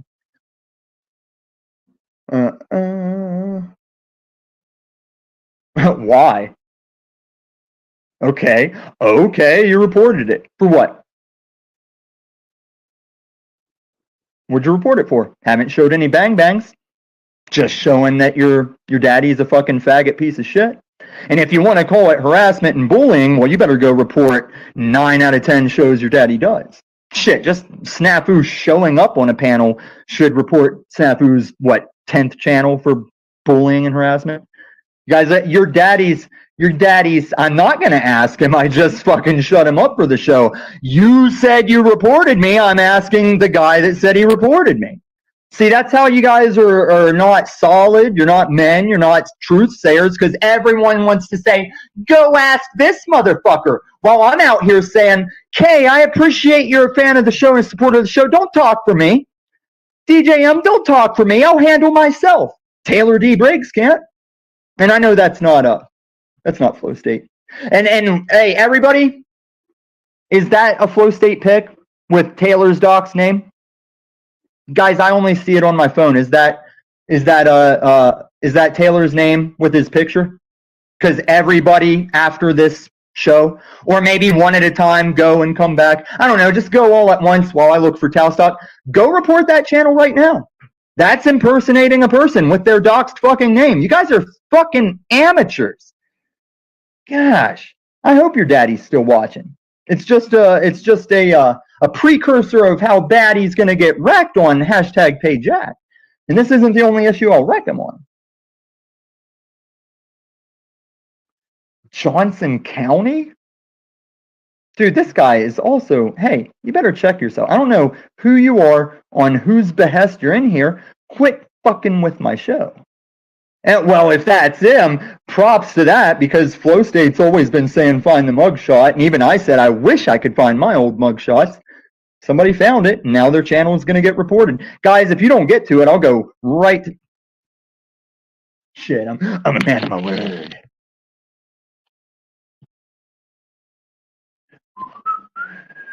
Sorry, guys, we'll take a little intermission here. Smoke them if you got them. I'm going to bring up this guy's channel and report it live because, like Paul has said with his snap, these motherfuckers need to follow policy. Right, Paul? That's why Paul is Mr. Policy. I always thought it was because he opposed policy. Turns out Paul is Mr. Report and Support Policy. So, on his behalf, let's report this fucking guy. And you guys know I'm not always the most solid dude with Flow State. I hope Flow State's out reporting anyone fronting as me, because we're gonna report this dude fronting as Flow State. Amateurs, man. This is why they're not truth. That's why they don't stand on truth.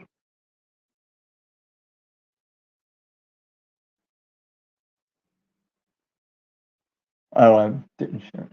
Sorry, guys. I want to share it so you guys know. See, Snafu talks like crew this, crew that. I'll just show you. Well, I can in good conscience take that down because I don't know. I think we'll just look for where the phone number's up, and that's probably how we'll find it. Oh, but what I was saying is I wish I could have told him just to get an app number, because, yeah, even after Taos stock, Paul still just throws that up like it ain't no thing. And it's like we had to correct Snafu one. Just because Cynthia said she did a medical thing does not mean you can go everywhere every day and shout her medical history. That's policy, Snafu. That's law. I can't wait for you to take me to court, Snafu. It's hilarious. Let's see what Taylor's see what Flow State's backup channel looks like. Oh, it does look like that. I'm not saying because they had the date under it. I'm saying that's the look of a man that knows he's getting mugshots taken. 1 subscriber. How pathetic. I bet that's his mommy. And even, wow. So this motherfucker, even though he created it in 2022, well, I guess he could have done the @Taylor D. Briggs sometime after. What a fucking hater channel.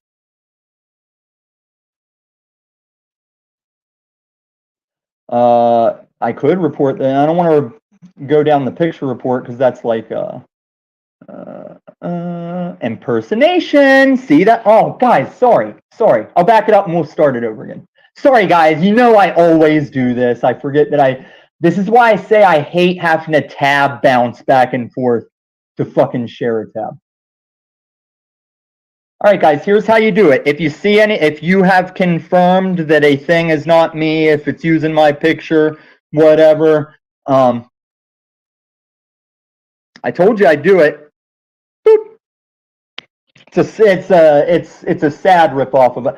De La Punta, you fucking morons. Tuna's delicious. And it's too much tuna. I mean, if it doesn't have all the the mercury and stuff in it, tuna's delicious. So we've got Taylor D. Briggs channel with his picture. I know this isn't him. I go to report user. Report profile picture would be like if it's porn bomb or something. Go to report user. Oh, look at that impersonation, Snafu. Like when your daddy pops up on panels with my picture and stays silent to try and front as me and has chatted things to where the early Bex that everybody liked, I heard her talking about me saying things and having a problem. I popped on that panel. I said, Bex, I think do you remember where this happened, Bex? I think I'm being impersonated. And sure enough, I was. You're a fucking piece of shit, Paul. Impersonation. Well, choose one. Violent threats, child endangerment, hate speech, spam and scams. It's a spam and a scam. I don't know if it gives me an extra option off. Let's try none of these. Just let me write it in. Let's say spam and scams. Taylor would, I don't know if Flow State's here. He would not be running around with his, if he's saying find the mugshot, he wouldn't be running around using his mugshot with his fucking name. And shame on this motherfucker for, like, it's not a big deal. I don't care if people find out my name. I just want to see if it takes a long time, but it's still shitty. It's still shitty to do this because Snafu recently doxed many names. He's still saying false things about lots of people. This channel doesn't have live videos, so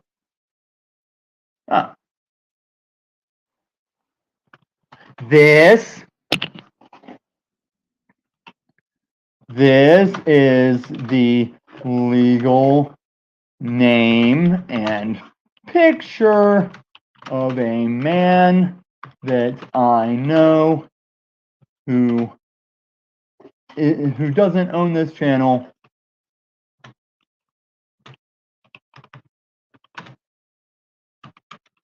Just doing what you said, Polly boy. Policy enforced. Does that score points with you there, Warthog? You're all a bunch of pigs. Paul, you're a fat fucking pig. Snafu, you're an Indian fucking pig that I don't think your adopted parents want you much now that they see what you've become. Even though your original parents sent you overseas because they knew the atrocity that had just birthed between a woman and a jackal. You get it, Damien reference? Thank you, Tom. Thanks. We received your report. If we find this content to be in violation of our community guidelines, we will remove it. Oh, you guys have been striking Now, my can I channels do for my a year and show? a half. Who are you kidding? We know you've been doing that. You just came out in the open. Can I with it do 'cause my I show? encouraged you to be I don't yourself. care. Perfect. Still impersonation of his picture. And his first name is fucking Taylor, Hank. This is why you're autistic as fuck. Thanks for showing up. Thanks for your contribution. Thanks for showing up. I got a surprise for you at the shareholder meeting if you might be down for it, if we could even pull it off. I think we could pull it off. I'll talk to that radio show about it. I want to find out if you're interested first, then I'll talk to the radio show about it. All right, guys, I feel like we've enforced some policy as Paul and Snafu would have us do. Moving on. And if you guys saw Jack Talcott's show today, this is why I ignore the chat. Sometimes we got to do this, but don't sweat it. We can make it 2 episodes, and then I'll give 2 reasons for the haters to show up. It looks like we've discouraged them into stopping this now. At least he's admitting he's having an episode. Numbers that we don't care about. I read the numbers for data in context. Not worried about them. Not worried about them in the context that Paul and his flying monkeys would come and try and insult me with them. If anything, we can insult them on the numbers, like how they doubled from 2.5 to 5 in 30 days after you talked like people shouldn't be out here purchasing subs. Your words. If anything, we can. Too fucking good, man. If I do say so.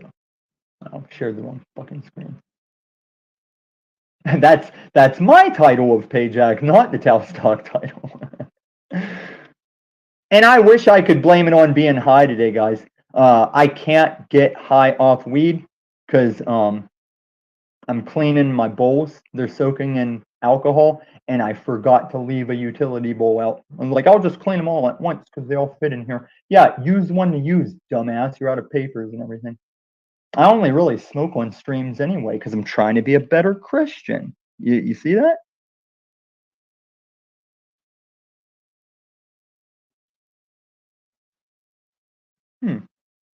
And this is one, guys, you know I try and give a lot of technical tips. Even I am not too sure on how, like whenever the Linguine crew showed up that one time, I banned easy 7+ channels that were all trying to run that meth PDF shit in the chat. And the next day when I went to check it, it was only 2 channels. Like of 7 or 8 people I banned that night, it was only 2 official channels. It's probably something simple in the technicals of how you do that. I never do sock accounts.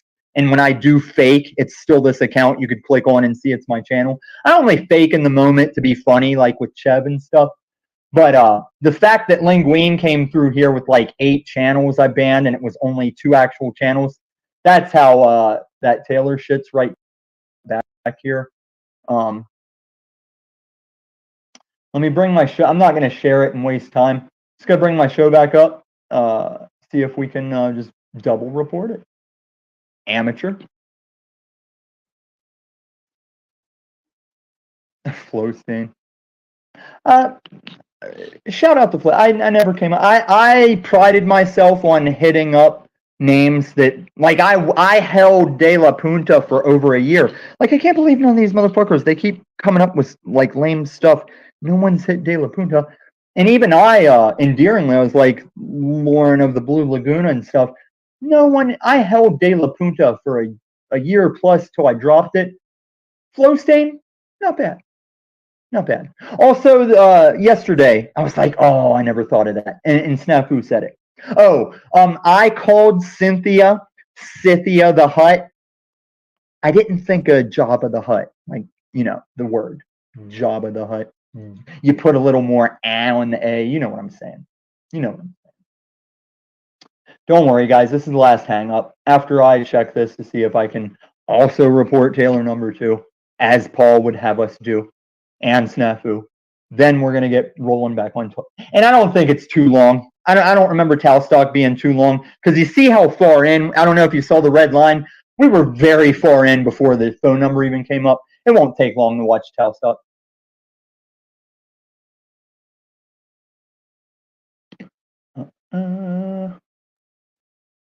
Taylor D. Briggs again. Dishonorable impersonating asshole like his daddy.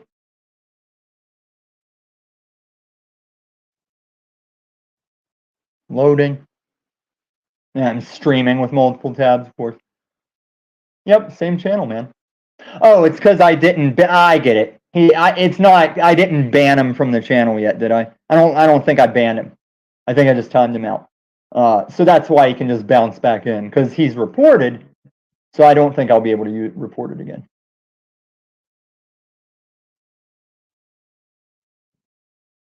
Oh, it is. But this time, let's see what happens if I report the profile picture.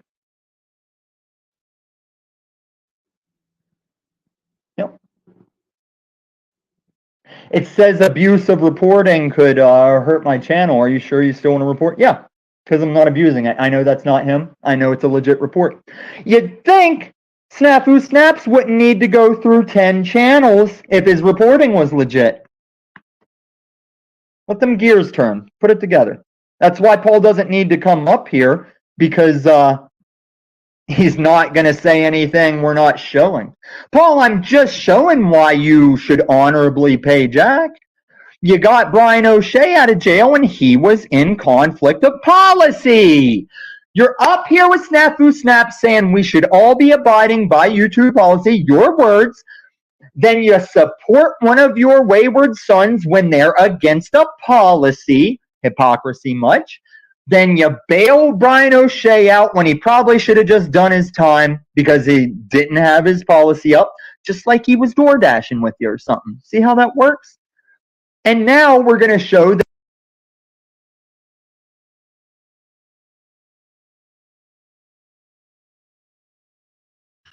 I was muted.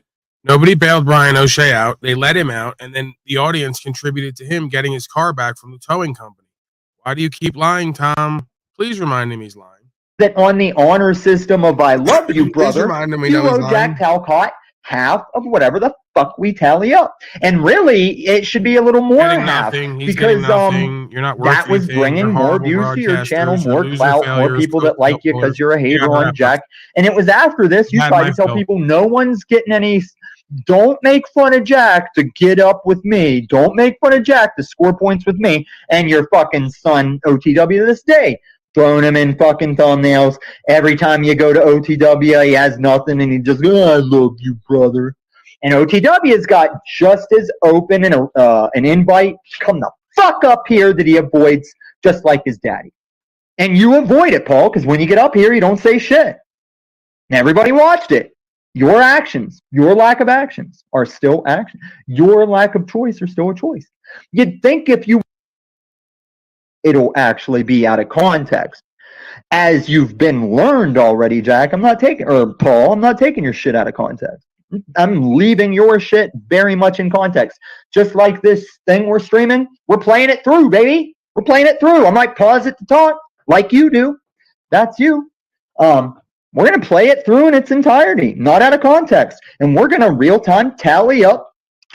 And that doesn't even, for all we know, shit kept rolling in at some point. But we're only going to hold you to what we can gather here in the Talstock stream. We'll let God work out the rest. My father. We'll let my daddy work out the rest. And my earth father would be okay with me saying God's my daddy. He'd appreciate it. He'd be proud of me.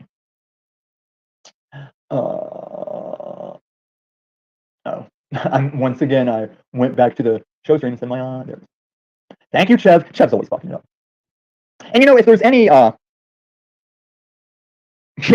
really, dude, I appreciate it, man. I'm always waiting for a chance to show you're actually here. Did you catch the beginning when I unsubbed your shit fucking channel? Because this is pretty much, like, I've already wrecked you 4 times. You came up here with nothing, and now we're going to tally up what you owe Jack on honorability. And then after that, it'll just be you crying with my name in your mouth, and I'll go doing all this cool shit that my channel is actually based on. And your son, Peniel, was already up here trying to grant you the credit for me starting a channel. No. I build my channel. Just fighting your ass is why I started a channel. And like I told you, it would be to expose and illuminate your bullshit, and you're still crying about it.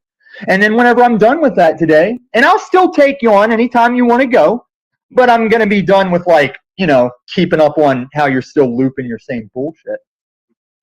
Oh, I know you got here late because of this. Well, your kids were supposed to come back and tell you, yeah, the last 3 or 4 times you came up here, you didn't have shit to say, which is a loss. And then the 4th time, you did a bunch of this, like you did Lauren De Laguna. And you should go back and watch the beginning when I expose you for contradicting your driving versus traveling. You look real stupid, like you always do. And before you start all this linker scared bullshit, no, it's you didn't talk. That shook. That scared. This dude has been a long time son. He's not even getting acknowledged. He's just banned. I'm tired of his slang. I'll give everybody a clue. I'm tired of faggot ass showing up here because I'm going to show the times he got learned offline. I'm going to show the comments I've watched. If anyone talk shit on behalf of his daddy. Oh, Christo's been learned why he's he's got all the documents from when he was grooming me. He's got you. He's gonna expose and it's even you too, funnier when he's Christos. on. Nobody's safe, man. Tommy's on everyone. He's gonna expose it all. You don't see shit because you're both wrong, and we're showing some of that. I literally let this dude talk for hours on the phone while I was at work just to have something to listen to. I'm gonna not giving teach Jack how to do that. You can stop Jack the will movement go now. in It's never gonna calls- happen. Going to regret it a week It's not after happening. and block him. Just because you said it Cool was shit in happening, the it's woods. not happening. He'll plop down and kick his heels up on Paul's desk. Let Paul, do you know what? Some Bentard energy. Something's repressed here. Paul, do you know what James Brown said every night before he counted off 1, 2, 3, 4? And Give me what's some that? more math. Pay me my money in cash. And that amount is what we're exposing here. We're gonna tally it up once again to catch the cultists up that are awfully late for how long their flying monkey's been talking shit. No, I'm not lying. I'm not scared. You're the one that's scared, Paul. You're the one that said you're so scared of these hands that you'd shoot me if I showed up. And I said I'd shoot you because I'm sick of you on this planet. And I'd do it from like 300 plus yards when you're on that dunk tank. And I said it online to ensure everybody that I won't. You get that? You see how I do that? Like when I scare myself about Snafu and tell him that I'll bury him, I say it online to make sure I won't. Because I'd be a fool to do a threat that I make online. That's how I cover my ass. It's how I know I'm a fallible human. And it's how I know I have the capability to delete people. And I have to subject myself to extreme. I've government trained and West Virginia grown ability to delete people, Paul. That's why you're scared of me. And in a post-apocalyptic society where you're pulling this shit with an actual kinetic, physical, real life clan, you'd be rightfully scared of that. You're a piece of shit, Paul. We're exposing that. I'm illuminate. You used to say you eclipse me. Well, I illuminate you. It's in the name. I think that's legit. Email in description. I'll check you out later. Welcome. Yep, that's true. Okay, and I have another point. Yeah, that tank top's I have a bad another look. point that kind of proves this. Paul was going to do a towel stock too out of the guilt trip that Jack didn't get paid. He said, I was going to do a towel stock too so Jack could get paid. And then when I went to his panel to talk about it, he was mean to me and kicked me. So that's all off. Well, why would you need to get him money if you didn't rob him in the first place? And tell him that you don't have to pay him because he'll just waste the money. And then go get Brian O'Shea bailed out when he was actually violating policy, and you're on here saying we need to abide by policy, and you give Snafu props for reporting policy. Do you see your contradiction, Luke Paul? No, And I understand encourage with the common viewers, I can encourage the grasp audience to contribute to Brian O'Shea because I believe that he could benefit from his ego somewhat being pumped up, his sense of self, for him to see contributions and support from the people like I have before. I figured that would do him good. I figure for someone like you and Jack Talcott, that'd be the worst thing you could ever get. Your ego's already unbound and overblown. You already hate yourself and act out and present false strength and project on everyone else. I just kind of made the determination that that experience would be good for Brian O'Shea with what he was going through, actually trying to do something different, doing comedy and getting on stage and trying to pursue his passions and dreams and not like submitting to the state of whether he was doing that perfectly or not. I saw the value in him and what he was doing. And I encourage folks to contribute to that value like I would with anybody. That shows my fair and equitous nature, not competing with others who are here and wanting blessings to be bestowed on others other than me. You wouldn't know what that's like. You're a fucking skunk. this full circle. And even when I'm saying it, I'm like, I get it. It's hard for you guys to follow. It sounds redundant and it gives you a headache. I get it. Imagine being the guy that exposes it. It's easy for me. It's why I'm tasked with showing you.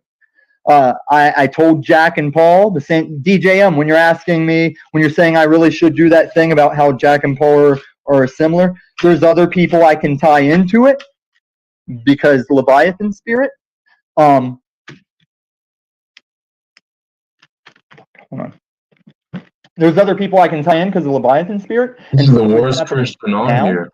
But yeah, it's like because Jack wastes his money, and because Paul's so honorable, he doesn't owe Jack shit for this show. Even though a lot of it's like tongue in cheek, busting on Jack.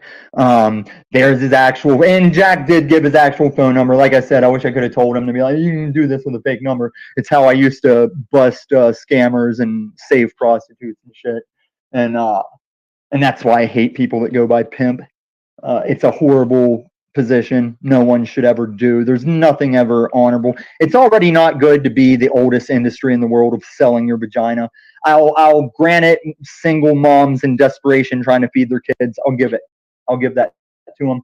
But the guy that manages whores is never upstate. He's once again proving his own retardation. I don't call myself Pimp on here because I encourage people to sell pussy. It's tongue in cheek. It's a bit non-bit. It's supposed to lead back to archetypal, hierarchical power and value dynamics. Can someone go explain this to him? He got caught up again. Also, he can't figure out that whatever contributions and value were coming in are still coming in and were coming in before privately. It didn't matter if I called it Tal Stock or not for that day and used a thumbnail. It was still the same broadcast with the same cast of characters. Jack was just one of them at the time. How did me calling it something and then making it official and public knowledge change what goes on regularly? And how does it entitle him to anything that I get for just being there? When half the people who contributed said they wouldn't give him anything, and if I gave him something, they'd stop contributing to me because they think he's a skunk. Standing good thing to do. Yeah, I think that's a good bit. And if Hank can pull that off, I'll do Detective McGee in a panel with him. And as Hank exposes the underneath hat, I'll bust off the aviators to the underneath aviators. Well, I'm doing what I always could have done. Just now I'm sick of it, and I also wanted to get this done before, if Jack is going to lose his roof, I wanted to get this done before he loses his roof. Man, I feel like I dropped off halfway through that explanation of Jack and Paul, but we'll get back to it. I am too. It shows as much as people want to say they're shadow banned and stuff. No, I know we're all a bunch of small time channels that the algo just doesn't support that. It's not about our content. I drop N-bombs and I bring up a racially Jewish girl that loves this panel. I bring her up, call her, and because she's in a wheelchair, I call her like a grabbler cyborg with a rolling chassis. No, we're monetized. We're still monetized. You're not, and Paul, you're not shadow banned. Your first channel was monetized to even ads rolling, and you lost it. You're a piece of shit. I'll check you out, man. I want to see what you're about too. Yep.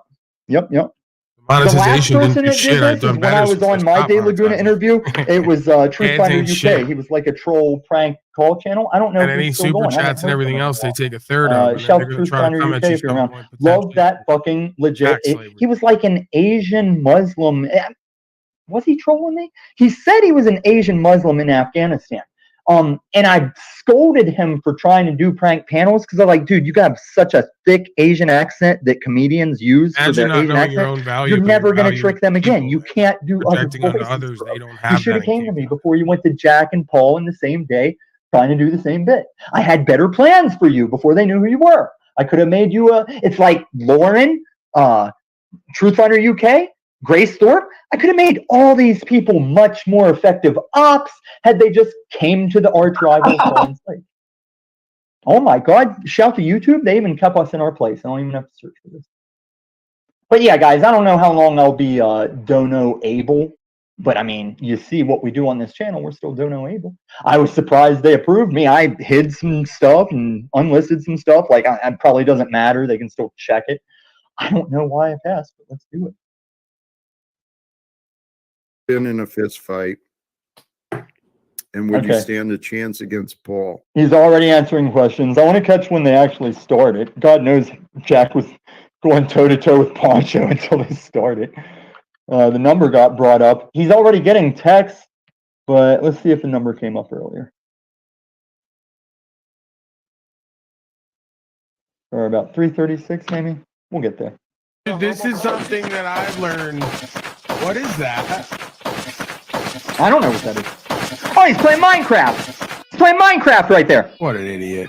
Moose creature, Gamer ear. nothing but an age of That was chaos, the dig on Minecraft. Too steady.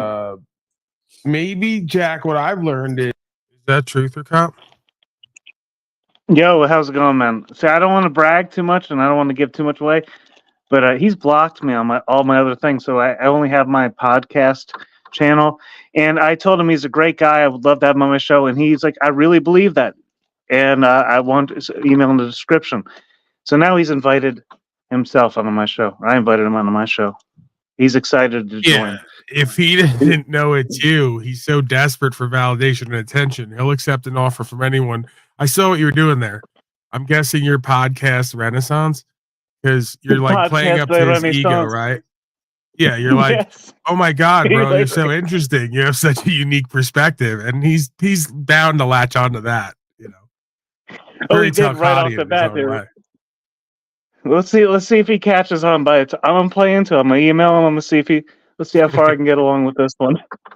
He's not that bright. He's one of the ones who thinks he's really smart and clever and strategic. He's really just egotistical and prideful, and he always undoes himself while claiming to expose others. It's sad to watch, man. It is fast. It is very fascinating. Oh, this is Asylum, man. You knew what you were gonna get when you came here at these hours. These are witching hours. Is from pretty much any hour. Yeah. If you're on rights, freedoms, truth, you don't have to overtalk. Scream. Hold on, we have someone named Doucher in the back. Oh, it's is that heat wave? Hold your hands up so I know it's not a recording of you. Just give me a fucking hand sign so I know they didn't use your image to try to record you. The P-bombers have been real loose today. Watch out. Yeah, no, I just need a... Hey. Gave me the high sign. Folks sometimes, but Everyone that's ever done a De Laguna interview goes to De Laguna. me. I did mine Hold on. solo. Still shamed her in real time for how she was fucking up. I'm still friends with her. That motherfucker, like the coward piece of shit he is, he had to make her, even though she was restreaming, made her come to where he has the mod god power. And because he's so good with ladies, she left on her own accord very shortly. Like it was only an hour and a half. Lauren Laguna's not a lady. That's the thing. Made her She's a come broken there. hoe. You got to Had know the the panel difference. full of This is all how the you get usual simped and tricked on in your douchebags, life. Timmy, Snafu. I can't even remember the others because they're not worthy of being named.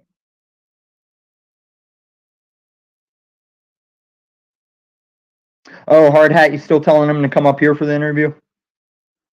I wouldn't trust him, even if he gives you the keys. Shout to Benton. Paul, you've lied saying I'm still waiting for these receipts, Paul. When you say you're sure you could find receipts, I've still got the receipts of you saying I'm the one that's going around privately in people's emails trying to get everybody keys. I've never asked for anybody's keys, never wanted them. And your son that has excommunicated you and departed from you, he just gave them to me as a prize. He gave them to me as, hey, thanks for being a friend. Conspiracy. Shout to his ass. I hope he's all right. I know he's working or whatever. I know he wants to get back to streaming soon. He's always welcome here. Same way I can just pop up on his shit, give him backgrounds, co-create. Do you ever notice how many people are actually out here co-creating, Paul? That's why we call it community. And you ain't that. And I just, man, you see how I'm just saying truth, Paul. I've always said the same thing. Whether I support channels or diss channels, it's the same information. It's just how I deliver it. It's all truth. You ain't got that, Paul. You're a liar, narcissist, Leviathan spirit, manipulator of the truth. You're like the devil whenever he visited Jesus 40 days into his fast in the desert. You're just modifying slightly the word of God. And Jesus came back like, no, this is the word of God. And turned him away. Any of you can do it. But A little ask dick him to energy repeat tonight, Tom. back to you what you just said. Stick around, Paul. This way we You might all know learn something. that people were listening. And, if he can't repeat it back what you just said, then chances are he wasn't actually listening. Yeah, he was saying if Well, and on that note, I'll defend you, Paul. Jack's never listening. He even admits it. He's like, I'm sorry, I totally and like faced Cynthia what you was just saying said. earlier, I listened to everything, dude, and the point and why I came on. Sounds like somebody, sounds like me. Moose is literally Minecrafting.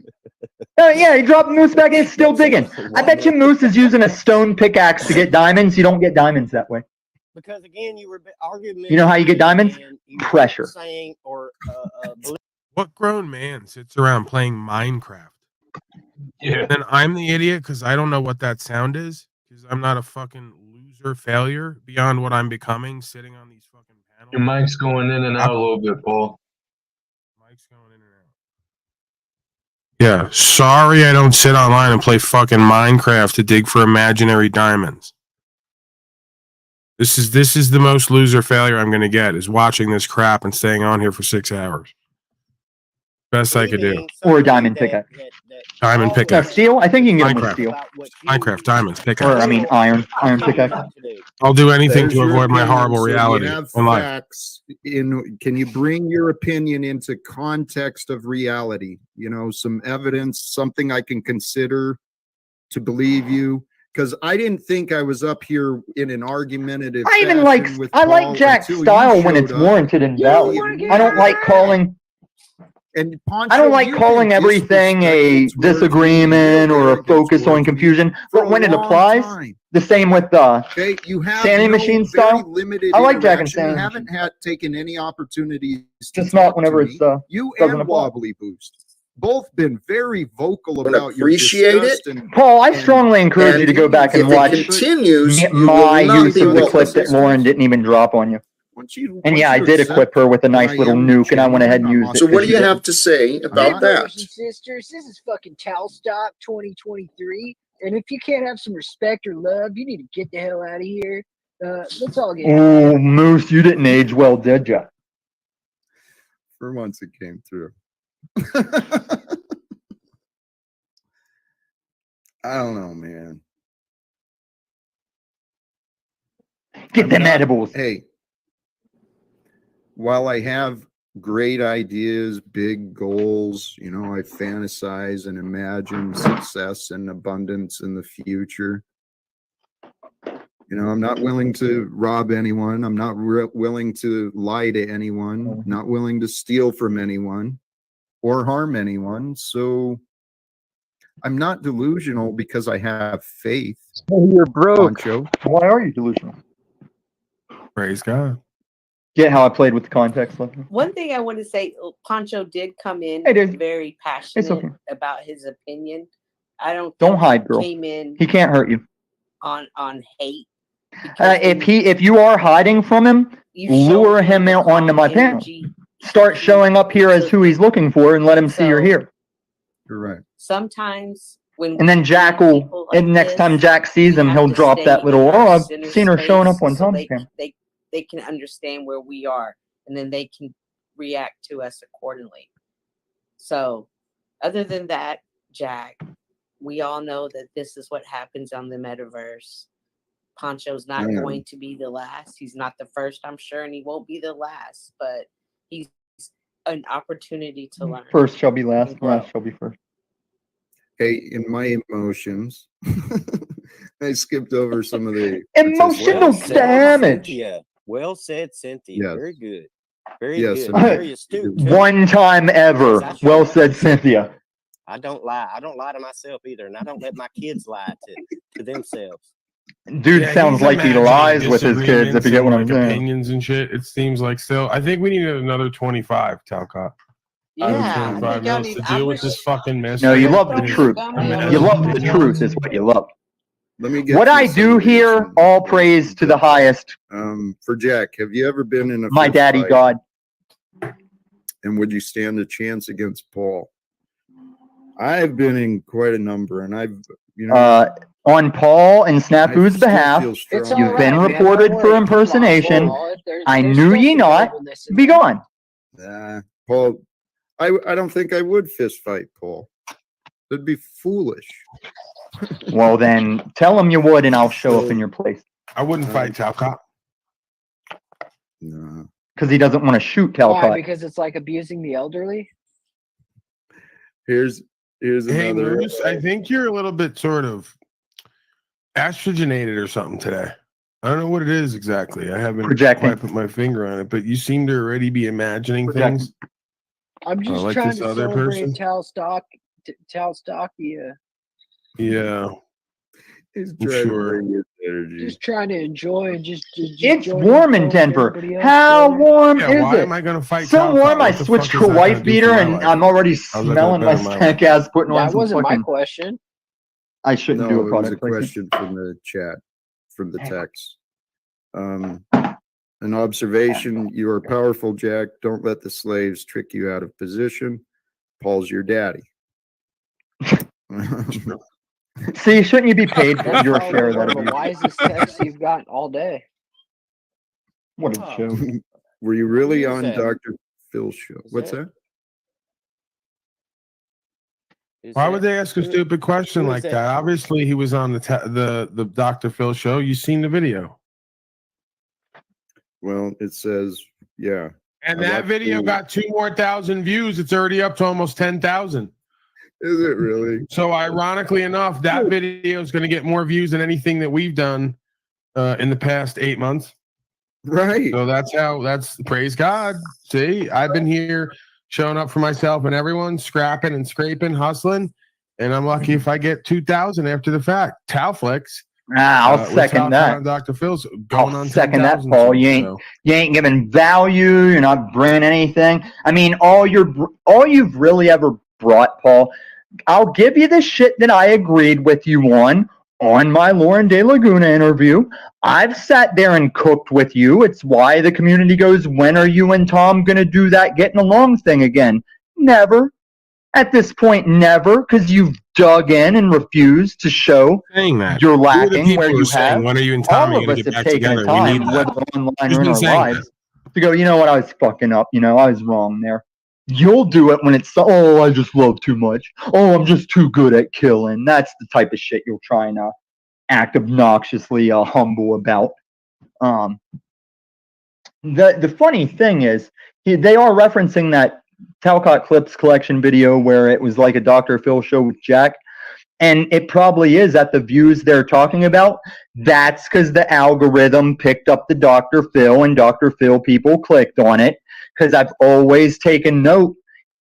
Me and Talcott Clips, we get along, but just on the basis of how all average numbers, I blow his channel away on a lot of average numbers. It's because, yeah, he just caught the algorithm over Dr. Phil. And then it was probably a lot, whatever number Paul just said, a lot of those people were probably like, who's this guy with the glasses and the beard? What's going on? What is this?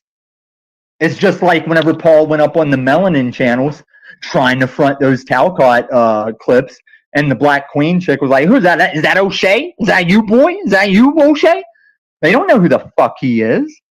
He's a meme in our community. None of us are shit, Paul, as far as a YouTube standing. You're not shit on YouTube, Paul. And the new people that see you, they're catching on quick. They see your big, fat mess. Paul is a joke. Paul is a mess. Paul is a mistake. He's a big, fat man. You guys know I love that video. I don't know why you guys don't love that video. Maybe you got such Trump derangement syndrome. I even told London Man, I was like, the only thing I don't like about this video is Trump is a much better man than Paul, and you're like putting Paul's voice to Trump talking. Like they got a lot in common. The narcissism, the daddy loans, the me. But he's still a better man than Paul. More successful too. But look at, conflict. Yeah, there was a lot more pain and suffering involved with the whole Cotflix thing. Nasally little That is faggot. true. He had to wade voice. through clips of Talcott to put that together. I know. That's what I'm saying. Conflicts could use some love. The subscription count does not match that viewer count. So, and even Jack learned he's been through a roller coaster ride of fuck Cotflix. I love Cotflix. Because clip collection. look what you've done to this man. Like Paul's daddy said, look what you've done to this man. Timeless art. Why don't you just give him his channel? Stop fucking with him. Forever, far into the generations. And also to bring all roads back to you, which brings roads back to me. See, so it works for everybody. He gets to employ his creative touches, expand his growth and horizons. Wait till we review the time Paul tried to claim Spurred News, and I was trying to be nice to not get kicked out. Like, yeah, no, like, no. And he just kept leaning into it, and he eventually makes me rage quit over something else. And here we are today. Whatever Goodwill Hunting video. You're a piece of shit, Paul. I've tried to tell you. No. But that reminds me, we gotta run lines. That's the only running Paul's ever done. Necessarily always want to do it, but we know we have to because it's for the people, and we're just like fucking professionals at what we do, right? This broadcasting, right? Yeah, acting, singing, dancing, right? It's like quadruple threat. I've never seen Paul dance. He acts every day. Some lines. Could you shout out some famous scenes? Maybe we do The Godfather. What would you like to do, Talcott, if we had to run lines? 2-person scene, you and I. Actually, Britt. Maybe The Godfather sounds like a good one. That's you, Britt. I will eventually be doing a how Paul is Leviathan spirit, aka narcissism, aka what the entire Bible was actually warning you about. We call it narcissism. It's what the Bible is talking about. It's like the core thing about all this evil and selfish, self-centered, me. I'll save myself. I am the power. I don't need God. That's narcissism. And we will be covering a lot of how Paul very much is a narcissist. And Paul is the one Wes Watson was talking about when he said narcissists go around accusing people of being narcissists. And just in Flow State's hate montage, how many times was Paul calling everybody narcissist? I call him a narcissist because he is. I've evaluated. I can match up the clips, and we'll be doing that. But like you said, Britt, one of the things narcissists do is whether in the open or low key, they attack and make moves and initiate, and then cry when they get smacked. They play victim when it doesn't work out until they can go back to trying to tyrannize and shit again. We'll cover it, and it'll be here hating in the chat. Santino. I don't know. See, I What gotta about think about Rocky? What about Rocky? Yo, Adrian! You know, maybe he could do a better impression than Yeah, your but there's father. no real memorable dialogue from that. Oh, all right. I'm gonna look up some good dialogue for two people. Yeah, that memorable dialogue in film. It's funny that he's pointing out memorable dialogue, because back whenever I'd pass through being his Joker with the Joker filter, he was always pushing me to do the "I'm gonna make this pencil disappear" scene, and he wanted to read the one part of the black dude, and he wanted me to do the Joker part, and I was like, Paul, number one, as a past guy that's acted in things, that's a physical scene. It's about him head slamming the guy's head into the pencil and it disappearing into his eye socket back into his brain. We're sitting on a panel and you just want to say the things. Number two, my Joker deal, even though I will drop lines when they apply naturally to the situation, I'll poor choice of words, stuff like that.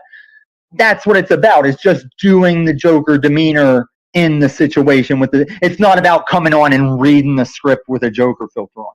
But I wouldn't expect this fat boy to realize that, because when he's not trying to get me to act for him, he's calling me a faggot for having acted in things. Film history, right? Maybe we do Casablanca starring Calcott. Gay. What does he say to the See? woman? I traded. I forget. Right back at you, Paul. Gay. No, that's I've never watched Casablanca. I'll drop that. Lives of Two Don't Amount to a Hill of Beans. Never watched the movie. Just not interested. Talking to Scarlett now.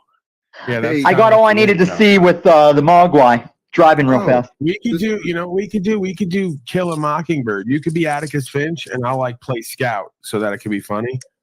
I'll play the little girl. Of Men in Mice. And you do. You're the little. Yeah, you're I'll my give them little girl, something to Paul. insult You're me my with. little bitch. And then you could you'd be giving me a speech about Talstock has to say to begun. Kill a Mockingbird. Let me know, Chad, if Remember I that miss. speech? You don't I remember? don't You know. I anything. know they're going to So every time vocalize I most ask of them. You remember that? You go no. But I'm also working on this vest so we can do the waterproofing school, or the, Hey, I want to finish this. This text is actually from It might be. our caller asking about the Dr. Phil.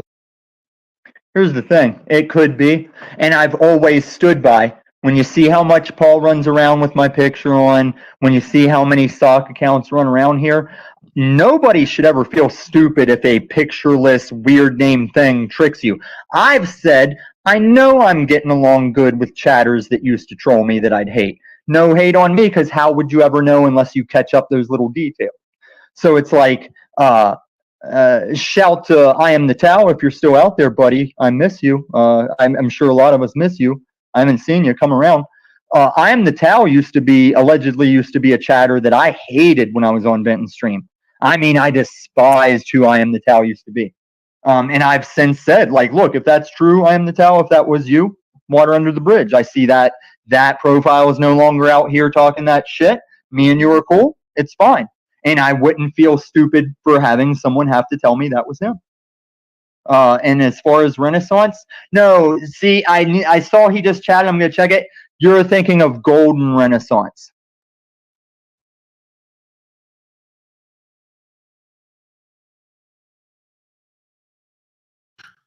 Final words, Christos. I'm going to let this lunatic continue to cycle and spin. I'm going to go put my mind elsewhere. You got anything? This is a good little check-in, a little auditing on the fucking truther community, non-community, so I appreciate it. It's fascinating. I don't check in with Tommy. I made sure to unsubscribe earlier from that Station 33 nonsense. Yeah, have a good night. Station 33. Stop falling asleep, Pine Needle, on your own streams. It's a bad look. It's got something about Sean. Stop falling asleep on your streams, Neil. It's not a good look, man.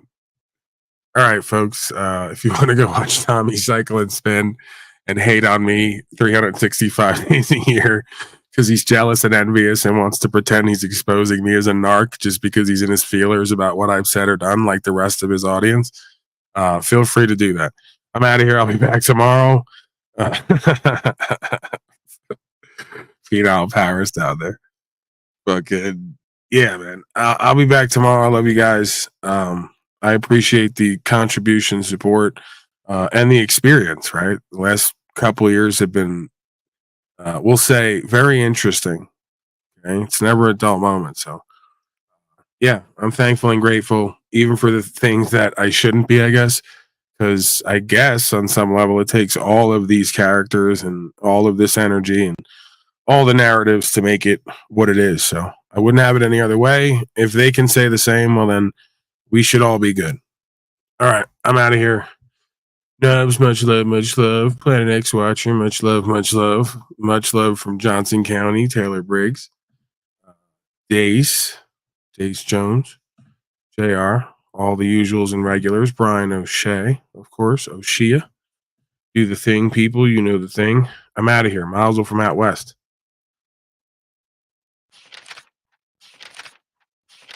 You know how this goes, right? There's levels to this shit. Standing on truth and not wavering. But these folks want to talk all this high-powered shit, want to act like they're righteous. You bitch-ass motherfucker. I'm so sick of these people, bro. Never done a motherfucking thing and seemingly never will. You bitch-ass motherfucker. First-hand experience can't be invalidated by the unknowing unbeliever. You bitch-ass unexperienced. Are you kidding? Bitch-ass. If it could, we wouldn't be here having these conversations because the devil would already have this place. You bitch-ass motherfucker. What we're talking about is so concerning to realize the majority of the public will just sit around and watch shit that's bitch-ass meaningless and valueless that gives them no application in the world to change their life. You bitch-ass motherfuckers. Experiential, observable, explainable, and demonstrable.